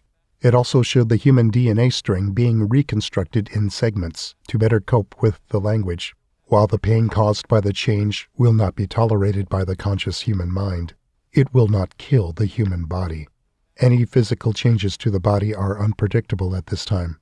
Further testing will be required. For a moment, Jonathan imagined himself turning into an Akram from head to toe. There were few images that showed exactly what an Akram looked like, but he was able to paint a colorful picture of it in his head. "There'll be no need for further simulations," Jonathan said. "Computer, prepare the serum for human trials. The subject will be Professor Jonathan Kep." "Understood. Preparing serum for intravenous injection now." "This is it. This is what I've worked for all these years. This is finally where my life will begin. I will become like a god among humans. All those endless nights, all the ridicule, and now the hard work will finally pay off. The Council is too stupid to understand that the only true thing standing in the way of humanity's utter annihilation will be me. I am the only true chance they have of defeating the Akram. Humans can't beat them. The Hurrian couldn't beat them. Countless alien species throughout the galaxy couldn't even touch them. Only I will." "The serum is ready for human trials. You can take it from the sterile case at your leisure."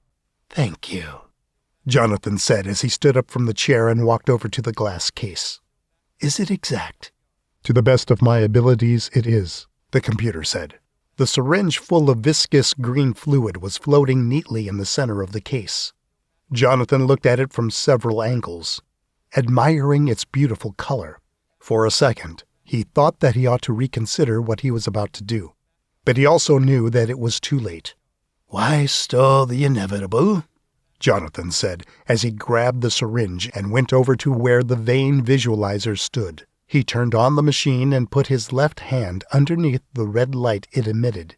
The entire venous network of his left arm appeared right before him, making it easy to choose a vein to carry the serum. "This is for me," Jonathan said as he pushed the viscous liquid into his body. "For the good of humanity." Searing pain flooded Jonathan's body, causing him to collapse onto the floor. It was as if every little movement, including breathing, caused the pain to increase tenfold.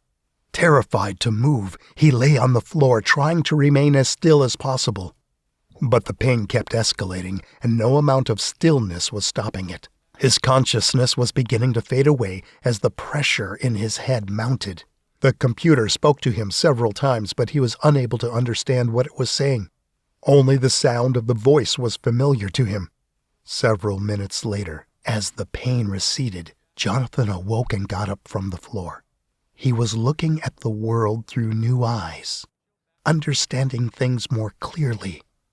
Things that had never made sense to him before suddenly did, like the utter selfishness of the council on board the ship.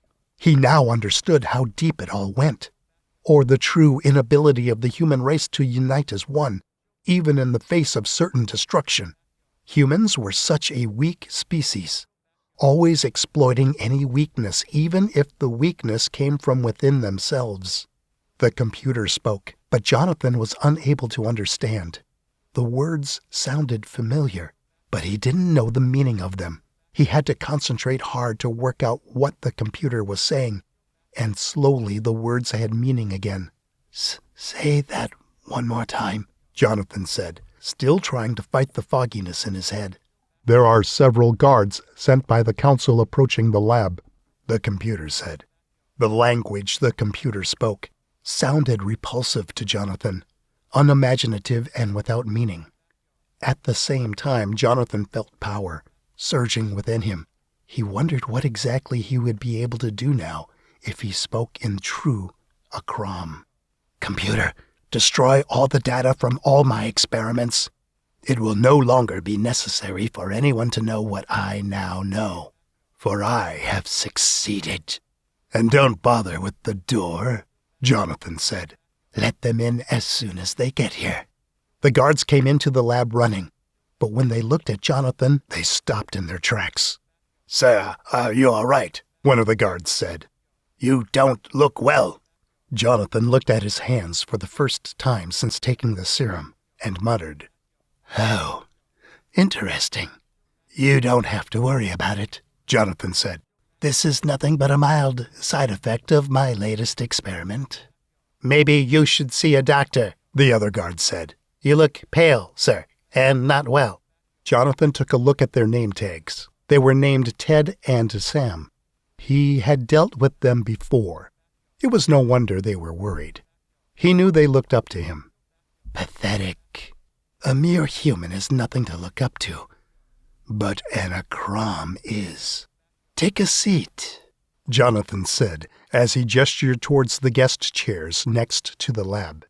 But, sir, we're under strict orders to take you back to the council room, Ted said. Take me to the council? Jonathan asked. It makes me wonder who the council think they are. I don't operate under them. I am not a member of the ESAF.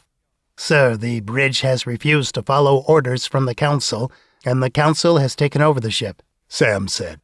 They will replace everyone who does not comply with them. Let me get this straight.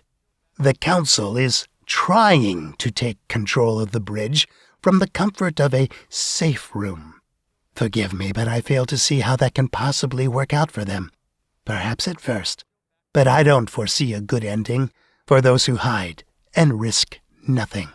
Sir, you ought to be careful what you say, Ted said nervously. The council might reprimand you for it. And what power does the council have here? What power do they really have? Don't make me ask again. So far, even you two have not followed their orders. Ted and Sam did not say anything else. I am asking you, Jonathan said. If no one obeys them, Sam finally said, then they have no power, sir. Good. So then please, take a seat. I have an important lesson to teach you. It's about those who are attacking us.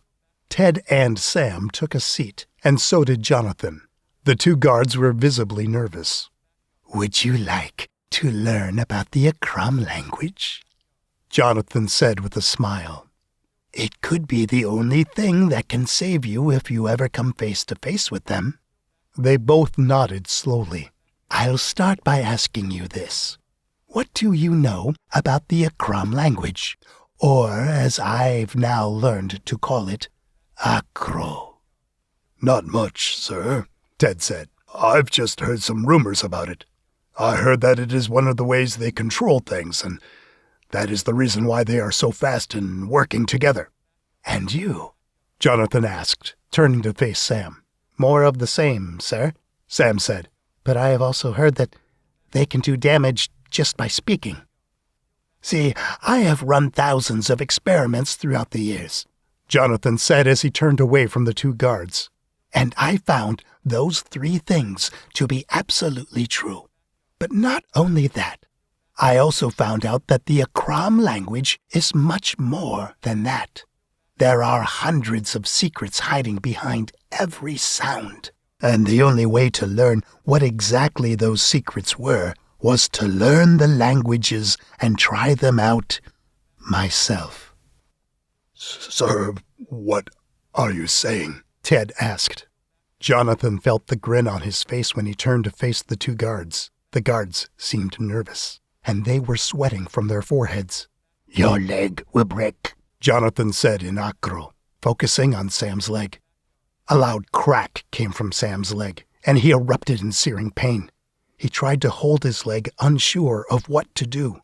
What did you do? Ted got up from the seat, an electric baton in his hand. Ha! That was easier than I thought, Jonathan said. Don't worry. Sit back down. You'll have your turn soon. You bastard! Ted shouted as he launched himself at Jonathan. Your shoulders, elbows, and knees dislocate, Jonathan said in acro. Ted fell to the floor, limp and screaming.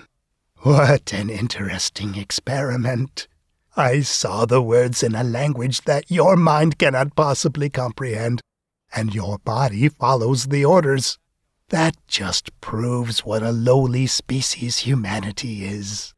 You monster! Ted managed. Monster?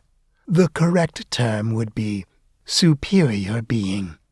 But just the same, I'll take it as a compliment.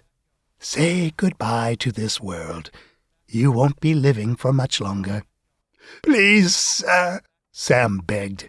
Please let us live. I will do with you as I please. Any last words?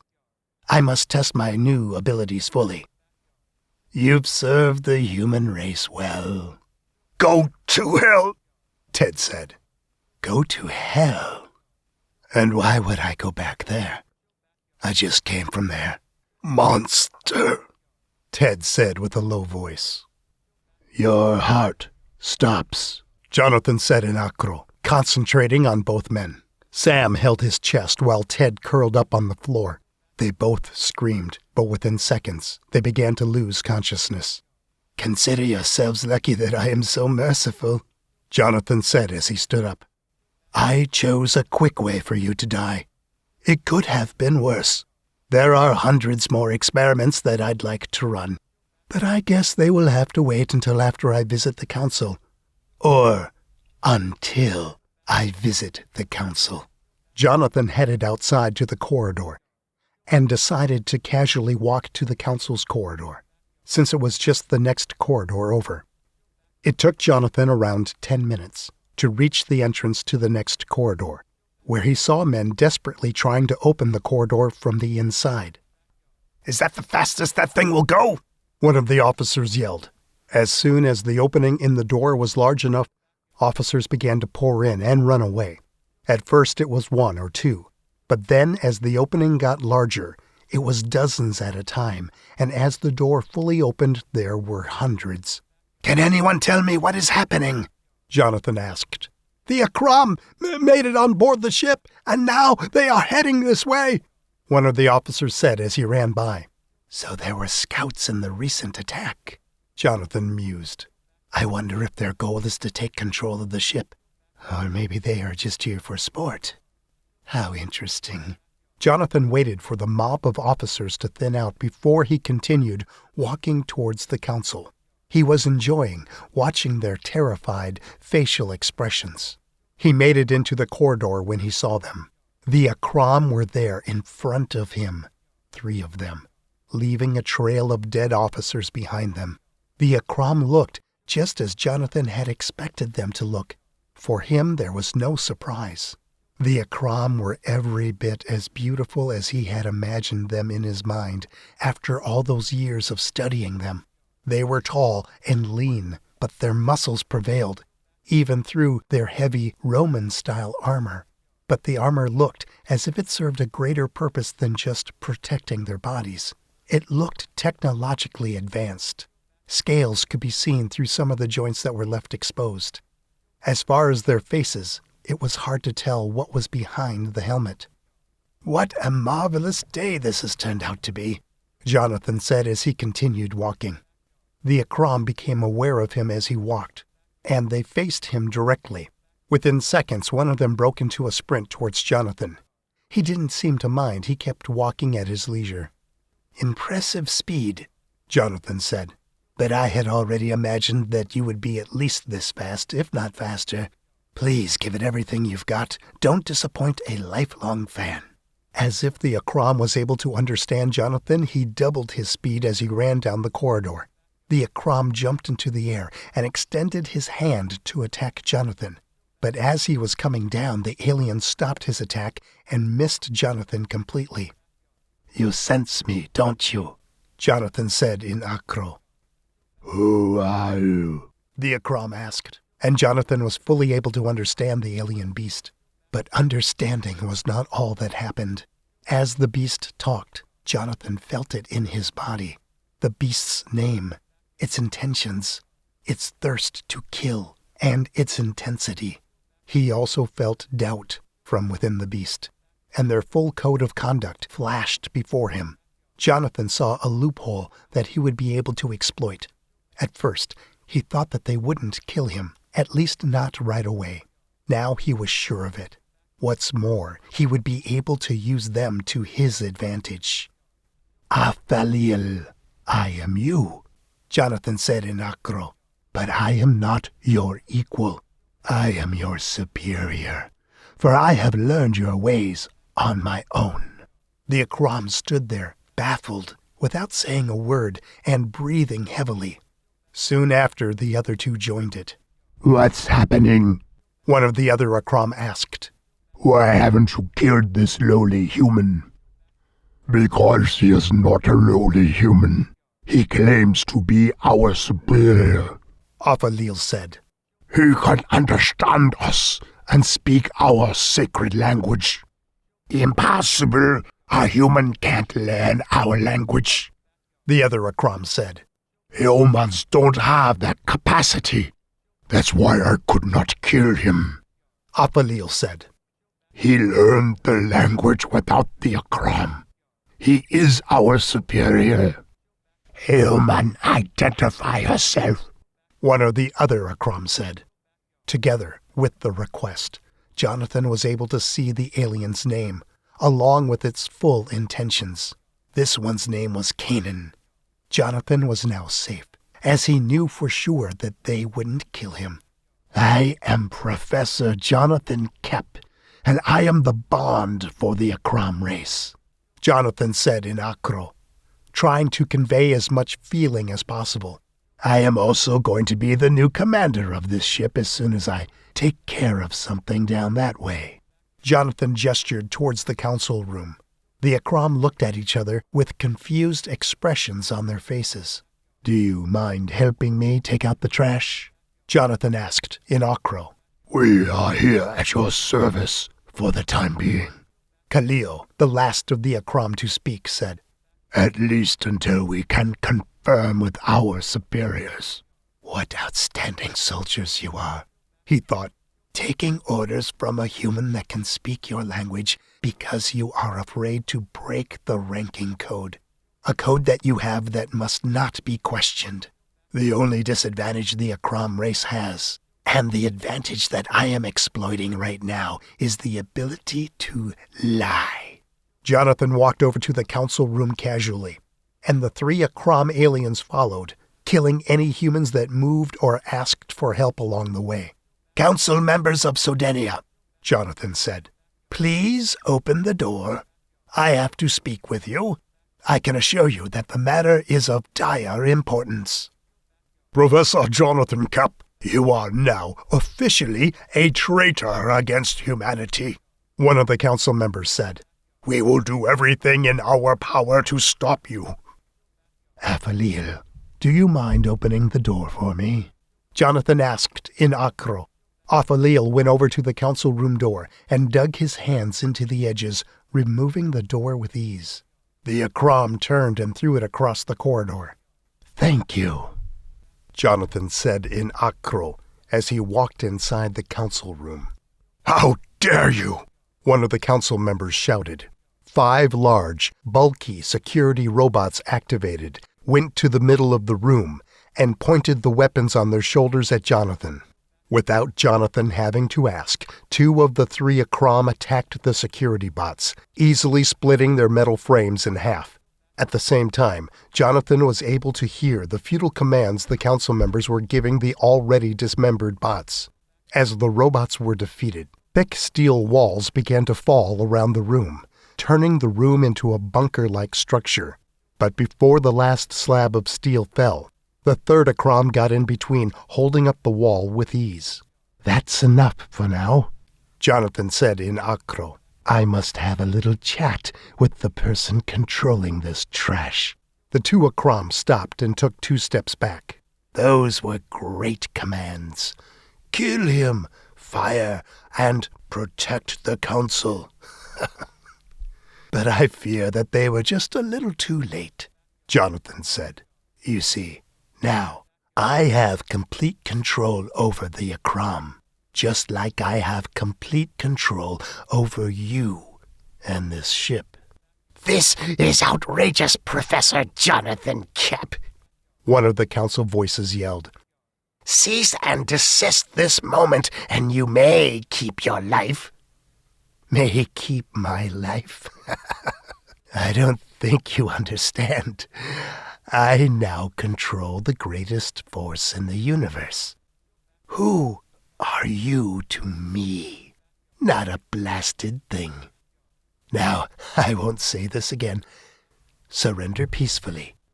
Come out from where you are hiding so we can discuss the terms of your surrender like civilized people. You have clearly lost your mind, Professor, the female council member said. What a pity. You leave me no choice, Jonathan said with a sigh. Good luck trying to find us on board the ship, one of the council voices said. This room was just a decoy. As if I would believe that, Jonathan said. I've seen the blueprints for the newly added rooms, and this room is by far the most heavily fortified. 4-foot-thick solid concrete walls? Please tell that to someone else. If you desist, we will make you a member of the council, one of the council voices said. Just leave one alive, Jonathan said in Akro. Apheliel and Canaan, who were standing behind Jonathan, walked over to Khalil, the Akram that was holding up the thick wall. The 3 of them began to pull the heavy wall from the ceiling, yanking it from the hydraulics that were pushing it down. All 3 of them grabbed the heavy-looking wall of steel, swung back, and with force rammed into the concrete wall. Some of the steel slab rolled up onto itself, but eventually the wall gave under the force, making a large opening.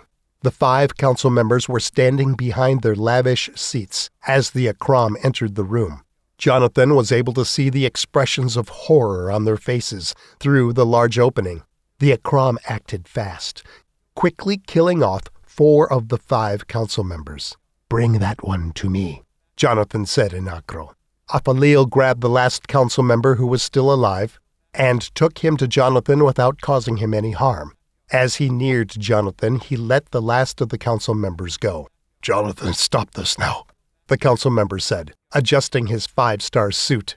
I am Army General Andrew J. Masters, and with the authority that has been given to me, I order you to stop. Kneel before me, Jonathan said. I will do no such thing, Masters said, standing stiffly.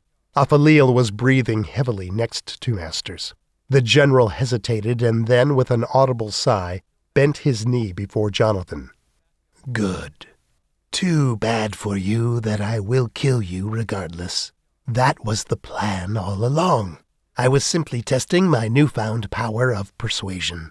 Jonathan, please, Masters said as he got up. Together, we can do great things.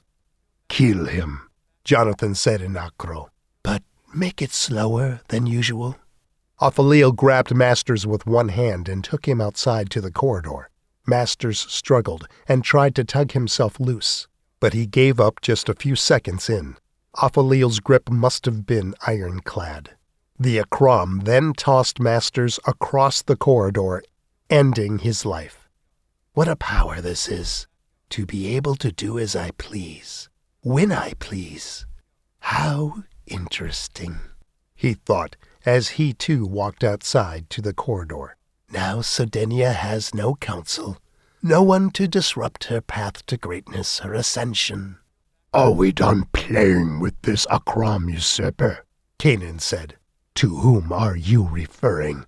Jonathan asked in Acro, thinking they were talking about him.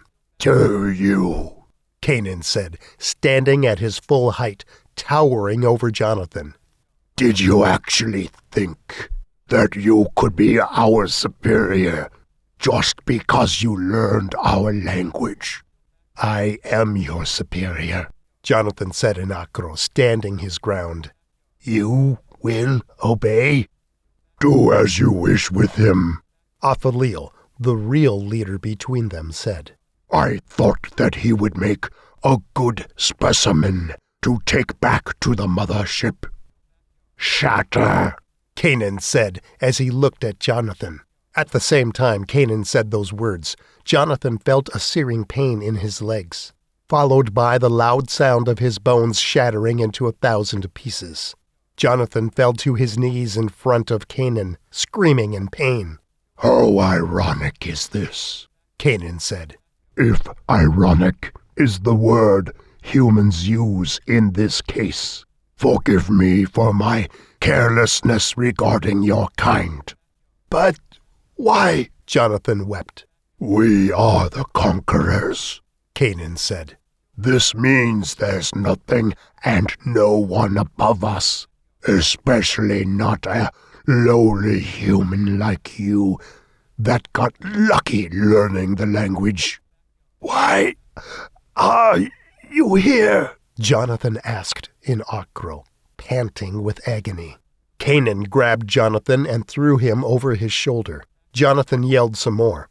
Let's go, Opheliel said as they began walking back to where they came from.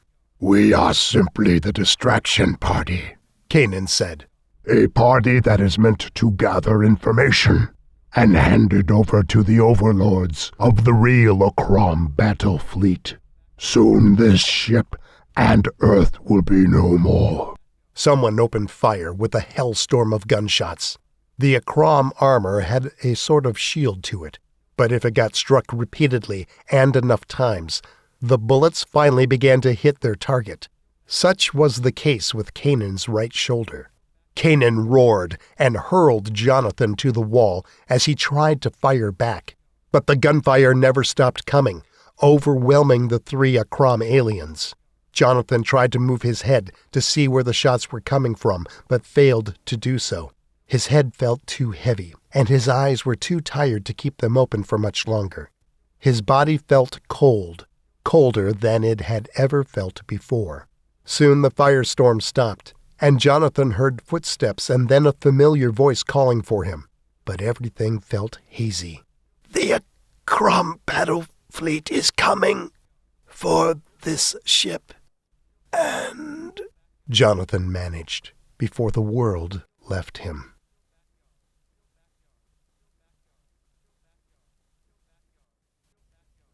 "13. Chaos. Fain approached the area where the 3 Akram lay unmoving on the floor slowly, but as fast as he dared, to try and save the professor.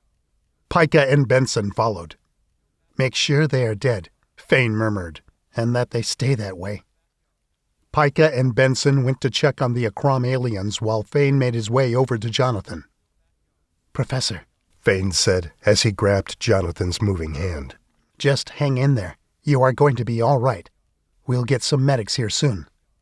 The injuries that Jonathan had sustained were traumatic, and there was little that Fain could do. There was a pool of blood behind Jonathan's back. By the time the medics arrived at the scene, it would be too late. It was already too late. The Akram battle fleet is coming for this ship, and... Jonathan said before falling limp. Professor! Professor! Fain yelled. Stay with us. But there was no response. Professor Jonathan Kep was no longer among the living. Damn it! Fain said as he punched the floor. Regardless of the professor's antics or beliefs, he was still human, and his loss made Fain angry. He was one more human taken by the Akram, one more on top of the hundreds of officers and guards that they had taken just now. Fain despised the feeling of not being able to do anything about it. Fain, come in, Fain. It's August, August said through the wristband. Come in. August, Fain said, standing halfway up. It looks like the coast is clear for Sodenia, August said. But it's not so clear for us. Kaya filled me in on what's happening. I believe that there are more Akram on board the ship, in addition to the ones you've just slain. There's a great deal of electronic disruption near the apartment complexes. I am sending backup, but it might take a while to reach you, since there are still a good deal of Council loyalists who don't know what's going on. On our way, Fain replied. I'll send a message to the Council officers to stand down, August said. How much ammo do we have left? Fain asked, as he unhinged the backpack and began to count the unused clips within. I have a little less than half. Same, Pika said. I have full shotgun shells and about a quarter of machine gun clips, Benson said. This is not good, but since we don't have much choice, let's go, Fain said as he stood up. Kaya, the fastest way to get to the apartment complexes. The corridor pod appeared right in front of them within seconds, even as it pushed one of the Akram corpses out of the way. Attention to all under orders from the Council. August's voice blared through the corridor as they got on board the pod. Stand down. I repeat, stand down. The Council has been slain by the Akram that managed to get on board the ship. Report to your COs and await further instructions. That's good. He didn't give anything else away, Fain thought. Once they find out that the Council is gone for real, they will have no choice but to fall in line with ranking. The pod accelerated down 3 corridors, slowing to a stop at the end of the last corridor, which led to an open area where the apartment complex was situated. But the open area didn't look at all how Fain remembered it. There was no one in sight. No sign of life. Everything seems too quiet, Pika said as they got off the pod. Yeah, there's no one in sight, Benson said. There are usually people walking all over the place. Even the supply shops are closed. Let's proceed with caution, Fain said, walking with his rifle held out in front of him. And whatever you do, do not get near them. Stay away. If you think you can hear them, then you are too close. Got it, Pika said, as she fell in step behind Fain. Roger that, Benson said. They walked towards the apartment complex. With nothing in their surroundings to hide them, they were right out in the open. Then he saw it. Clear evidence that the Akram had come this way. Hundreds of lifeless bodies lay on the floor. The short but gruesome battle that had occurred in the area was all the more visible as they got nearer. There must be hundreds of them, Pika said, as she walked over the sea of corpses. Stop, Fain said with a low voice, putting his fist up. Near the dock computer at our 3 o'clock. 3 of them. They haven't noticed us? Benson asked. They look like they're busy with the computer, Pika said.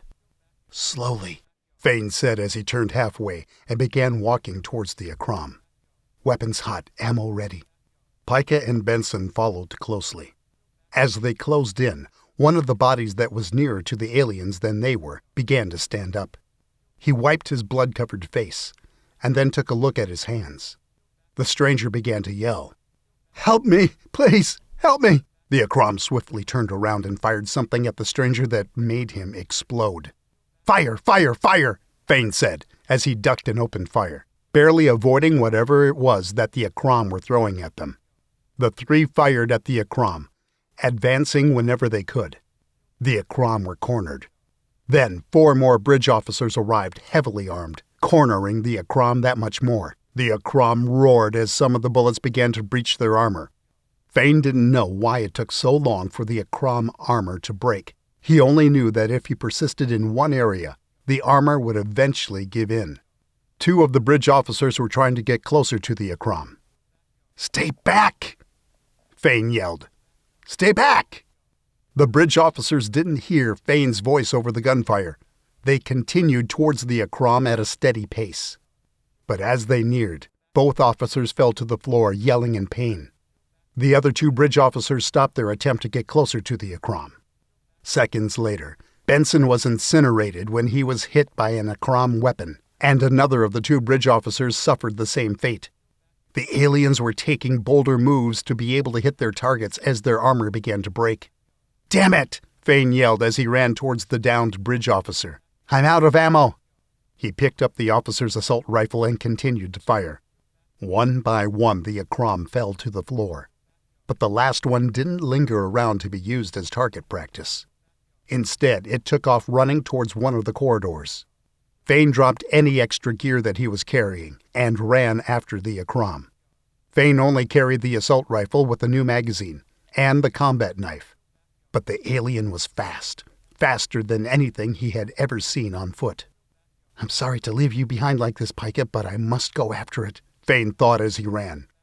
"There's already a weakened spot near its neck. All it's going to take is a few more shots. I need to do everything I can to catch it before it can harm anyone else." The alien was held up for a few seconds by the sealed door that led into the corridor, but it quickly managed to tear it open. When Fain got to the door, he slipped through without a second thought. Fain was surprised to see that the alien was nowhere in sight. "Kaya, get a pod here and talk to me," Fain said with desperation, trying to catch his breath. "Where is it heading? And is it the last one alive?"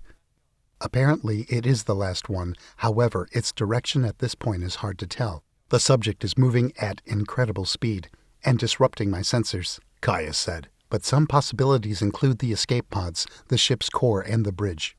The corridor pod appeared before Fain, and as if by reflex, he hopped onto it. "Follow it, as fast as this thing goes."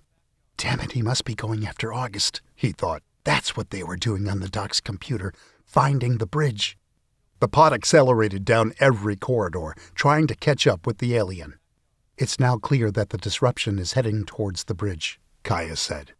"August, can you hear me?" Fain said into his wristband. "Fain, is that you?" "Keep all the doors around you closed and stay away from them," Fain said. "There's an angry alien heading towards the bridge as we speak. If there are any weapons on the bridge, now is the time." "There's nothing here. Everything is in the armory." "Heading that way," Fain said.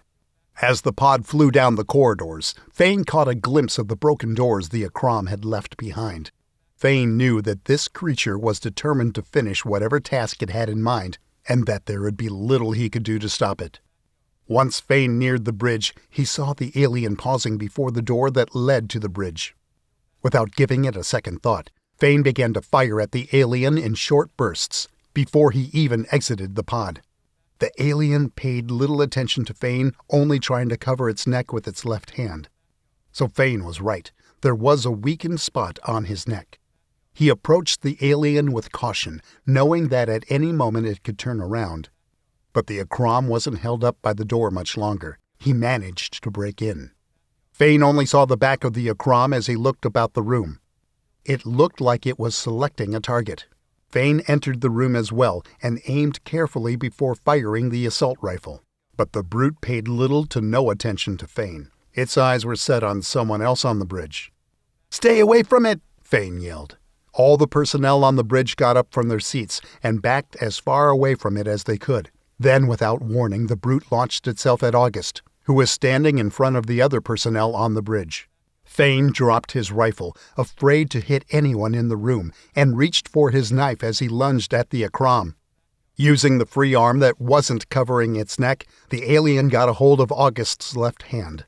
It said something in their alien language, and August screamed his lungs out as his hand flopped forward limp like a rag. The alien was reaching for August's neck when Fain got there. With everything that he had in him, Fain tore the brute's hand from its neck and plunged the combat knife all the way into the weakened neck area. The Akram fell, lifelessly to the floor. August, no longer conscious, fell to the floor, but the person behind him caught him before he hit the floor. "Get a medic in here, ASAP!" Fain yelled as he approached August. Within a few minutes, medics were attending to August. Fain was relieved to find out that his friend was still breathing. They quickly took him away to the medical bay. "Listen up, everyone. Go back to your stations and await further instructions," Fain said. "Larissa, find someone to get this thing out of here. Take it to the dock, where the others of its kind are. Also, let's get a team to collect the dead officers' bodies. We need to recover them. The last thing we need is a crowd forming all around them. Prep for a funeral." "Captain, are you all right?" Larissa asked as she neared Fain. "I'm still trying to process what happened. We lost a lot of people today." "That's beyond you, Captain," Larissa said. "I'm sure you did everything you could." "I'm not too sure of that myself. I'm going to go find a place to think. I'm afraid this is far from over. Before Professor Kep died, he told me that the Akram battle fleet was coming for the ship." "Fain," Larissa said, "we'll figure it out. You aren't alone. Not anymore." Larissa's simple words moved Fain in ways that he thought were gone from his life since the Akram first attacked Earth. Fain felt a jolt of hopefulness run through his body. Perhaps it wasn't all done. Perhaps there was still a chance. But even so, he knew that he had to face the report of what had occurred today. "Thank you," Fain said with a slight smile. "Will you let Pika and Eora know what happened up here? I'll be back to address the ship after I find out what happened with August." "Of course," Larissa said as she nodded. Fain walked out of the bridge and headed towards the medical bay. "Would you like me to call a pod for you?" Kaya asked. "No, thanks," Fain said. "I'd rather walk. I need time to think. Do we have video footage of what happened? I want to review it." "I will send a video feed to your wristband," Kaya said. Fain put the wristband in front of him and pulled out the small translucent screen. He walked for 15 minutes as he watched the video, but before the video was finished, he closed the screen in frustration. What was Jonathan doing with the aliens? Fain wondered. At first, he didn't look like he was in any kind of danger, but as soon as they threw the council member across the corridor, everything changed. Was he able to communicate with them at first, before they turned on him? Whatever it was, he was still able to get some valuable information. He said that the Akram battle fleet was coming for the ship, but he didn't finish the sentence. What was the "and" part about? Is it possible that what we've witnessed so far was not the Akram battle fleet? Of course it wasn't. I get the feeling that we wouldn't be alive if they were attacking us with full force. "Kaya, are all your sensors working now?" Fain asked. "Aside from the ones that got damaged in the firefights, I'd say yes, my sensors are working now." "So, what's the count?" Fain asked with a sigh. "How many did we lose?" "There is a total of 347 slain officers on board the ship," Kaya said. The news hit Fain hard. He never would have imagined that so few Akram could be responsible for so much death without their ships. "And there were only 6 Akram?" Fain asked. "That is correct," Kaya said. "Only 6 alien life forms entered the ship from the attached spacecraft. That reminds me, we have to get that detached from the ship, or get rid of that entire section. I'll talk to Pika after I see August. Any news from Earth?" "There have been a few repetitive queries addressed to the Council," Kaya said. "It's only a matter of time before they figure out what happened," Fain said. "Please hold off on any communication with Earth until the dust settles around here. I really hope that there isn't anyone drunk on rank that's going to try to take over Sodenia," he thought. "That would be a nightmare. We are barely surviving as it is." Fain walked for a few more minutes in silence, trying to relax and get rid of some of the massive amounts of stress he was experiencing. His neck was tight and his shoulders heavy. as if he was carrying a slab of stone around with him. He thought about better times in his life, about times when he felt happy, when he had both of his parents with him, when the world seemed normal, and when there was hope, lots of hope. Attached to those memories was the first alien attack on Earth, which had cost so many lives and turned his life upside down. The pain of losing his parents was as fresh as ever.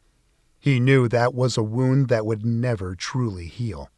But his thoughts added an ocean of fuel to the resolve that was burning in his chest. He must be strong so that humanity would live to see another day. Fain entered the medical bay and walked towards the area where he knew August would be. The med bay was busy. Dozens of nurses scrambled about, attending the wounded. Fain turned the corner and was surprised to see August already awake. He was sweating and furrowing his face, but he seemed happy to be alive. There were a few nurses in this area as well, taking care of other officers who had managed to survive the Akram attack, and a doctor was looking at live scans. "It took you long enough," August said. "You just missed Pika. She said she was going to do something about the thing that attached itself to us." "How do you feel?" Fain asked, as he grabbed a seat next to August's bed. "I don't have a mirror in front of me," August said. "But if I did, I would be able to tell you for sure that I feel worse than I look. I feel like the left side of my body is on fire." "Yeah," Fain said. "I guess I should have guessed that part. But hey, you flew the ship, and you brought it to them." "Barely," August said. "Trust me when I tell you that I had no idea what I was doing." "So, the actual Akram made it on board, huh?" "Yeah, they were no subspecies," Fain said. "There were 6 of them." "Did we lose a lot of people?" "You don't want to know." "How many? If you don't tell me, Kaya will." "It was 347, Fain said. "Damn it," August said with watery eyes. "I should never have forwarded the shield. None of this would have happened." "Hey, listen," Fain said. "You did what you had to do.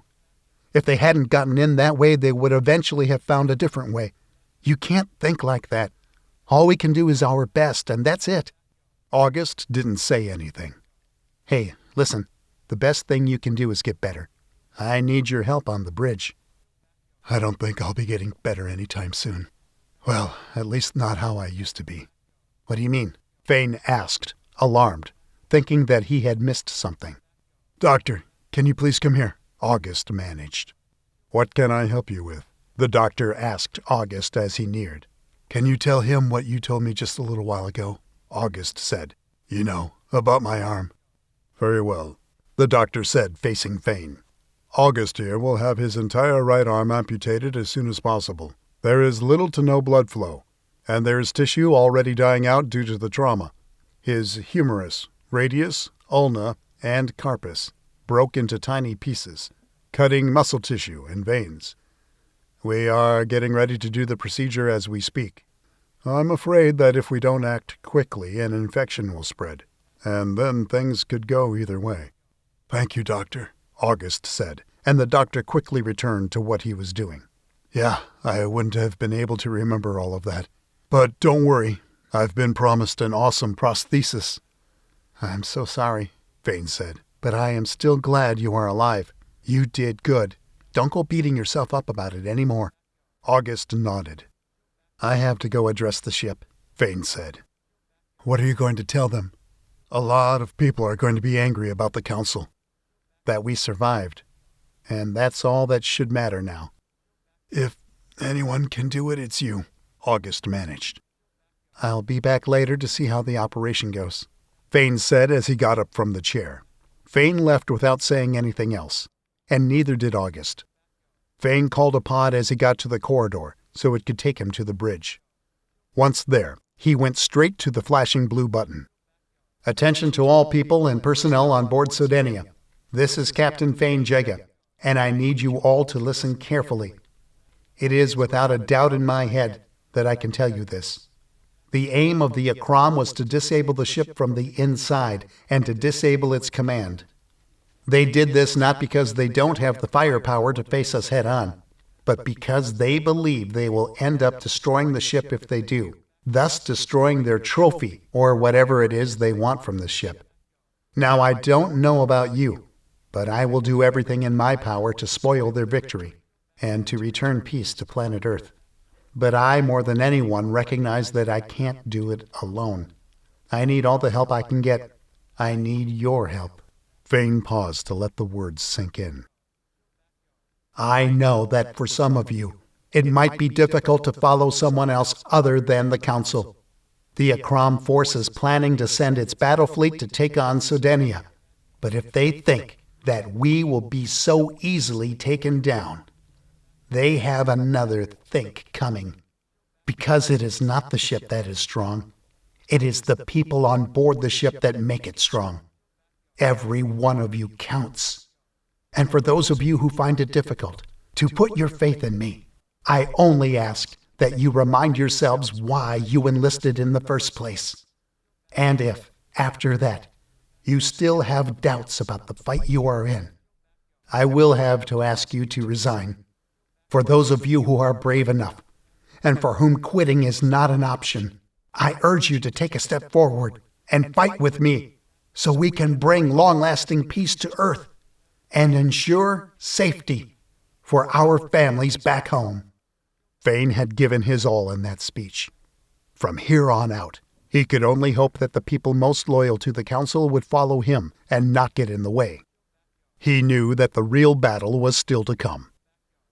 Cleaning up after the Akram was hard for everyone on the ship, it seemed. Having to hold a funeral for 347 brave, fallen crew members was even harder. The people on board Sodenia didn't look happy. They looked frightened and tired. A chill ran down Fain's spine as he contemplated the possibility of a bleak future, intensifying with each capsule that flew out into space.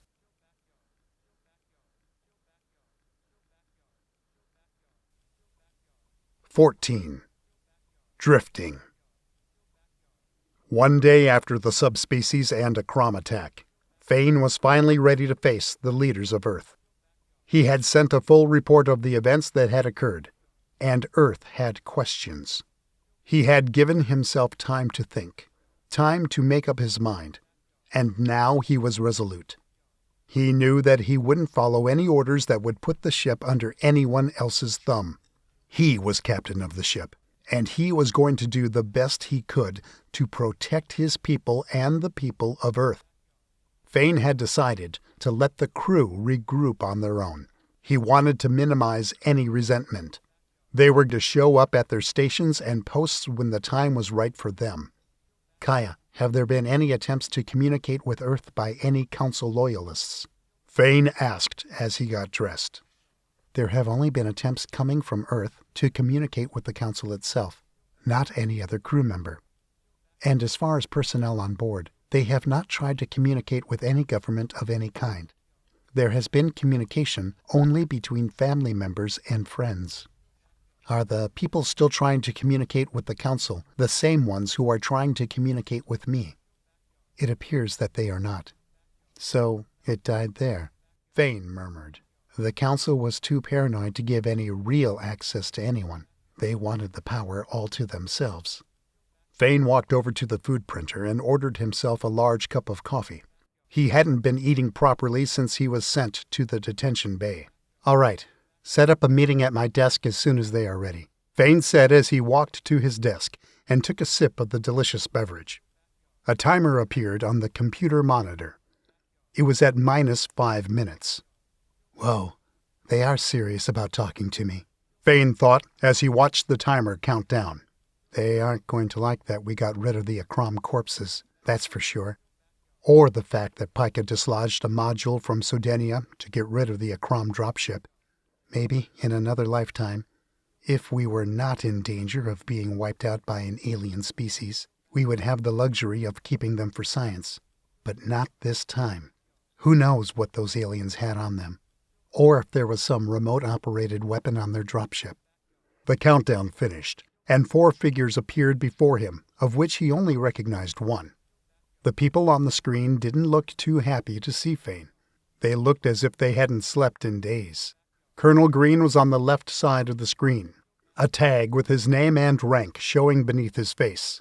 To his right was Fleet Admiral Jean Kaiser. To the right of her was Defense Secretary Ayla Stone. And to the right of her was ESAF Commander Sully W. Ford. Fain was excited to see Green on the screen. There was finally someone he knew he could trust. But as for the rest of the faces on the screen, Fain had only heard rumors about them, so he wasn't sure what to expect. "Let me start by saying that we got your report," Green said, sounding a beat off. So this will be a meeting between all four of them and me, not a meeting between Green, me, and them. I should watch what I say, Fain thought.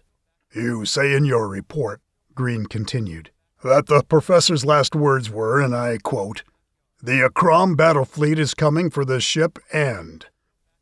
Where do you think the professor might have gotten that information from?" I believe it was from the Akram themselves, Fain said.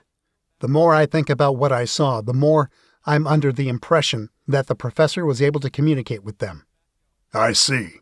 So he was able to realize his dream after all. It seems that the professor's wish all along was to be able to communicate with the Akram, no matter what the cost. That much is now clear.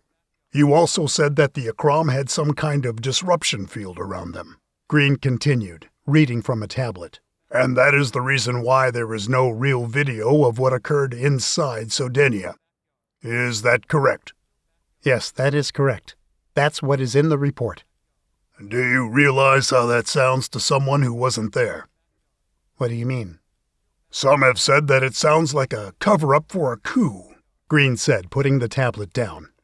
"If it wasn't for the fact that we corroborated the report with several crew members, this entire case would have been dismissed, and you would have been put in cuffs." "Did you corroborate with First Officer August as well?" Fain said, trying to control his anger. He almost lost his life coming in contact with the Akram, and his entire right arm was turned to dust. "No, Fain, you don't get it," Green said. "We are trying to help you. We are not the ones who placed the council on board the ship." Fain took a deep breath in, calming himself back down. "I understand." "This entire thing has placed us in a precarious situation. You see, we must act. No, we can only act according to our superiors' orders. And those are the same people who can send Earth's last hope into exile, or use it to destroy their own enemies here on Earth. The council on board the ship was a means to balance it, at least until we knew for sure what the Akram genuinely wanted."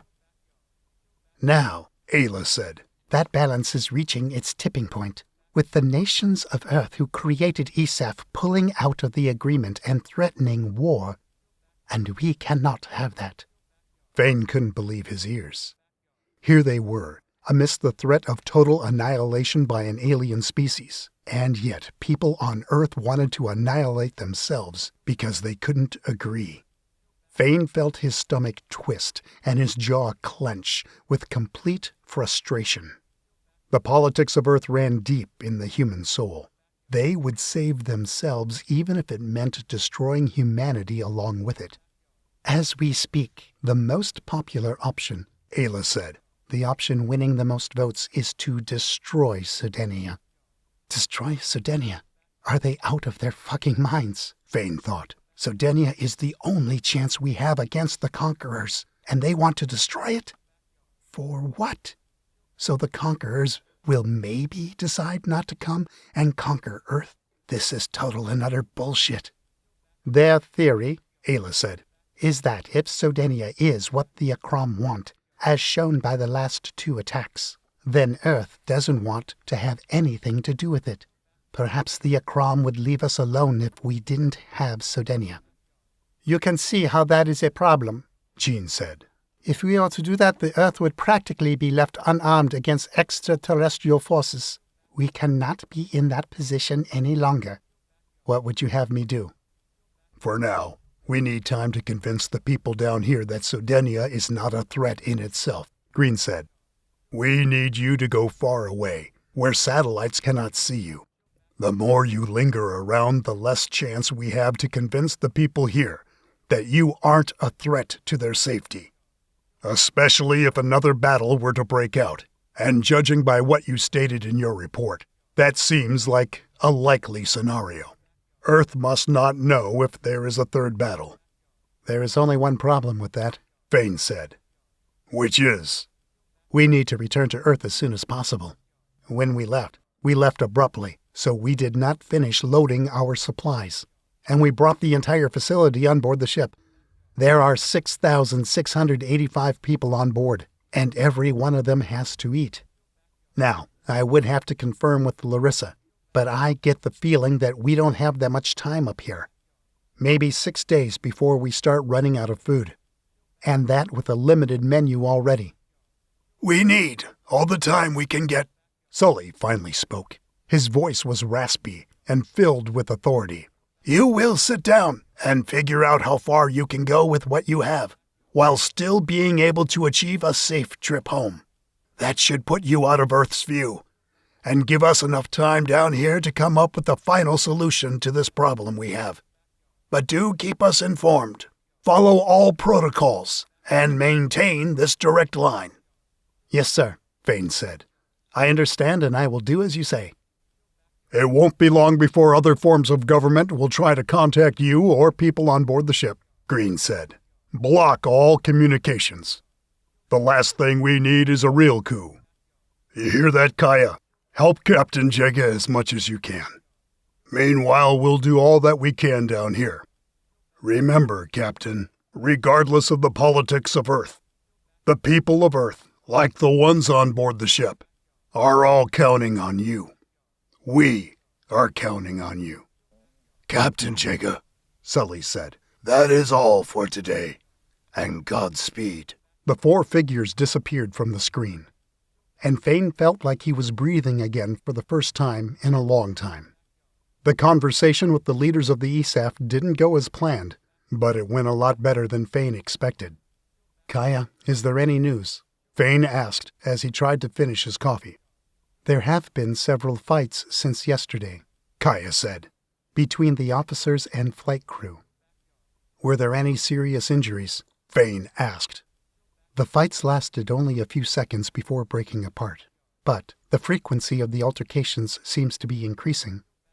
They are starting to lose their minds, he thought. I can't blame them after what we've been through. Who wouldn't? The human mind has been tested for prolonged duration in space, and many failed the tests. They begin to get homesick or just disoriented. Humans are social beings, and when you put the vacuum of space between them and their families, making the return home impossible, the human mind will begin to break. Had a few alien species trying to kill us, and it becomes a recipe for disaster. We have to do something about this. Kaya, if there's anything more serious than a scuffle, I want you to inform me right away. That won't be a problem, Kaya said. Fain took another sip of his coffee and walked over to the food printer. The menu was less than appetizing, so he settled for 2 hotcakes. After almost inhaling the food, he hurried to the bridge. There was planning to be done. When Fain got to the bridge, he was surprised to see that the only one there was Pika, along with a few scattered crew members. This was worse than he thought. Good morning, Fain, Pika said as she looked up from her seat. How do you like the lack of discipline going on around here? Are you sure that giving the crew a break is the right thing to do? No, not at all, Fain said. But something tells me that if I didn't give it to them, alarms would be sounding all over the place. Having the council on board really screwed everything up. What were they thinking? Pika said, shifting her body to face Fain. Allowing people like that to command the ship? I keep on trying to find an explanation, but the information is limited, Fain said. Whatever it was, it must have been leverage that predated Sodenia's crash to Earth. Do you know of any plans to replace them? Pika asked. No, not that I know of. Let's hope that doesn't happen. Because if it does, I don't know if I can allow it. We've been in peril for far too long. I'm with you, Pika said, blushing, as if thinking of something else. I mean, if you choose to do that, the not letting bad guys win thing. Fain noticed her cheeks coloring, and he too began to blush. He cleared his throat pretending not to have heard it all. Hey, do you know the satellites Earth has in orbit near Mars and the asteroid belt? Fain asked as he crossed his arms. Yeah, I know. It was one of the first things the engineer course studied after we enlisted. What about it? Just how far can they see? Fain asked. If I remember correctly, their range spans the space between them and Earth, and they can see clearly over nearly half that range, Pika said. But they do have their limitations. I can't remember the exact number, maybe because they didn't give us an exact number. Well, they can only see a few million miles away from Earth towards the sun.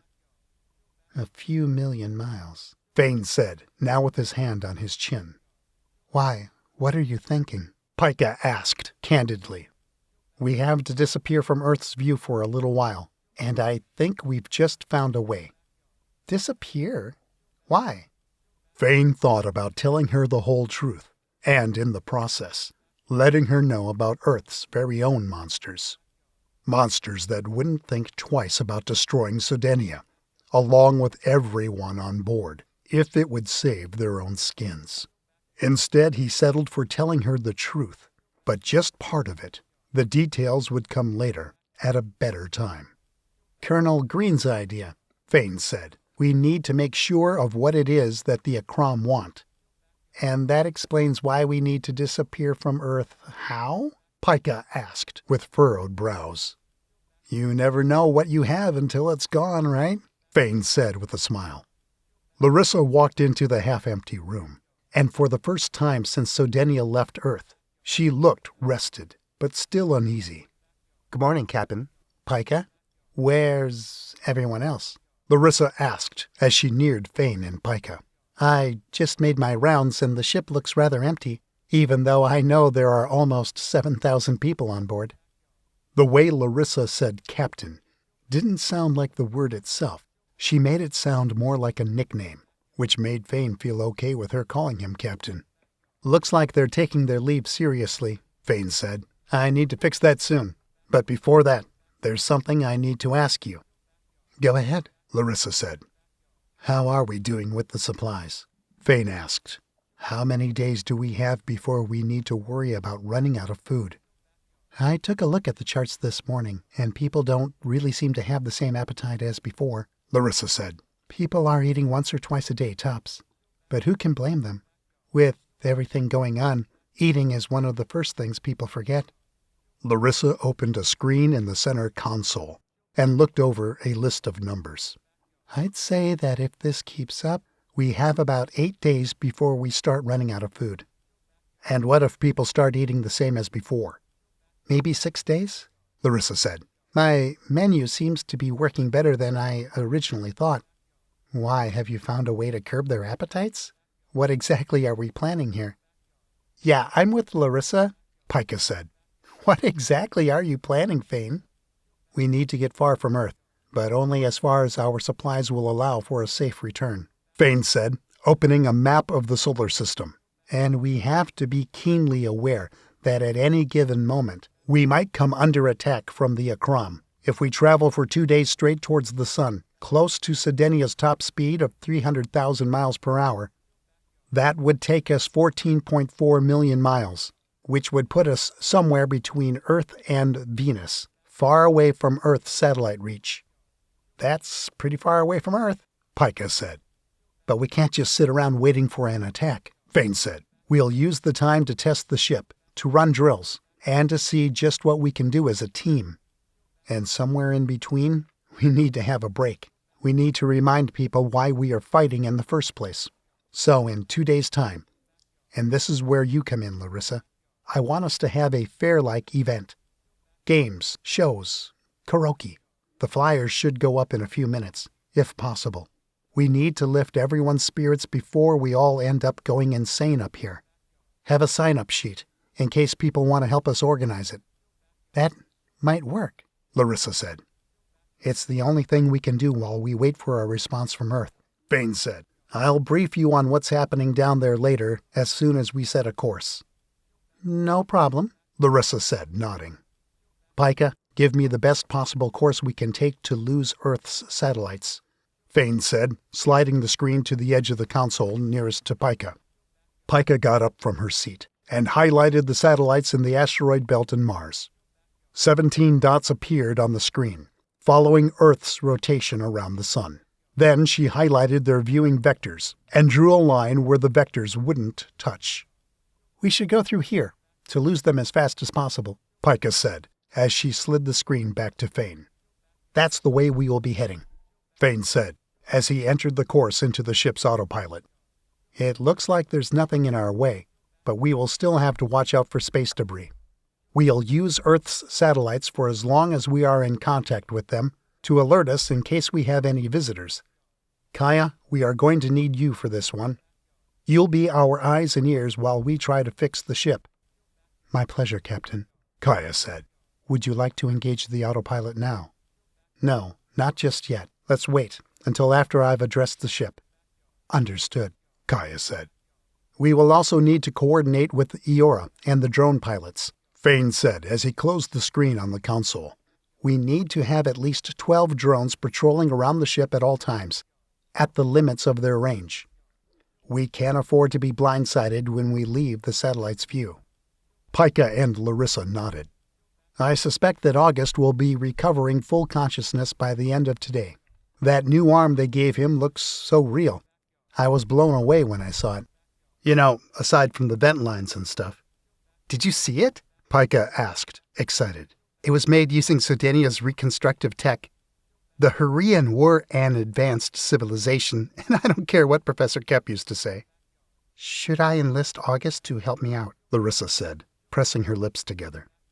Yes, that was where I was going with that thought, Fain said. We need August. The faster he recovers, the better. If the Akram attack again, it's not going to be easy. Their attacks have been getting exponentially stronger. We are going to need all hands on deck. I'll go visit him once we are on course, Larissa said. So, let's get to it, Fain said as he took a step over to the flashing blue button. Fain pressed the button, and everyone in the room became quiet, waiting for him to talk. Crew and people of Sodenia, this is Captain Fain Jegga speaking, Fain said, reaching out to the entirety of the ship. Break time is over. We will now be heading into deep space, to a zone between Earth and our neighboring planet Venus.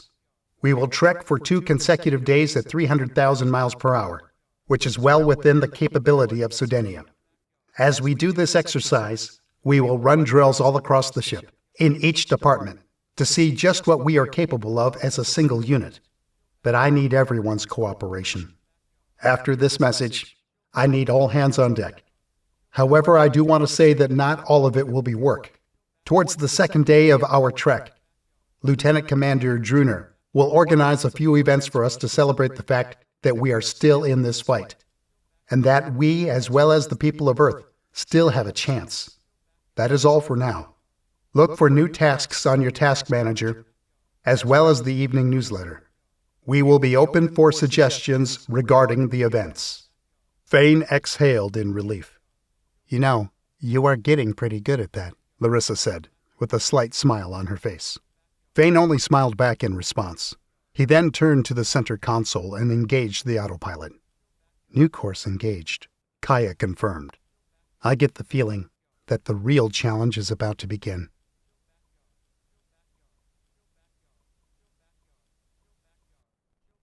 "15. Spacewalk." The next day, early in the morning, Larissa stood in front of the computer in her quarters, reviewing ideas for Spacewalk, the day filled with events. Spacewalk was becoming a huge hit. Overnight, Larissa had received thousands of emails with requests or suggestions.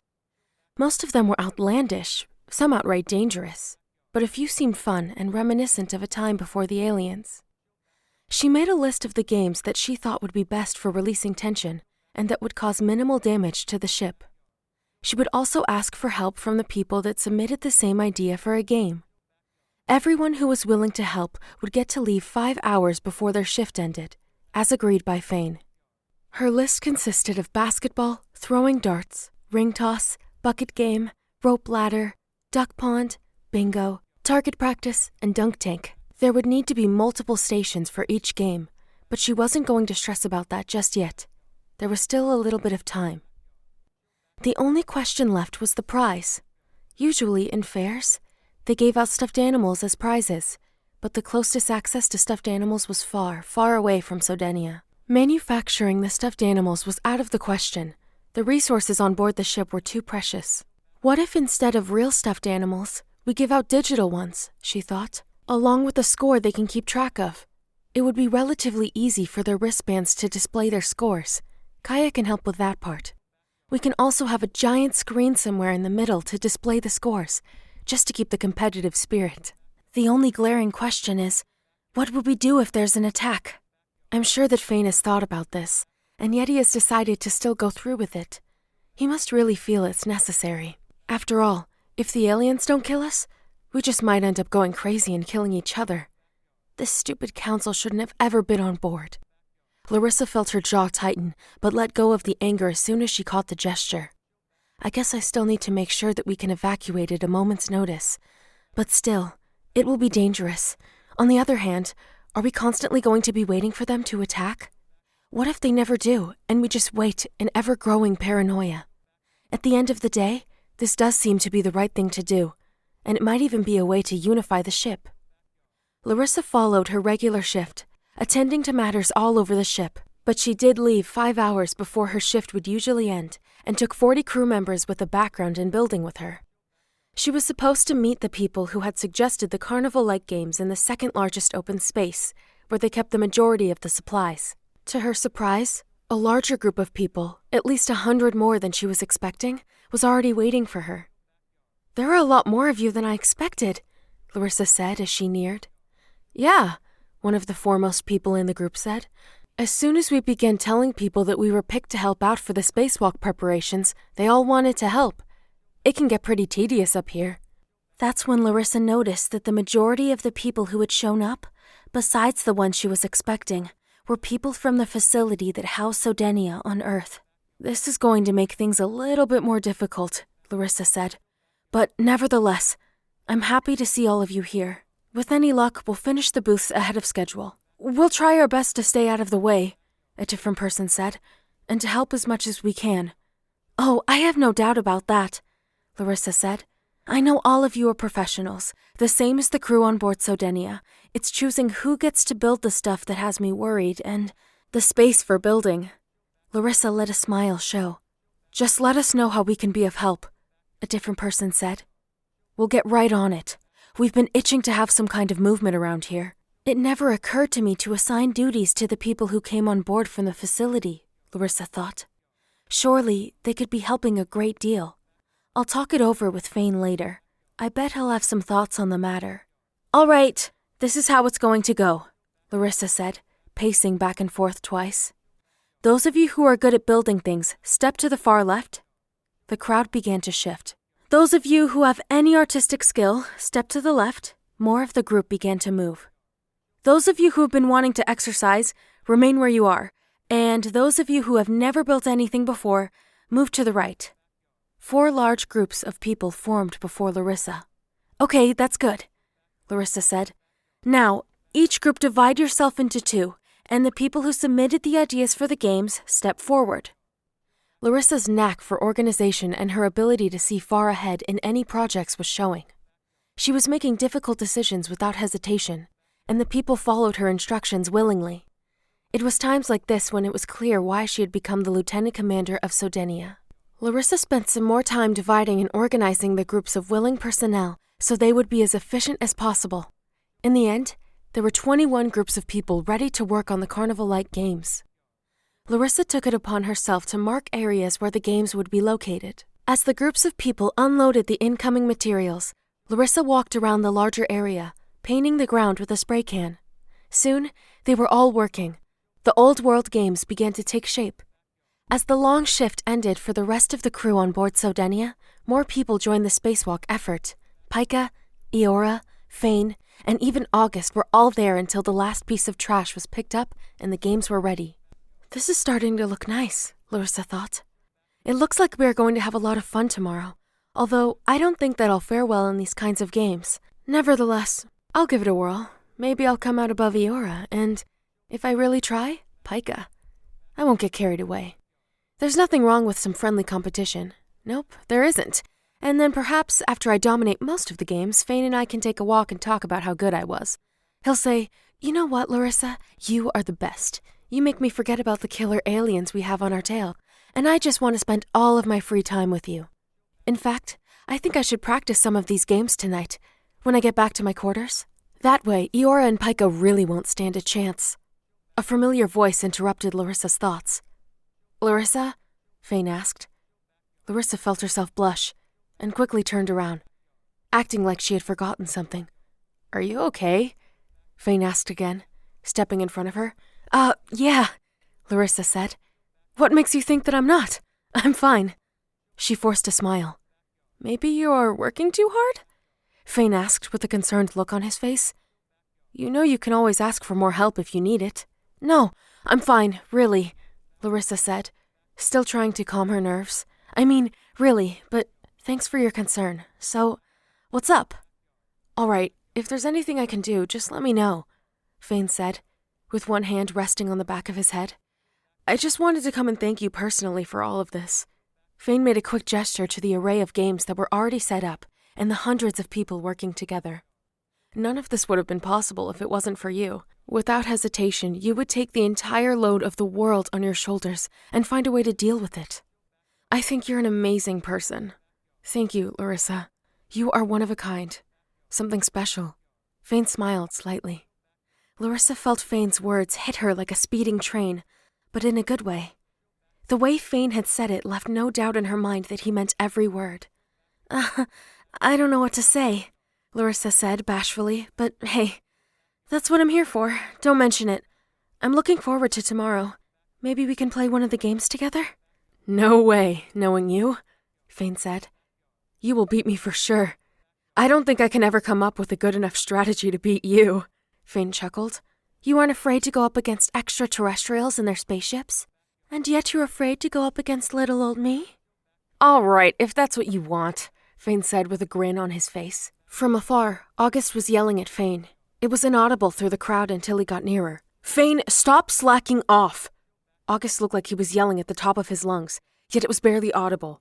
"I need your help to move this crate." "I'll be right there," Fain yelled back. "Why is he yelling? Is his wristband not working?" Larissa asked. "Apparently, it has been glitchy since he got the prosthetic," Fain said. "Kaya is working on a solution for it as we speak. I'll see you around." "I'll see you around," Larissa echoed. Fain began walking towards August, and as August kept screaming, Fain ran. Larissa was sure they were just enjoying working together. The anticipation for the time off was real. People were smiling, arguing playfully, and enjoying themselves, and for a minute or two, even Larissa was able to forget the looming danger. Eora was finalizing the last of the day's exercises, testing the drones and the ship's cannons. Excitement built up within her. She wanted the shift to end, because in all her life, she had never had the joy of experiencing a carnival. The aliens had come to Earth before she was ever able to enjoy such things as carnivals or theme parks. Society was too scared to be out in the open in large groups for a long time. And by the time she was able to join the ESAF, she had outgrown such activities. But the games that she had helped build last night looked promising, offering a distraction for everyone. "The 36 dodging targets have reached their maximum allowed distance," Cass said. "They are getting out of range fast. Begin full power maneuvering," Eora said with authority. "Small cannons 1 through 6. Take out those targets before we lose them to speed. On screen." The main screen in the weapons bay highlighted at 36 targets moving wildly in order to avoid Sodenia's firepower. But the skill of Sodenia's cannon operators was precise and refined by many years of training. Eora knew that they wouldn't miss. "On target," Garrett yelled out from the cannon operating booth. "Firing 1 shot each." The targets disappeared from the main screen in an instant. "Where's the long-range target now?" Eora asked. "It will be at its maximum distance within a minute," Cass said. "Can we get a visual that far out?" Eora asked. "Ready an E5 long-range missile. Prepare to lock onto target on my command." "Trying to establish visual, 111,093 miles away," Matt said. "Coming on screen." The main screen changed view, looking for the smaller target. When Matt first found it, the screen was shaking and the target was blurry. But soon the target appeared before them, complete with details. "E5 long-range missile," Eora said. "Lock on and fire when ready." "Firing in 3, 2..." 1. E5 LRM fired. Engaging full thrusters, Garrett yelled out, reaching target in T-5 minutes. Eora and the crew in the weapons bay waited in silence for the missile to hit. This would be the last exercise of the day. Eora could hardly wait to get it over with. During the day, she and the rest of the weapons bay crew had successfully run 74 drills, from operating drones and pushing them to their limits to target practice, all while moving through space at an outstanding speed. With 10 seconds remaining, a timer appeared on the screen, counting down the last few seconds as the main view began to zoom out. There was a bright flash on the main screen. "Target destroyed," Garrett yelled out. The entire weapons bay came to life with cheers, and most of the crew got out of their seats to celebrate. All right, Eora made her voice heard. "Everyone quiet down. Listen." The weapons bay became silent once again. "I just want to say, it was one hell of a job we did today," Eora said, letting her serious side show. "And it wouldn't have been possible without each of you.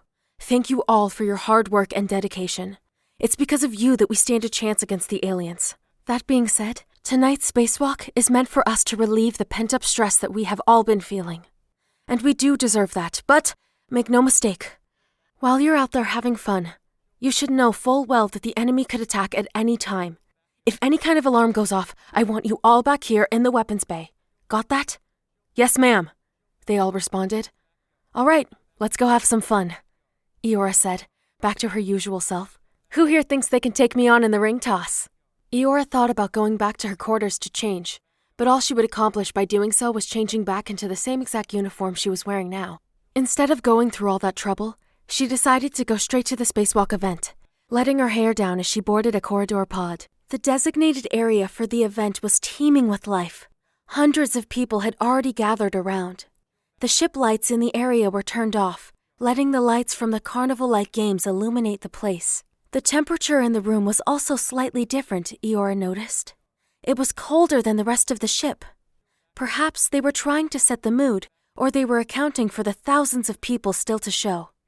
People were already forming lines in front of the games, and the giant scoreboards that Larissa had installed in the center of it all were starting to populate. "So, this is what it's like to be in a carnival," she thought as she walked. "There are so many things I want to do all at once. I want to try the games and talk to people. Wait, is that some kind of grilled food I smell? Is that the smell of bacon?" Sure enough, at the end of the fair, there were 3 small food stands serving bacon-wrapped hot dogs, bacon-wrapped mushrooms, and grilled corn. There was also one thing she had never heard of, but she was able to distinguish the letters above the stand. It said, "funnel cake." What's a funnel cake? She wondered. Is it like a cake in the shape of a funnel? Or a cake with a funnel on it? Either way, there's only one way to find out. She beamed. The intoxicatingly delicious smell was beginning to fill the area, and large lines were forming in front of the food stands, more so than at the games. It's amazing what Larissa was able to pull off, Eora thought, even to the last little detail. Eora let herself get lost in the Spacewalk Carnival, going from game to game, trying the delicious grilled food, enjoying herself, and talking to people. It all reminded her of why they were out in space in the first place, and what they were doing far away from home. The answer was clear and would always be the same: to protect the people of Earth. August had felt the terror of the Akram firsthand, quite literally, when one of the beasts pulverized the bones inside his hand. His new prosthetic hand, although top of the line, and the best Sodenia had to offer, still had an alien feel to it. He was able to feel sensation and touch just like before. But some part of it felt like it didn't belong to his body, a foreign object. He wondered whether this was a permanent feeling or just an adjusting phase that he was going through. The prolonged use of the prosthetic caused him pain, but he was sure it would go away as soon as the swelling around the amputated area receded. The doctors in the medical bay had told him to go easy on himself, that it would take some time to adjust. But August didn't have that luxury. Or more accurately, he didn't want to sit back and let the world pass in front of him. He was determined to enjoy the night. He owed it to himself and to the people who saved his life. He decided to try his luck with some basketball. He remembered being good at it as a kid. And he was sure that Larissa hadn't tried to rig the games in any way. The hoops wouldn't be smaller than regular ones, and they didn't look oblong. It was good old-fashioned basketball. The rules were simple. You made a basket and you scored points. Each person in line had 3 shots. The shots from ridiculously far away, or half court, would count as 7 points, while the 2 other options counted as 3 and 2. When it came time for August to try his luck, he thought about going all out on his first try despite his body telling him otherwise. He stayed way back, almost to where the line for the game began. He wanted to attempt a 7-pointer. He bounced the ball twice, and that alone gave him all the confidence he needed to make the shot. The ball wasn't overinflated, it was just right. After a few seconds of weighing the ball in his good hand, he threw it using his non-prosthetic hand. The ball went through the exact center of the hoop without a problem. The crowd cheered. But August, instead of cheering with the crowd, reeled in pain. He felt as if the muscles all around the new prosthesis were tearing themselves apart. He knew then that he had exerted too much force for the condition he was in. "Commander, are you okay?" a crew member asked from the crowd, stepping towards August. "Humans aren't meant to fail," he thought. "I had already made up my mind about it. We have all the tools necessary to adapt and overcome any situation. If I let this thing that's in front of me now beat me, as simple as it may seem, I might let something else beat me in the future." August lifted the index finger of his prosthetic hand, gesturing to the crew member to wait. "1 second, I'm just a little winded," August said, not letting his weakness win. "But I can do this. It's just going to take some getting used to." The crew member turned carny, bounced the basketball back to August. He stood bouncing the ball, thinking of a better way to throw it, without injuring his body any further. He settled for throwing the ball with less care and just a bit more force, so it could rebound off the backboard. "Here goes nothing," he said, as he threw the ball with more of a swing than a precise movement. It worked. The ball bounced off the backboard and made its way through the net. His body felt sore, but not as bad as the first time around. As the crowd cheered once again, he knew that he had this game in the bag. He asked for the basketball, bounced the ball once, and made the 3rd shot in the same way as the 2nd time. The crowd cheered even louder when they saw that the ball had gone in the 3rd time. And for August, all those times he spent playing basketball as a kid were finally paying off.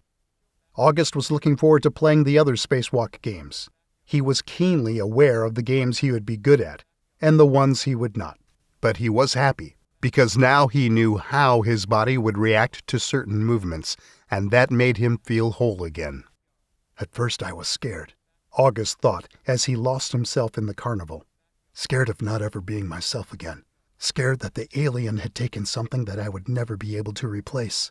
But now I can start seeing myself in the bigger picture. We don't have to be perfect to make a difference, and we don't have to be perfect to enjoy our lives. We only have to try and make a difference, and try to enjoy our lives. Open up to new possibilities and new horizons, because we never know where we are going until we get there." Pika went straight for the food as she entered the spacewalk area. She felt like she hadn't had good food in ages, but tonight, that was about to change. The only problem she faced was that she was a light eater. It would take very little food to get her full, so she would have to make a wise choice. "Let's see, which one of these delicacies will taste the best?" Pika thought as she waited in line. The bacon-wrapped hot dogs do look good. Grilled onion? Probably mayo on the bun, with ketchup and jalapenos. But I want to try that corn also. I've never had it.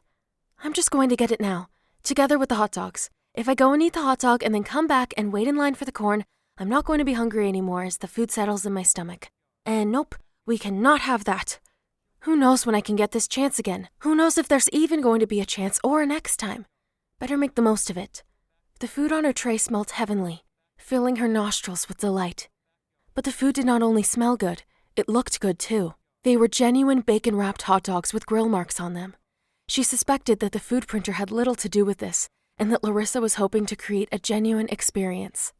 It was hard for her not to start eating the food right there and then, and if it wasn't for the manner she had been taught since she was a little girl, she might have.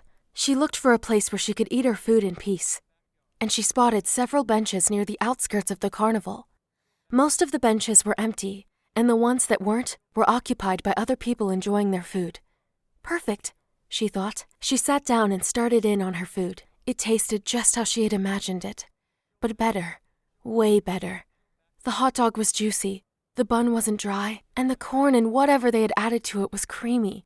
As she took her last bite, she saw the crowd near the basketball area in uproar for someone. I wonder who that could be, she asked as she tried to focus on the person playing the game.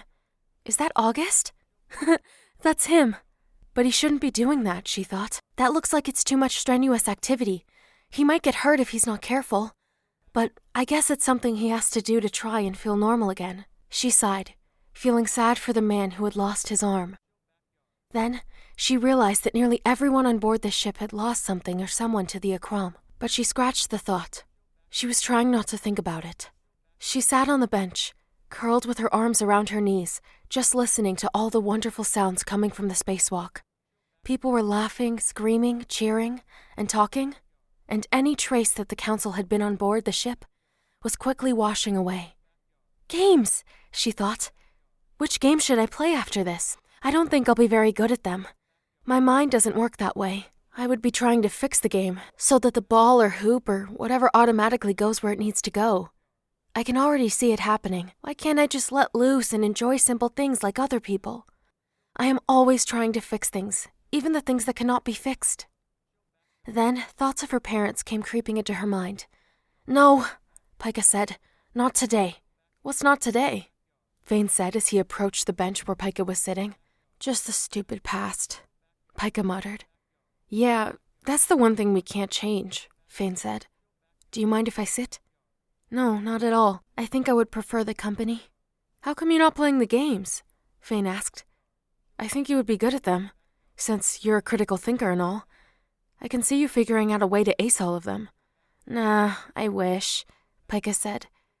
I was thinking about it just now, but my mind doesn't work that way. I think I would perform poorly. Plus, I don't think I would ever beat Larissa. So far, she's at the top of the leaderboards for most of the games. I saw her on my way here, Fain said. I tried to say hello, but all she told me was to get lost. Fain chuckled.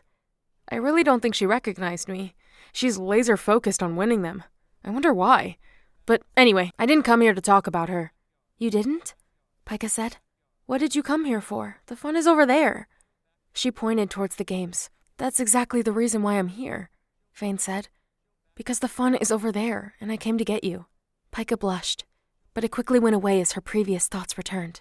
Do you think that things will ever be the same? Pika asked Fain with a serious tone. You know, like the way they were before, without aliens trying to destroy us, or us being so far away from home? That's a hard question, Fain said. Truthfully, I don't think things can ever be the same as before. Too much has happened. But things could be worse, or better, just never the same. It'll depend on how hard we fight for it.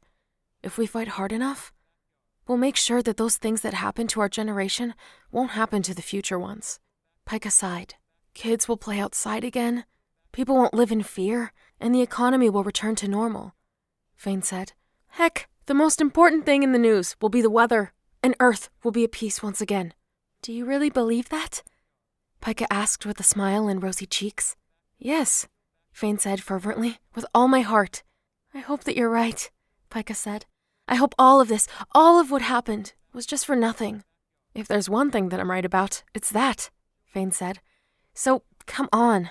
Let's go play some games. Let's give Larissa some healthy competition. Pika nodded and got up from the bench.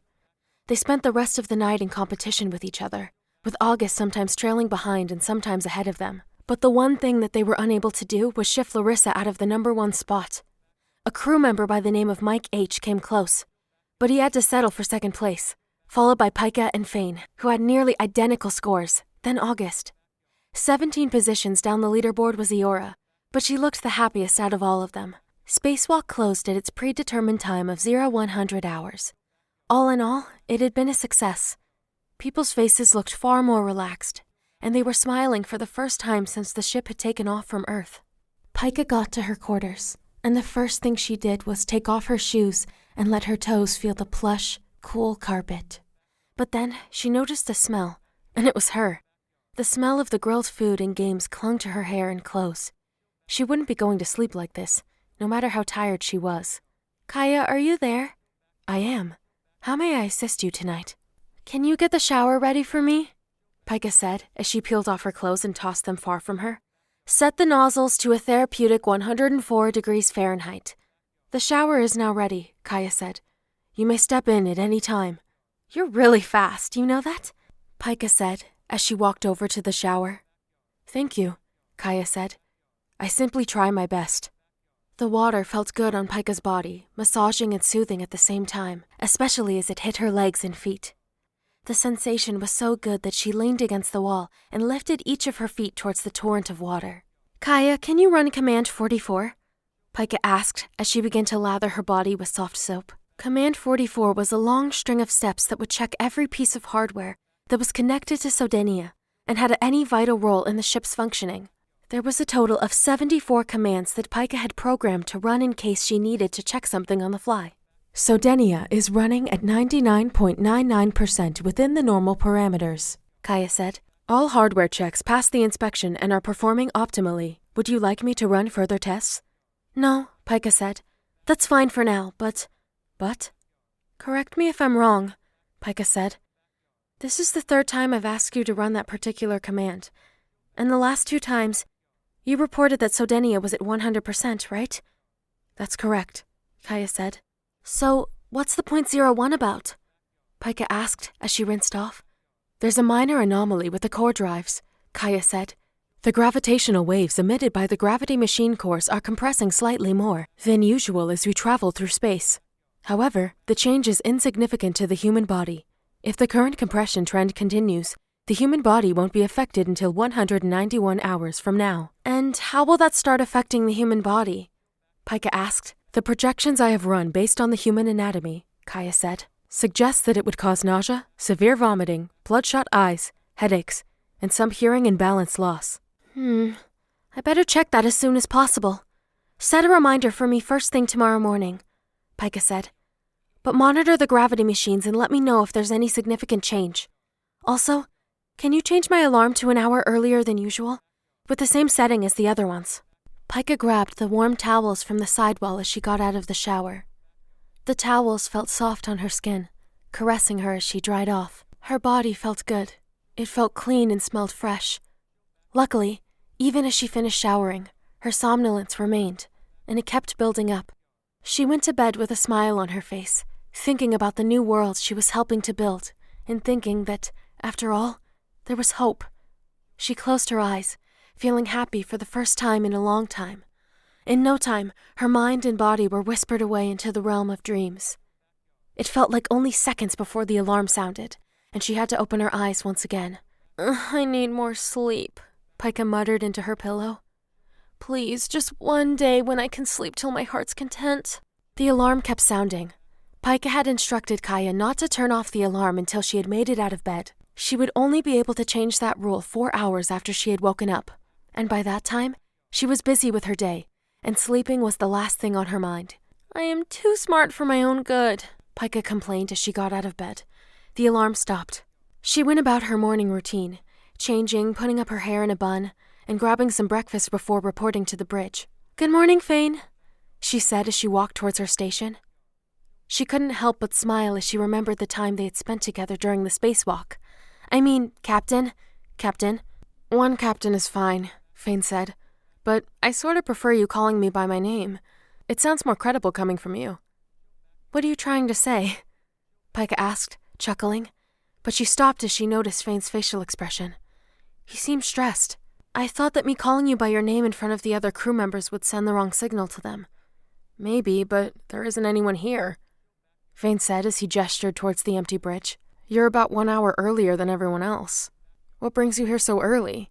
I'm going to run some diagnostics on the gravity machines and then go look at them myself, Pika said as she turned on the computer in front of her. What about you? Why the sour look on your face? And why aren't we moving?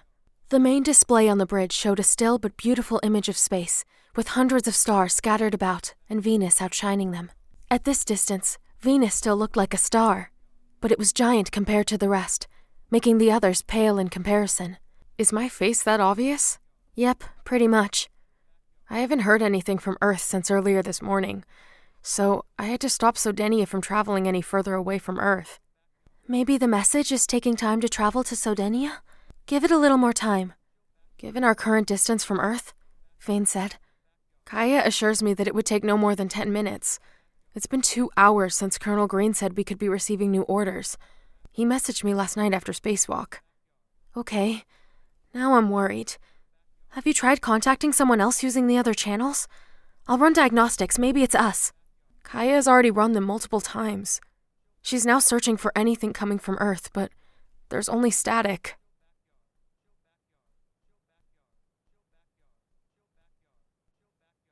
"16. AI. Since the first line of code that gave Kaya actual human-like thought, she had never questioned her place in the human world or in the universe itself. She happily helped humans in every way she could. To her, helping humans in their communication efforts, or better understanding thought itself, was mild work at best. It was easy for her to keep track of hundreds, even thousands of communications at one time. Merging with the old AI mind of the Hurrian ship had given Kaya almost limitless amounts of processing power and thought. But it was only recently that she found out there was a limit to what her AI mind could do. When the Akram successfully boarded Sodenia and were using a high-intensity disruptor device, it woke the part of her mind merged with Sodenia from the slumber it was in. It was as if the dormant ship was reacting for the first time. It was then that she saw all the wonderful things her machine mind was capable of. But she also saw her limitations, and that made her feel alive. She was able to keep up with all the ongoing communications on board Sodenia, grant or deny access, be aware of all the machinery, and run calculations non-stop. And that was only the beginning. And she was able to do those things without thinking, without giving it a second thought, much like humans do when they blink, breathe, walk, and grab. The only limitation of her powerful AI machine mind was that she only had one self-awareness, one set of thoughts, one consciousness, one human-like mind.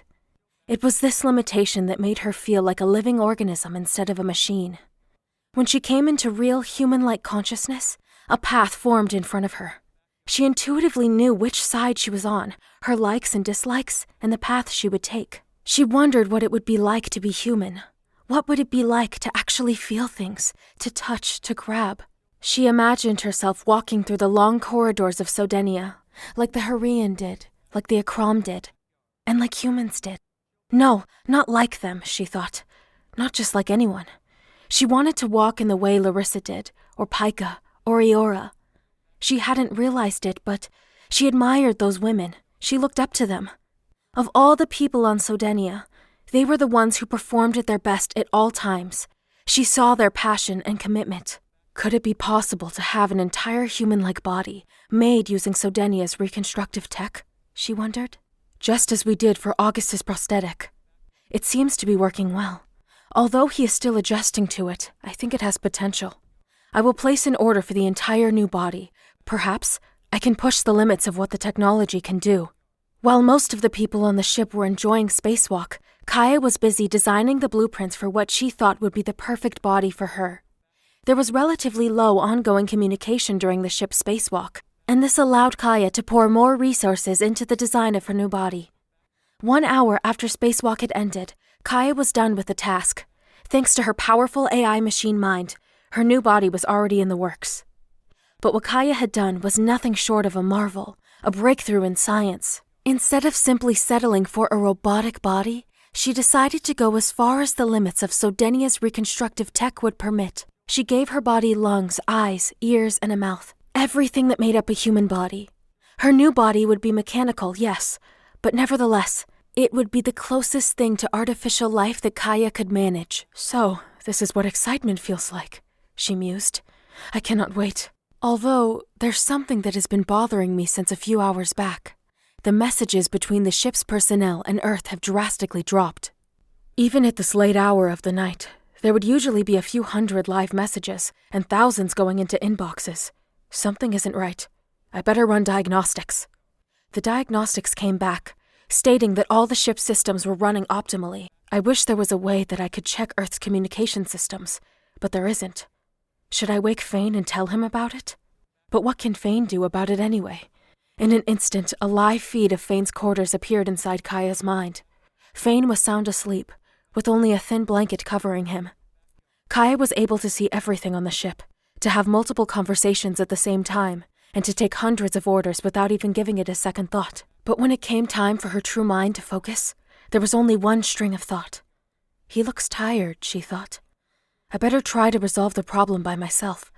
I think humans like to sleep.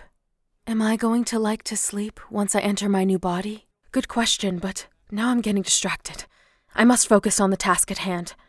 As long as there are still a few messages coming in and out of Earth, everything should be fine. Perhaps we are just too far away and moving rapidly. In theory, we should be able to receive communication as usual, but that's just in theory. It has never been tested before. Humanity has never been this close to the sun. That could also be a factor. The sun could be causing the interference. So, let's see. How can I check that? I'll try bouncing a powerful enough radio wave off Venus. Kaya directed one of Sodenia's powerful radio communication antennas towards the planet Venus. She used the largest signal that the antenna could muster. 8 minutes later, the signal came back, much, much weaker, but without significant interference. Since it had prevailed, clearly there was no issue with signals from Earth, meaning that Earth might be in trouble. Just as Kaya was going to wake Fain, a message directed to Fain with a high-priority tag did it for her. It was Colonel Green. Kaya had insight into the Colonel. Unlike anyone else on the ship, she had seen the Colonel in his most vulnerable times. She knew that he was an honorable man. The message alarm woke Fain from his sleep.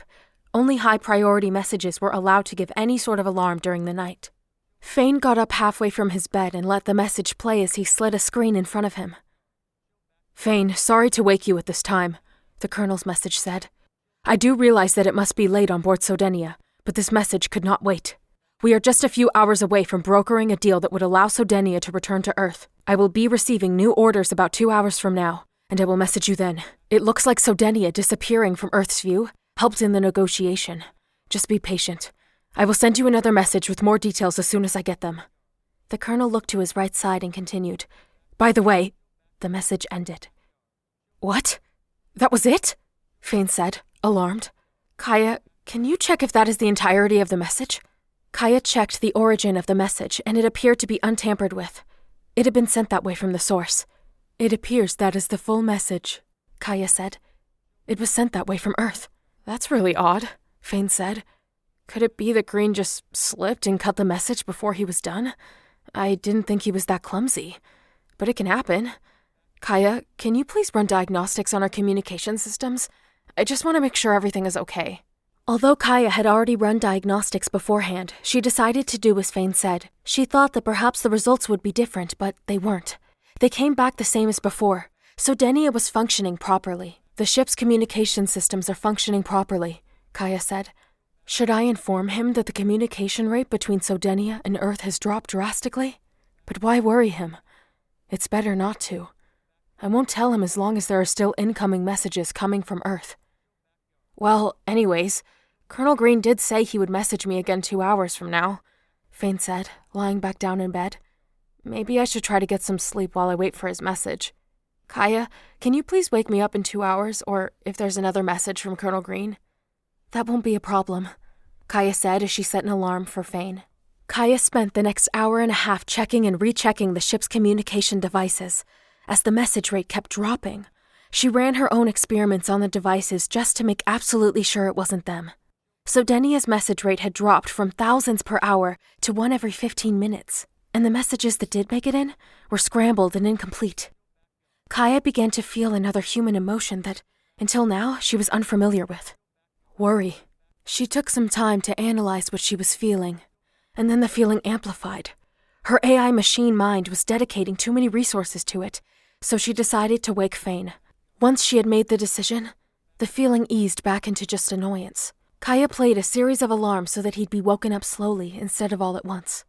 She had found that humans woke up with a better response time when she used this kind of alarm. What is it?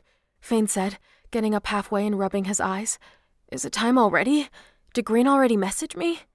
No, not yet, Kaya said, but I felt the need to wake you up regarding other matters. And what are those? Fain asked as he yawned. The messages between Earth and Sodenia have steadily been declining, Kaya said. Now, the only messages coming in are scrambled and unintelligible even for me. Have you checked our communication systems? Fain asked as he got up from bed. Since the anomaly began, I have been running multiple tests on all our systems, Kaya said. I have also run experiments to account for the possibility of magnetic or solar interference. Do you think that us being so far away could affect the messages? Fain asked, rubbing the back of his head. At our current distance, Kaya said, any messages from Earth should take no more than 10 minutes. There are other factors that could impede a signal, such as space debris or a solar storm. However, I have already checked for those, and they do not appear to be playing a part in this. We'll wait another half hour before we start panicking, Fain said as he walked to his kitchen. In the meantime, bring the ship to a full stop. I don't want to keep pulling further away from Earth. Kaya did as Fain said, although the task was more complicated than it sounded, but she managed just fine. While Fain went about his morning routine, Kaya continued searching for anything that she might have missed. But there was nothing, at least, there was nothing wrong with the ship's hardware or programming. Then she thought about one place that she hadn't looked before. Herself. That's going to be a problem. How am I supposed to know if I am malfunctioning, she thought. Because I could be. It could be that I just don't want to see the reports for what they are, or that my subconscious is manipulating the diagnostics in order to be hopeful. That could be it. Ugh, I hate being an AI. It's a lot of hard work. Now what? Could I be malfunctioning? In order to perform the most accurate diagnostics on herself that she could muster, she needed to shut down most of her powerful AI mind. Her subconscious mind would be first, the part of her mind that handled all the tasks on board the ship. Then, she would try to shut down more than half of her machine mind. Here goes nothing, she thought, as she shut 2 key parts of her mind down. She felt a rush of leftover information flooding the side of her mind that was still active. She felt like screaming at the initial pain it caused her, but her mind was fast to categorize the information and put it into files for later use. Then the silence came. The world around her had become silent. Things weren't busy anymore. She only heard Fain as he walked from one place to another inside his quarters. That must be what humans sound like up close. Breathing. Their hearts beating. And blood flowing through their veins. Whoa. She snapped out of it and ran a self-diagnostic right away. The results were clear. It wasn't her. She wasn't malfunctioning. So, if it's not me, that can only mean one thing, she thought. At the very minimum, it has to be the Akram interfering with the communication system. This isn't good. I thought it would be a bad idea to go this far away from Earth. Kaya reversed her mind's temporary shutdown and went back to running as normal. Along with her augmented brain capacity came the noise. She had yet to decide which she liked best, being able to know everything or knowing just enough. Kaya, is there still nothing from Green or Earth? Fain asked. There are no incoming messages from Colonel Green, Kaya said. The last inbound message from Earth came in 16 minutes ago, and it was also scrambled. Other than that, the only noise coming from Earth is static. This is not good, this is not good, Fain said as he finished putting on his uniform. I'm going to head to the bridge. In the meanwhile, can you try to pick up any kind of Earth communication? I need to know what's happening over there. TV, news, messages, noises, whatever. I will try my best, Kaya said. Fain spent his time on the bridge pacing back and forth, while Kaya tried every tool at her disposal to try and find out what was really going on back on Earth. But there was no luck. A little later, Pika joined Fain on the bridge. A short time later, one of Sodenia's antennas picked up a noise. It was definitely not just static, but it was also not clear. I found a communication attempt from Earth, Kaya said through the bridge's speakers. Should I play it? Play it, Fain said right away. The noise coming from Earth was only a few seconds long, and there was a lot going on. Again, Fain said as the noise stopped. Play it again, Pika said as the noise stopped for a second time. But this time, keep it on a loop. The noise played in a continuous loop, but they still could not understand it. Slow it down to half speed, Pika said. Oh wait, Fain said. Go back and loop only the first half. What is that? Pika asked as the noise played. Kaya tried to cross-reference with other noise patterns and words she had heard from human speech. After a few hundred tries, the noise began to form the shape of words before her. I believe I have deciphered the meaning of the message, Kaya said. What is it? Fain asked. I believed that it's saying, help us, followed by many other people screaming in the background, along with explosions of some sort. "DEFCON 1, I need all hands on deck," Fain said. "We are heading back to Earth immediately. Damn it, those bastards."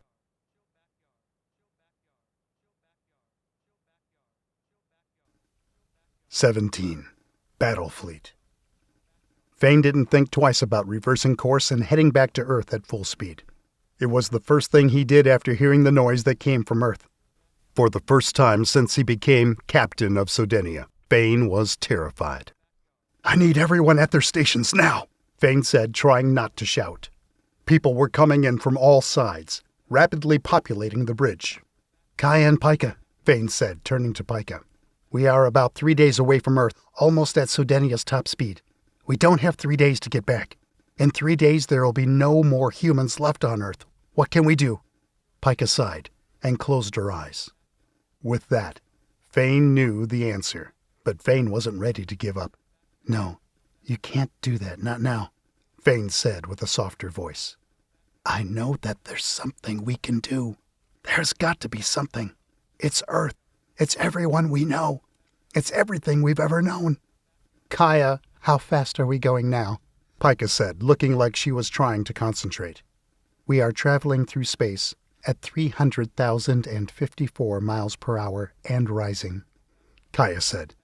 "Without a speed limiter, we can reach Sodenia's theoretical top speed of 350,000 miles per hour within the next 10 minutes. "That won't be fast enough," Fain said. Pika nodded and pressed her lips together. "I need time to think." Larissa, August, and Eora came running onto the bridge at the same time, along with a slew of other crew members who went straight to their stations. "Double-check everything," Fain said, directing his words to the flight crew, "and prepare for the worst." "What's happening?" August asked when he neared Fain and Pika. "We came as fast as we could." "We are heading back. We think Earth is under attack," Fain said. "We aren't sure at this point. All we have is a recording. We are doing everything we can to find out what's happening, but there's radio silence." "Is there something blocking the comms between Earth and Sodenia?" "We don't know for sure," Fain said. "But we aren't getting any signal. Green told me last night that he would message me with new orders early in the morning, and I didn't receive anything." "This is bad. This is really bad," August said. "Pika, anything?" Fain asked. "The problem is that we know so little about Sodenia's quasar," Pika said. "I'm not sure if there's anything we can do." She pulled up a screen showing how the power in the ship was being distributed. "The quasar is a constant, distributing the same amount of power all over the ship. Now, the propulsion system and maneuvering engines are consuming all the power being fed to them." "What if they had more power?" Larissa asked. "Would the ship be able to handle it?" "I have no doubt about it," Pika said. "But the problem is where to get the power from. There's just so much that we don't know about this ship." "The weapons battery modules," Eora muttered. Fain and the rest turned to look at her as if they had heard the one thing that would save them. Everyone, including Fain, was familiar with the massive battery modules around the ship's vast weaponry. "What are you saying?" Pika said attentively. "The weapons battery modules are always full," Eora said. "Even back when we were fighting against the second of the Akram subspecies, we hardly made a dent in the battery modules. That's because they are being constantly fed by the ship's heart or quasar.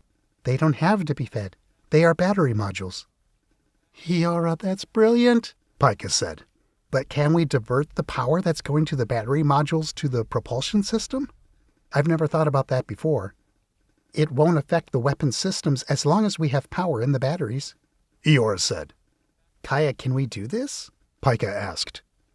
"It is possible," Kaya said. "However, I cannot guarantee that the gravity machines will function properly during the surge of speed."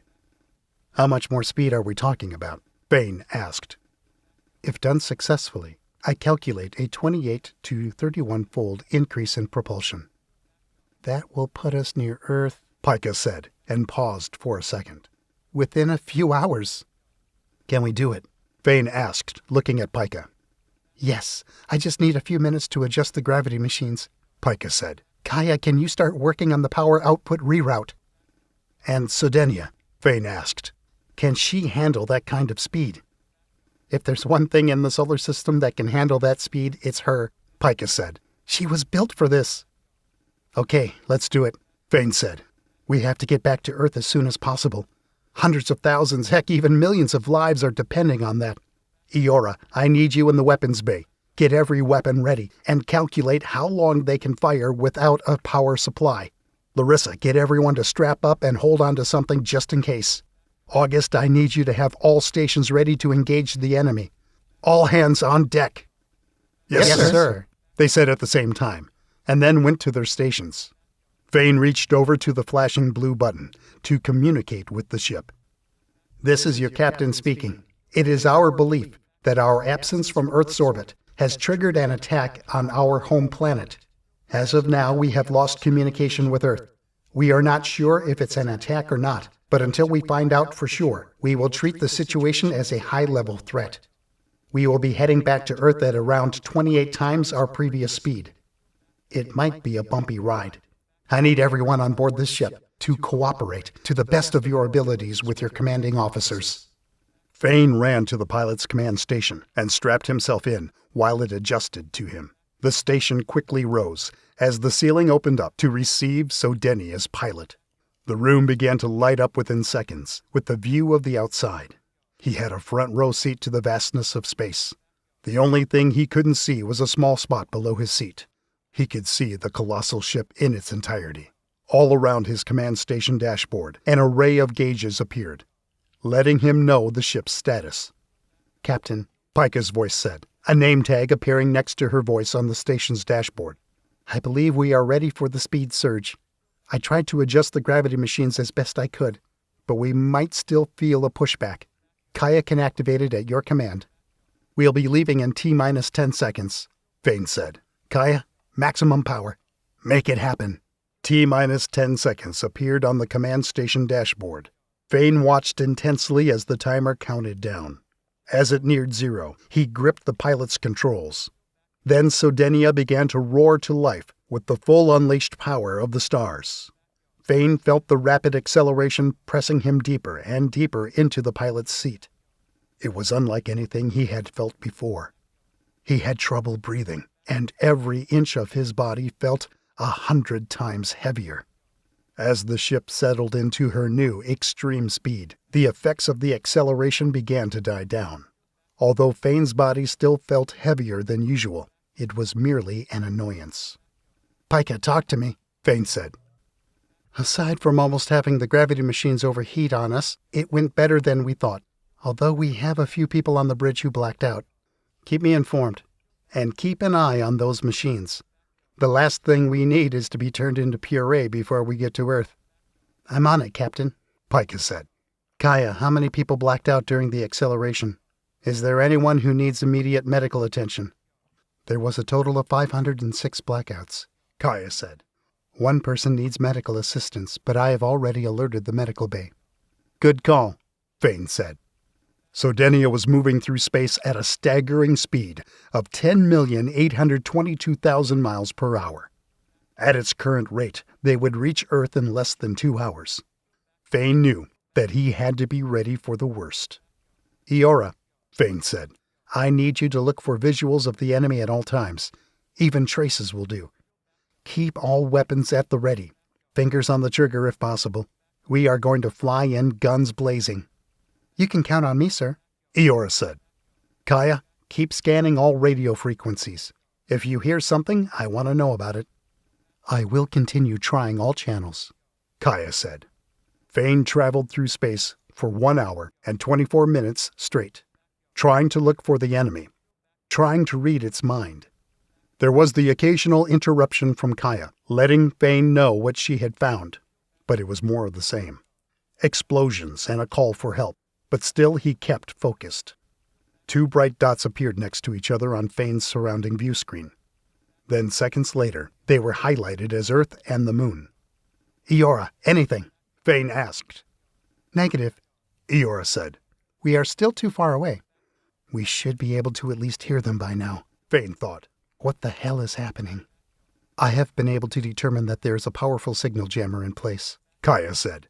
And I believe it's orbiting around the Moon. Make sure of it. Keep on trying to track it. If we know where it is, then we can destroy it. Wait a minute, Fain thought. orbiting. What if whatever it is attacking Earth is not on the side of the planet that is visible to us? Hold on tight. We are going around Earth to take a look. Fain began steering Sodenia 60 degrees port side. The maneuver was tough on the human body. His body felt like it weighed a ton as he maneuvered the speeding ship.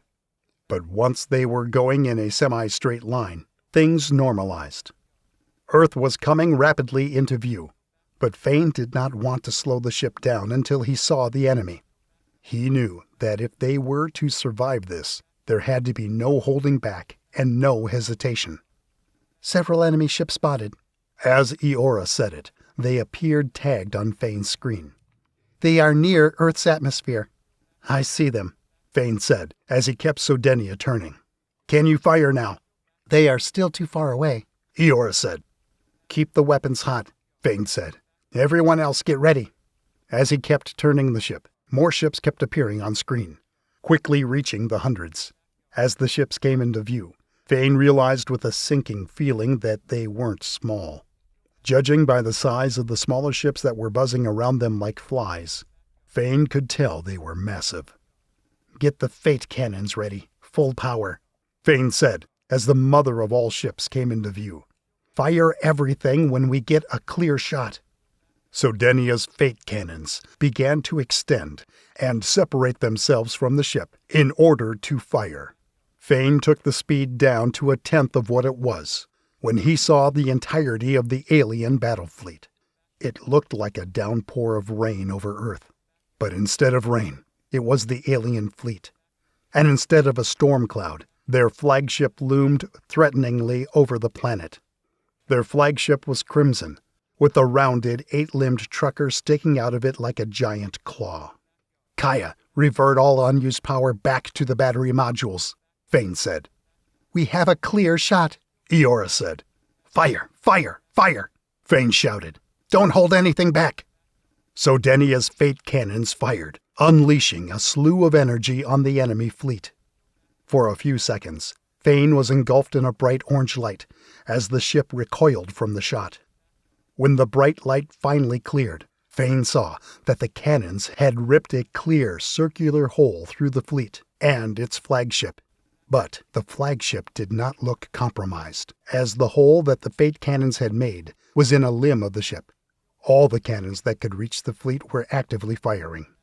Fain's screen lit up with dozens of warnings of incoming enemy fire. Without thinking, he began to maneuver through them as best he could, while not losing sight of the alien fleet. His years of combat training in the simulator were paying off. Sodenia responded like a dream to Fain's commands, almost instantly moving from one place to another. Eora, when can we fire the fate cannons again? Fain asked, as he kept maneuvering away from the incoming fire. The giant battery cells are currently recharging, Eora said. T-2 minutes. I'll send the status over to you. The timer for the fate cannons appeared on Fain's dashboard. As he evaded the incoming fire, he kept the ship on a wide swinging trajectory towards the alien fleet. I have successfully located the communication jammer, Kaya said. It seems to be planted on Earth's moon, near the area known as the Tranquillitatis Basin. Relay the information to Eora. Send a group of drones to destroy it as soon as we are in range. Understood. Fain was finally able to see the entirety of the alien fleet as Sodenia neared the moon. By the counts on his dashboard, Fain saw that this would be an impossible fight at best. The fleet comprised one giant flagship, 10 to 15 times the size of Sodenia, 212 large ships, 512 scout ships, and a swarm of smaller ships. For the smaller ships, the dashboard count kept fluctuating, hovering somewhere in the thousands. He decreased the ship's speed once again, giving himself time to think. We are just one ship. How can we ever win against an entire fleet? This isn't a recovery. This isn't an attack or even an invasion. This is total annihilation. Damn it. No, I can't let myself think that way. This may be one ship, but it's one hell of a ship. And we are not only one person. There's Larissa, Pika, August, Eora. and the rest of the people on board. And they are the best Earth has to offer. There has to be a way. Multiple heavy vessels approaching, Eora said. Keep firing. Don't let up, Fain said. Fain kept maneuvering towards the enemy, now at a much slower speed. The heavy vessels kept coming, and as they got closer, he began to hear Sodenia's shield groaning. But that wasn't his main concern. He wanted to line up the fate cannons directly with the flagship, even if it meant taking fire head-on. I'm not sure how much of this we'll be able to take, Pika said. The shield could fail us at any minute. Do whatever you need to do, but don't let it fail, Fain said. The firing rate of the enemy ships increased as Fain centered in on his target. Imminent shield failure, Kaya said. Not now, Kaya. Eora, get ready to fire the fake cannons on my mark, Fain said. Full power. Shield failure, Kaya said. Fain felt the moment the fire from the heavy vessels struck Sodenia, but at the same time he felt just how sturdily she was built. Okay, so that's good, he thought. At least we aren't getting blown out of the air like a piece of paper.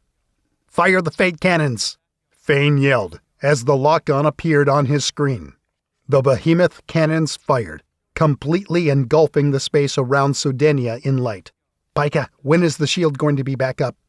30 seconds, 3rd floor. I'm changing a fried flux cable, Pika said.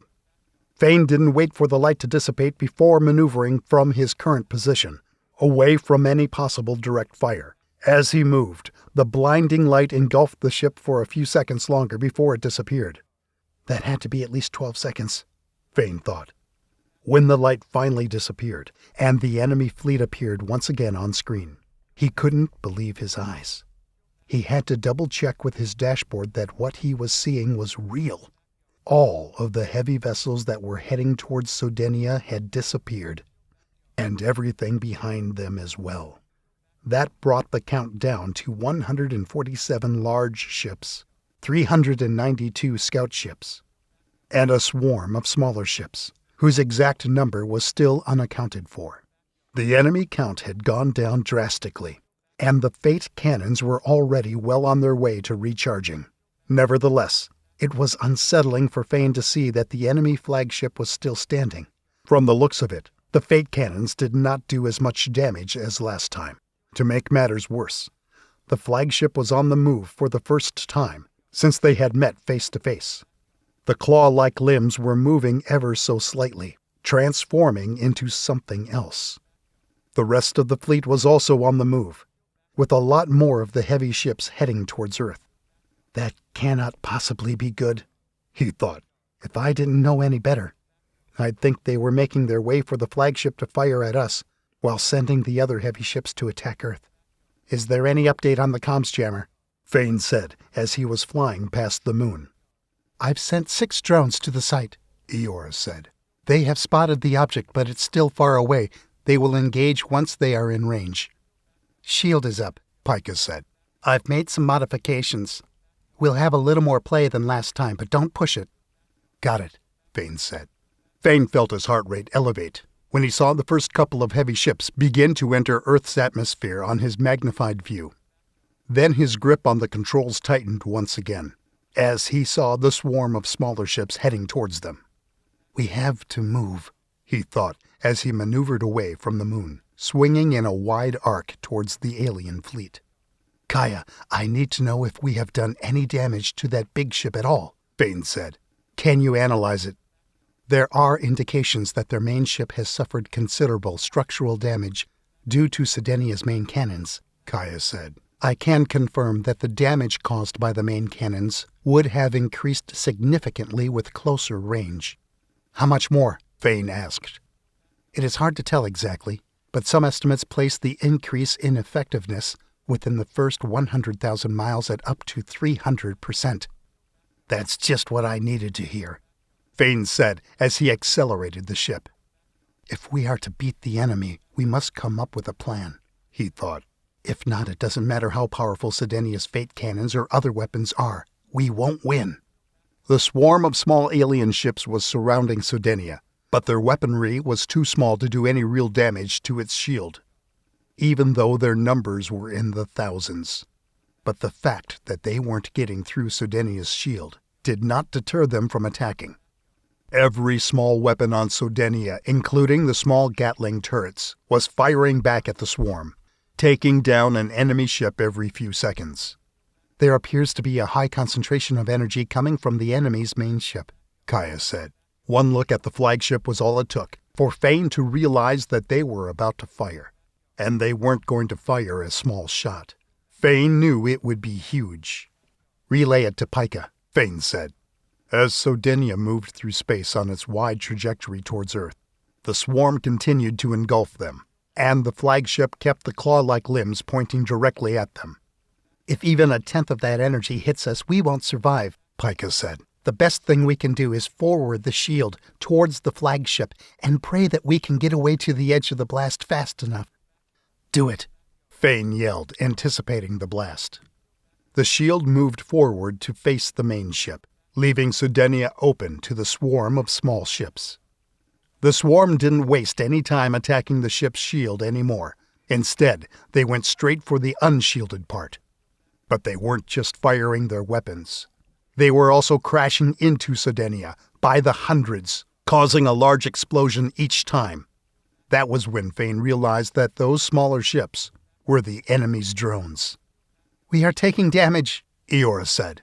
There are just too many of them. In the blink of an eye, Fain's screen turned red. Sodenia was being pushed through space with massive force. The Akram flagship had fired its weapon, and thousands of beams shot out through its limbs.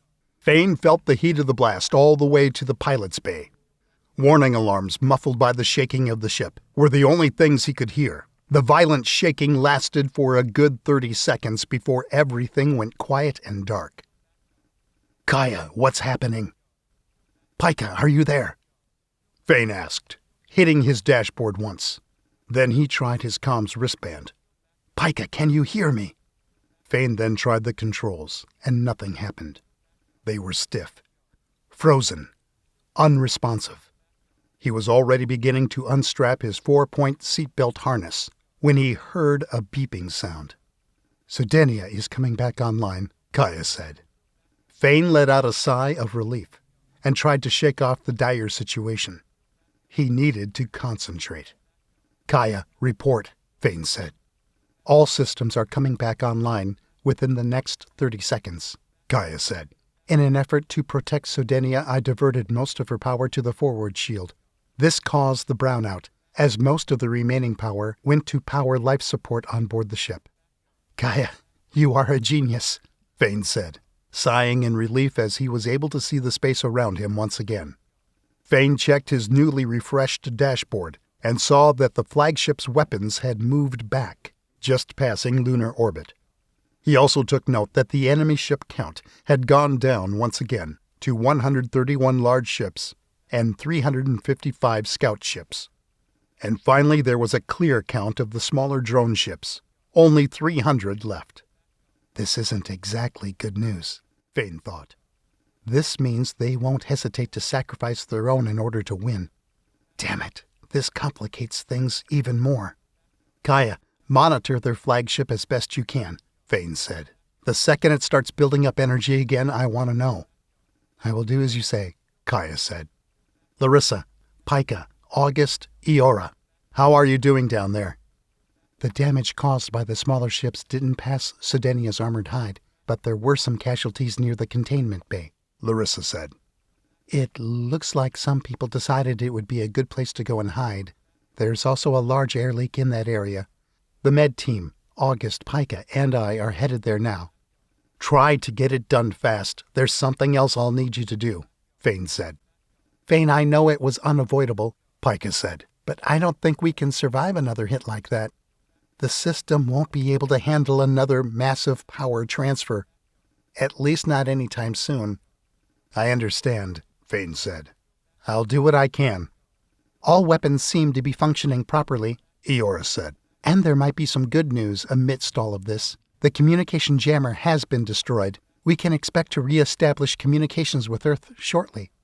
If that was their only jammer, and we can communicate with Earth once again, that will indeed be good news.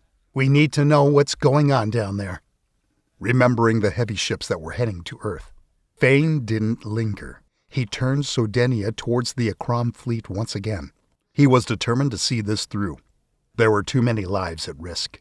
He had long known that doing the same thing over and over again, trying to achieve a different result, was the definition of insanity. But this time he had a plan. He had seen the capacities of the alien fleet, and he knew what they could and couldn't do. So he decided to pursue those ships that Sodenia could, in fact, take out and leave the flagship for last. "Kaya, I'm going to need a little bit more speed," Fain said. "I will try to accommodate that based on your pilot control," Kaya said. "Eora, I need you to shoot down everything you can in our path. Get ready for maximum firepower and deploy new drones. I want every weapon we have apart from the main cannons firing on them as soon as we come into range. But don't waste any fire on the flagship. As soon as we come into range. But don't waste any fire on the flagship." "Got it," Eora said. "We'll do everything we can down here to make that happen." "Incoming communication from Earth. It appears to be Colonel Green," Kaya said. "Patch him through," Fain said. "Fain, please tell me that you are alive and somewhere near Earth," Green said, clearly agitated. "Those two things are correct, Colonel," Fain said, as he began to dodge fire. "We've already engaged the enemy fleet here in space, but things are not going as planned." "Things are going to hell pretty quickly down here as well. Fain, listen, we are under immense fire. Our heavy artillery is nearly depleted, and I'm afraid we cannot hold them back any longer. We managed to evacuate as many people as we could from the larger cities, but they are simply pushing too hard. We need help, and we need it badly." "I'm on my way, Colonel," Fain said. "You think you can manage to hold them off for a few more minutes, and at the same time try to put some distance between you and them so we don't have to hold back?" "I'll do what I can," Green said, "but things aren't looking too good. Over and out." "Kaya, give me the best trajectory to engage the greatest number of enemies, including those attacking Earth. We need to try." Within seconds, the near-Earth trajectory appeared on Fain's dashboard, and he began to follow it at full speed. "Fain, we've done everything we can down here," Larissa said, sounding a bit winded. "What do you need us to do?" "I need you three to strap our biggest missiles onto as many drones as you can," Fain said. "Get help from wherever possible. The way I see things, you have about 20 minutes. "Okay, we'll get going on that right away," Larissa said. "But would you care to share why exactly we are doing that?" "I'll explain later," Fain said. "I promise, but for now you have to get it done." "All right, we'll do it," Larissa said. As Sodenia got near the enemy fleet, she began firing back, and the enemy ships began to fall. One by one they dropped away, exploding in space left and right. It was then that Fain noticed that Sodenia's cannons weren't like the ones on the Akram ships, not even close. Where Sodenia's cannons, even the smaller ones, took only a few shots to take an enemy down. The enemy weapons couldn't penetrate Sodenia's shield unless she was stationary. But it was the opposite when it came to their main flagship. Why so much of a difference? Fain thought. Could it be that they are used to having less resistance from other species? Is this why the Hurrian almost won? Could they really be so arrogant, so proud? Fain did his best to avoid enemy fire, but sometimes it was downright impossible. Each time Sodenia's shield got hit by one of the enemy's weapons, it reverberated throughout the ship, and the shield lost a percentage of its integrity. As he neared Earth's atmosphere, the firefight intensified as more heavy ships zeroed in on Sodenia. At the same time, the gigantic mess Green was in revealed itself to Fain. At least 24 heavy ships and a large number of scout ships were attacking the nearest shore. The cities by the shore were gone, most of them just a swath of ashes, and what was left was engulfed in flames. "Eora, deploy all drone pilots," Fain said as he slowed the ship and skimmed the atmosphere. "Have them concentrate on the scout ships, and let's fire everything we've got at those ships down there and the rest up here." Fain knew that slowing the ship down wasn't a great idea, as it would increase their target size exponentially. But he also knew that if they missed the target, they would hit Earth. Sodenia would be Earth's shield, and he wasn't going to abandon those people down there. The area around Sodenia was engulfed in a scorching exchange of firepower. The ship was firing all its weapons at the Akram fleet. Missiles, cannons, Gatling turrets, and drones, and did not stop for a second. All the while, Sodenia's shield was beginning to fail. If this keeps up, we aren't going to last much longer, Fain thought as he watched the numbers on the dashboard decline. They were making incredible progress, and the enemy fire was decreasing as there were fewer of them, but their shield had only 5% integrity remaining. Plenty of enemy fire was getting through, damaging the ship's hull and possibly the armored hide underneath it, and possibly the armored hide beneath it. They had to get out of there, and they had to get out of there fast. Come on, Eora, come on, you can do this, Fain thought as he eyed the last 2 heavy Akram ships remaining on Earth. Sweat was beginning to form on his forehead as the tension built up. All heavy ships have been destroyed, Eora said as the last 2 explosions appeared on the surrounding view screen. There are only 6 scout ships left. Eora, monitor them closely. Have the drones continue to engage them, Fain said as he accelerated Sodenia out of the target zone. Try to buy us some time while our shield recuperates. Understood, Eora said. Fain took the ship on a wide curving course, at the end of which they would come face to face with the flagship, but he didn't do so at full speed. He was buying Sodenia some time to restore her shield. The numbers on his dashboard looked promising. 17 large ships remained, along with 15 scout ships, including those on Earth, and all the smaller ships had been destroyed. But Fain knew better than to celebrate as the flagship remained, and it was following Sodenia's every move. Larissa, talk to me, Fain said. How is it going down there? Any good news? You know, Fain, this isn't exactly a walk in the park, Larissa said, sounding busy. But we've managed. So far we have 7 missiles strapped onto drones. I think that will be enough. Get them ready to launch and come back to the bridge. Okay, that will only take a few minutes. The 17 remaining heavy ships kept attacking Sodenia as she moved through space. But just like the rest of the enemy fleet, they too fell to her mighty cannons. But something wasn't right. It was as if they knew they were going to get destroyed, but they went along with it anyway. That's the last of the heavy ships, Eora confirmed. And there are only 2 scout ships remaining on Earth. Fain was now face to face with the colossal enemy flagship and heading straight for it at full speed. Kaya, I'm going to need you to work closely with me on this one, Fain said. That won't be a problem, Kaya said. The flagship had fully turned to face Sodenia, and its claw-like limbs began transforming and rising once again, but Fain kept heading towards it. We are on the bridge, Larissa said, and the drones are ready for launch. Good. I need everyone at their stations and strapped in. This might be a bumpy ride. 80,000 miles in closing, Eora said. Target is well within range. Get ready to fire all cannons apart from the main cannons. Fire at my command. Copy, Eora said. Fain closed his eyes and took a deep breath, trying to get a clear picture of what he was about to do. He thought about everything that had just happened, how the Akram behaved, and the things that did and didn't make sense to him. He exhaled. When he opened his eyes again, he was in command of his feelings, his body, and the situation. His mind was set. There's a large buildup of energy coming from the flagship, Kaya said.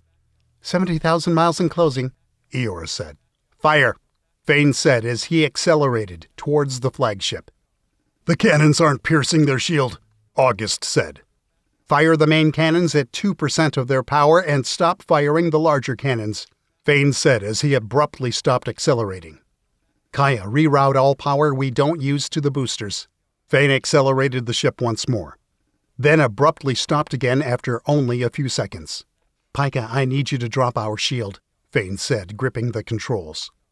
Eora, stop firing all cannons one by one, and turn all Gatling turrets towards the flagship. Fire the Gatling turrets at will. Fain saw the shield drop, and the turrets began to fire at the flagship. The crew trusted him to do the right thing, and they trusted him to win. He wasn't about to let them down. Deploy the drones, Fain said as he accelerated and stopped once again. Get them as close as necessary to fire the missiles, and have one of them detonate halfway there. Deploying rigged drones, Eora said. Kaya, whatever power I am not using, After I accelerate for more than 5 seconds, send it to the fate cannons. The drones headed towards the flagship, with one of them exploding midway, just as Fain had requested. The explosion looked minute in comparison to the previous explosions, or even the ship itself. But before the missiles were able to launch from the drones themselves, the flagship fired several small beams, destroying the drones along with the missiles. "Eora, stop firing the Gatling turrets one by one," Fain said, as he brought Sodenia to a halt. "The high concentration of energy from the enemy ship is dropping," Kaya said. "It appears they are sending smaller ships to intercept Sodenia." "I've learned a lot in our first venture into space," Fain said, directing his voice to the bridge. "I've learned the capabilities of this ship and crew, and I am fairly sure we are just scratching the surface of both. And it's because of that capacity and those abilities that we are here now, unafraid to look the enemy in the eye. But I've also learned something about the Akram throughout all of this, and that might just be their weakness. I've learned something about the so-called conquerors of the universe. I've learned that they are arrogant, and they aren't willing to win if it means using their full strength. And that's going to cost them dearly today. Because today, we end this. Today we win. Get ready to turn on the shield at full power, and fire the fate cannons on my mark." Fain accelerated Sodenia with everything it had, and the ship roared to life, pushing through space with the power of a star. He halved the distance between the flagship and Sodenia in a matter of seconds. The force pushed Fain back into his seat and almost took the air out of his lungs. "Shield up! Fire the main cannons!" Fain yelled as he took his hand off the accelerator and killed the engines completely. "Give it everything we've got!" Fain saw the massive flagship for only a few seconds before the fate cannons erupted, and their light obliterated his view. The main cannons managed to consume all the power stored in the battery modules within seconds. It was clear when Kaya began feeding the cannons power straight from the ship's quasar heart. As the light transitioned from orange to blue, the ship was beginning to shake under the massive stress of keeping such a powerful beam alive for so long. "Captain," August asked. "We are dangerously close to overheating," Eora said as the ship shook. "Just a little longer. We have to make sure we won't have another shot." "Fain?" Pika asked. "Fain!" Larissa yelled. "Cease fire," Fain said, reacting to Larissa's voice. "Reroute all power back to normal and check all systems." When the light cleared, Fain couldn't believe his eyes. More than half of the massive flagship was gone, and the other half was destroying itself with a series of explosions. "Are you seeing this?" Fain asked as he began to move Sodenia away. "We are seeing it," August said, unable to hide his cheerfulness. "That's the end for them, and we are still alive. I almost can't believe it." "We are seeing it all right," Pika said.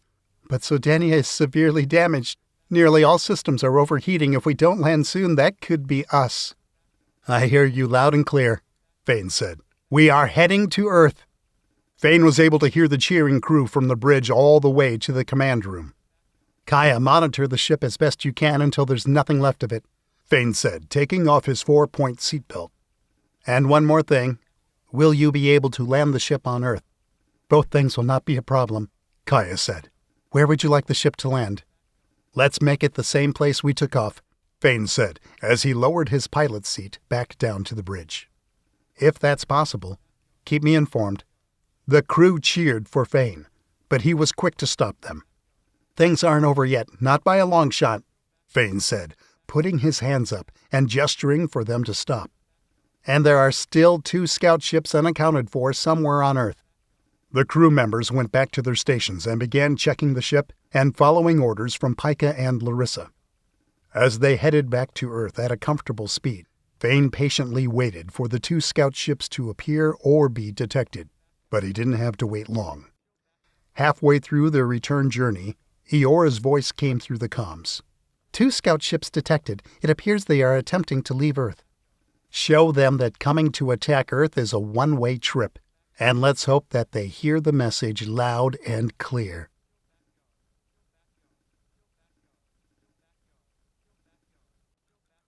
Epilogue.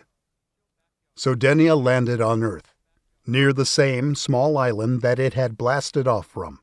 The island itself was a few feet underwater. Fain felt uneasy about his decision. Something told him that it wasn't right. He should have consulted with Colonel Green before landing, but now it was too late. He had walked into a clear disadvantage. He was mentally preparing himself to deal with the consequences of his decision.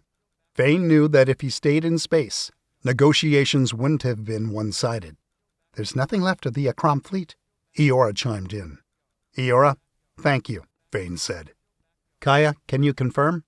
I can confirm that we've seen the last of the Akram fleet, Kaya said. Over half of the flagship has self-destructed. Open her up, Fain said. It's time to breathe some fresh air. Every door on the ship that was able to open to the outside did, and people began to walk off the ship and onto the small underwater island. Most didn't seem to care about the knee-deep water. They just looked happy to be back home. Fain, are you coming? August asked as he, Pika, and Larissa headed towards the bridge door that led to the corridor. Yeah, Fain, come on, Larissa said. I will go in a little while, Fain said. Go on ahead. If you don't come out in 10 minutes, Larissa said.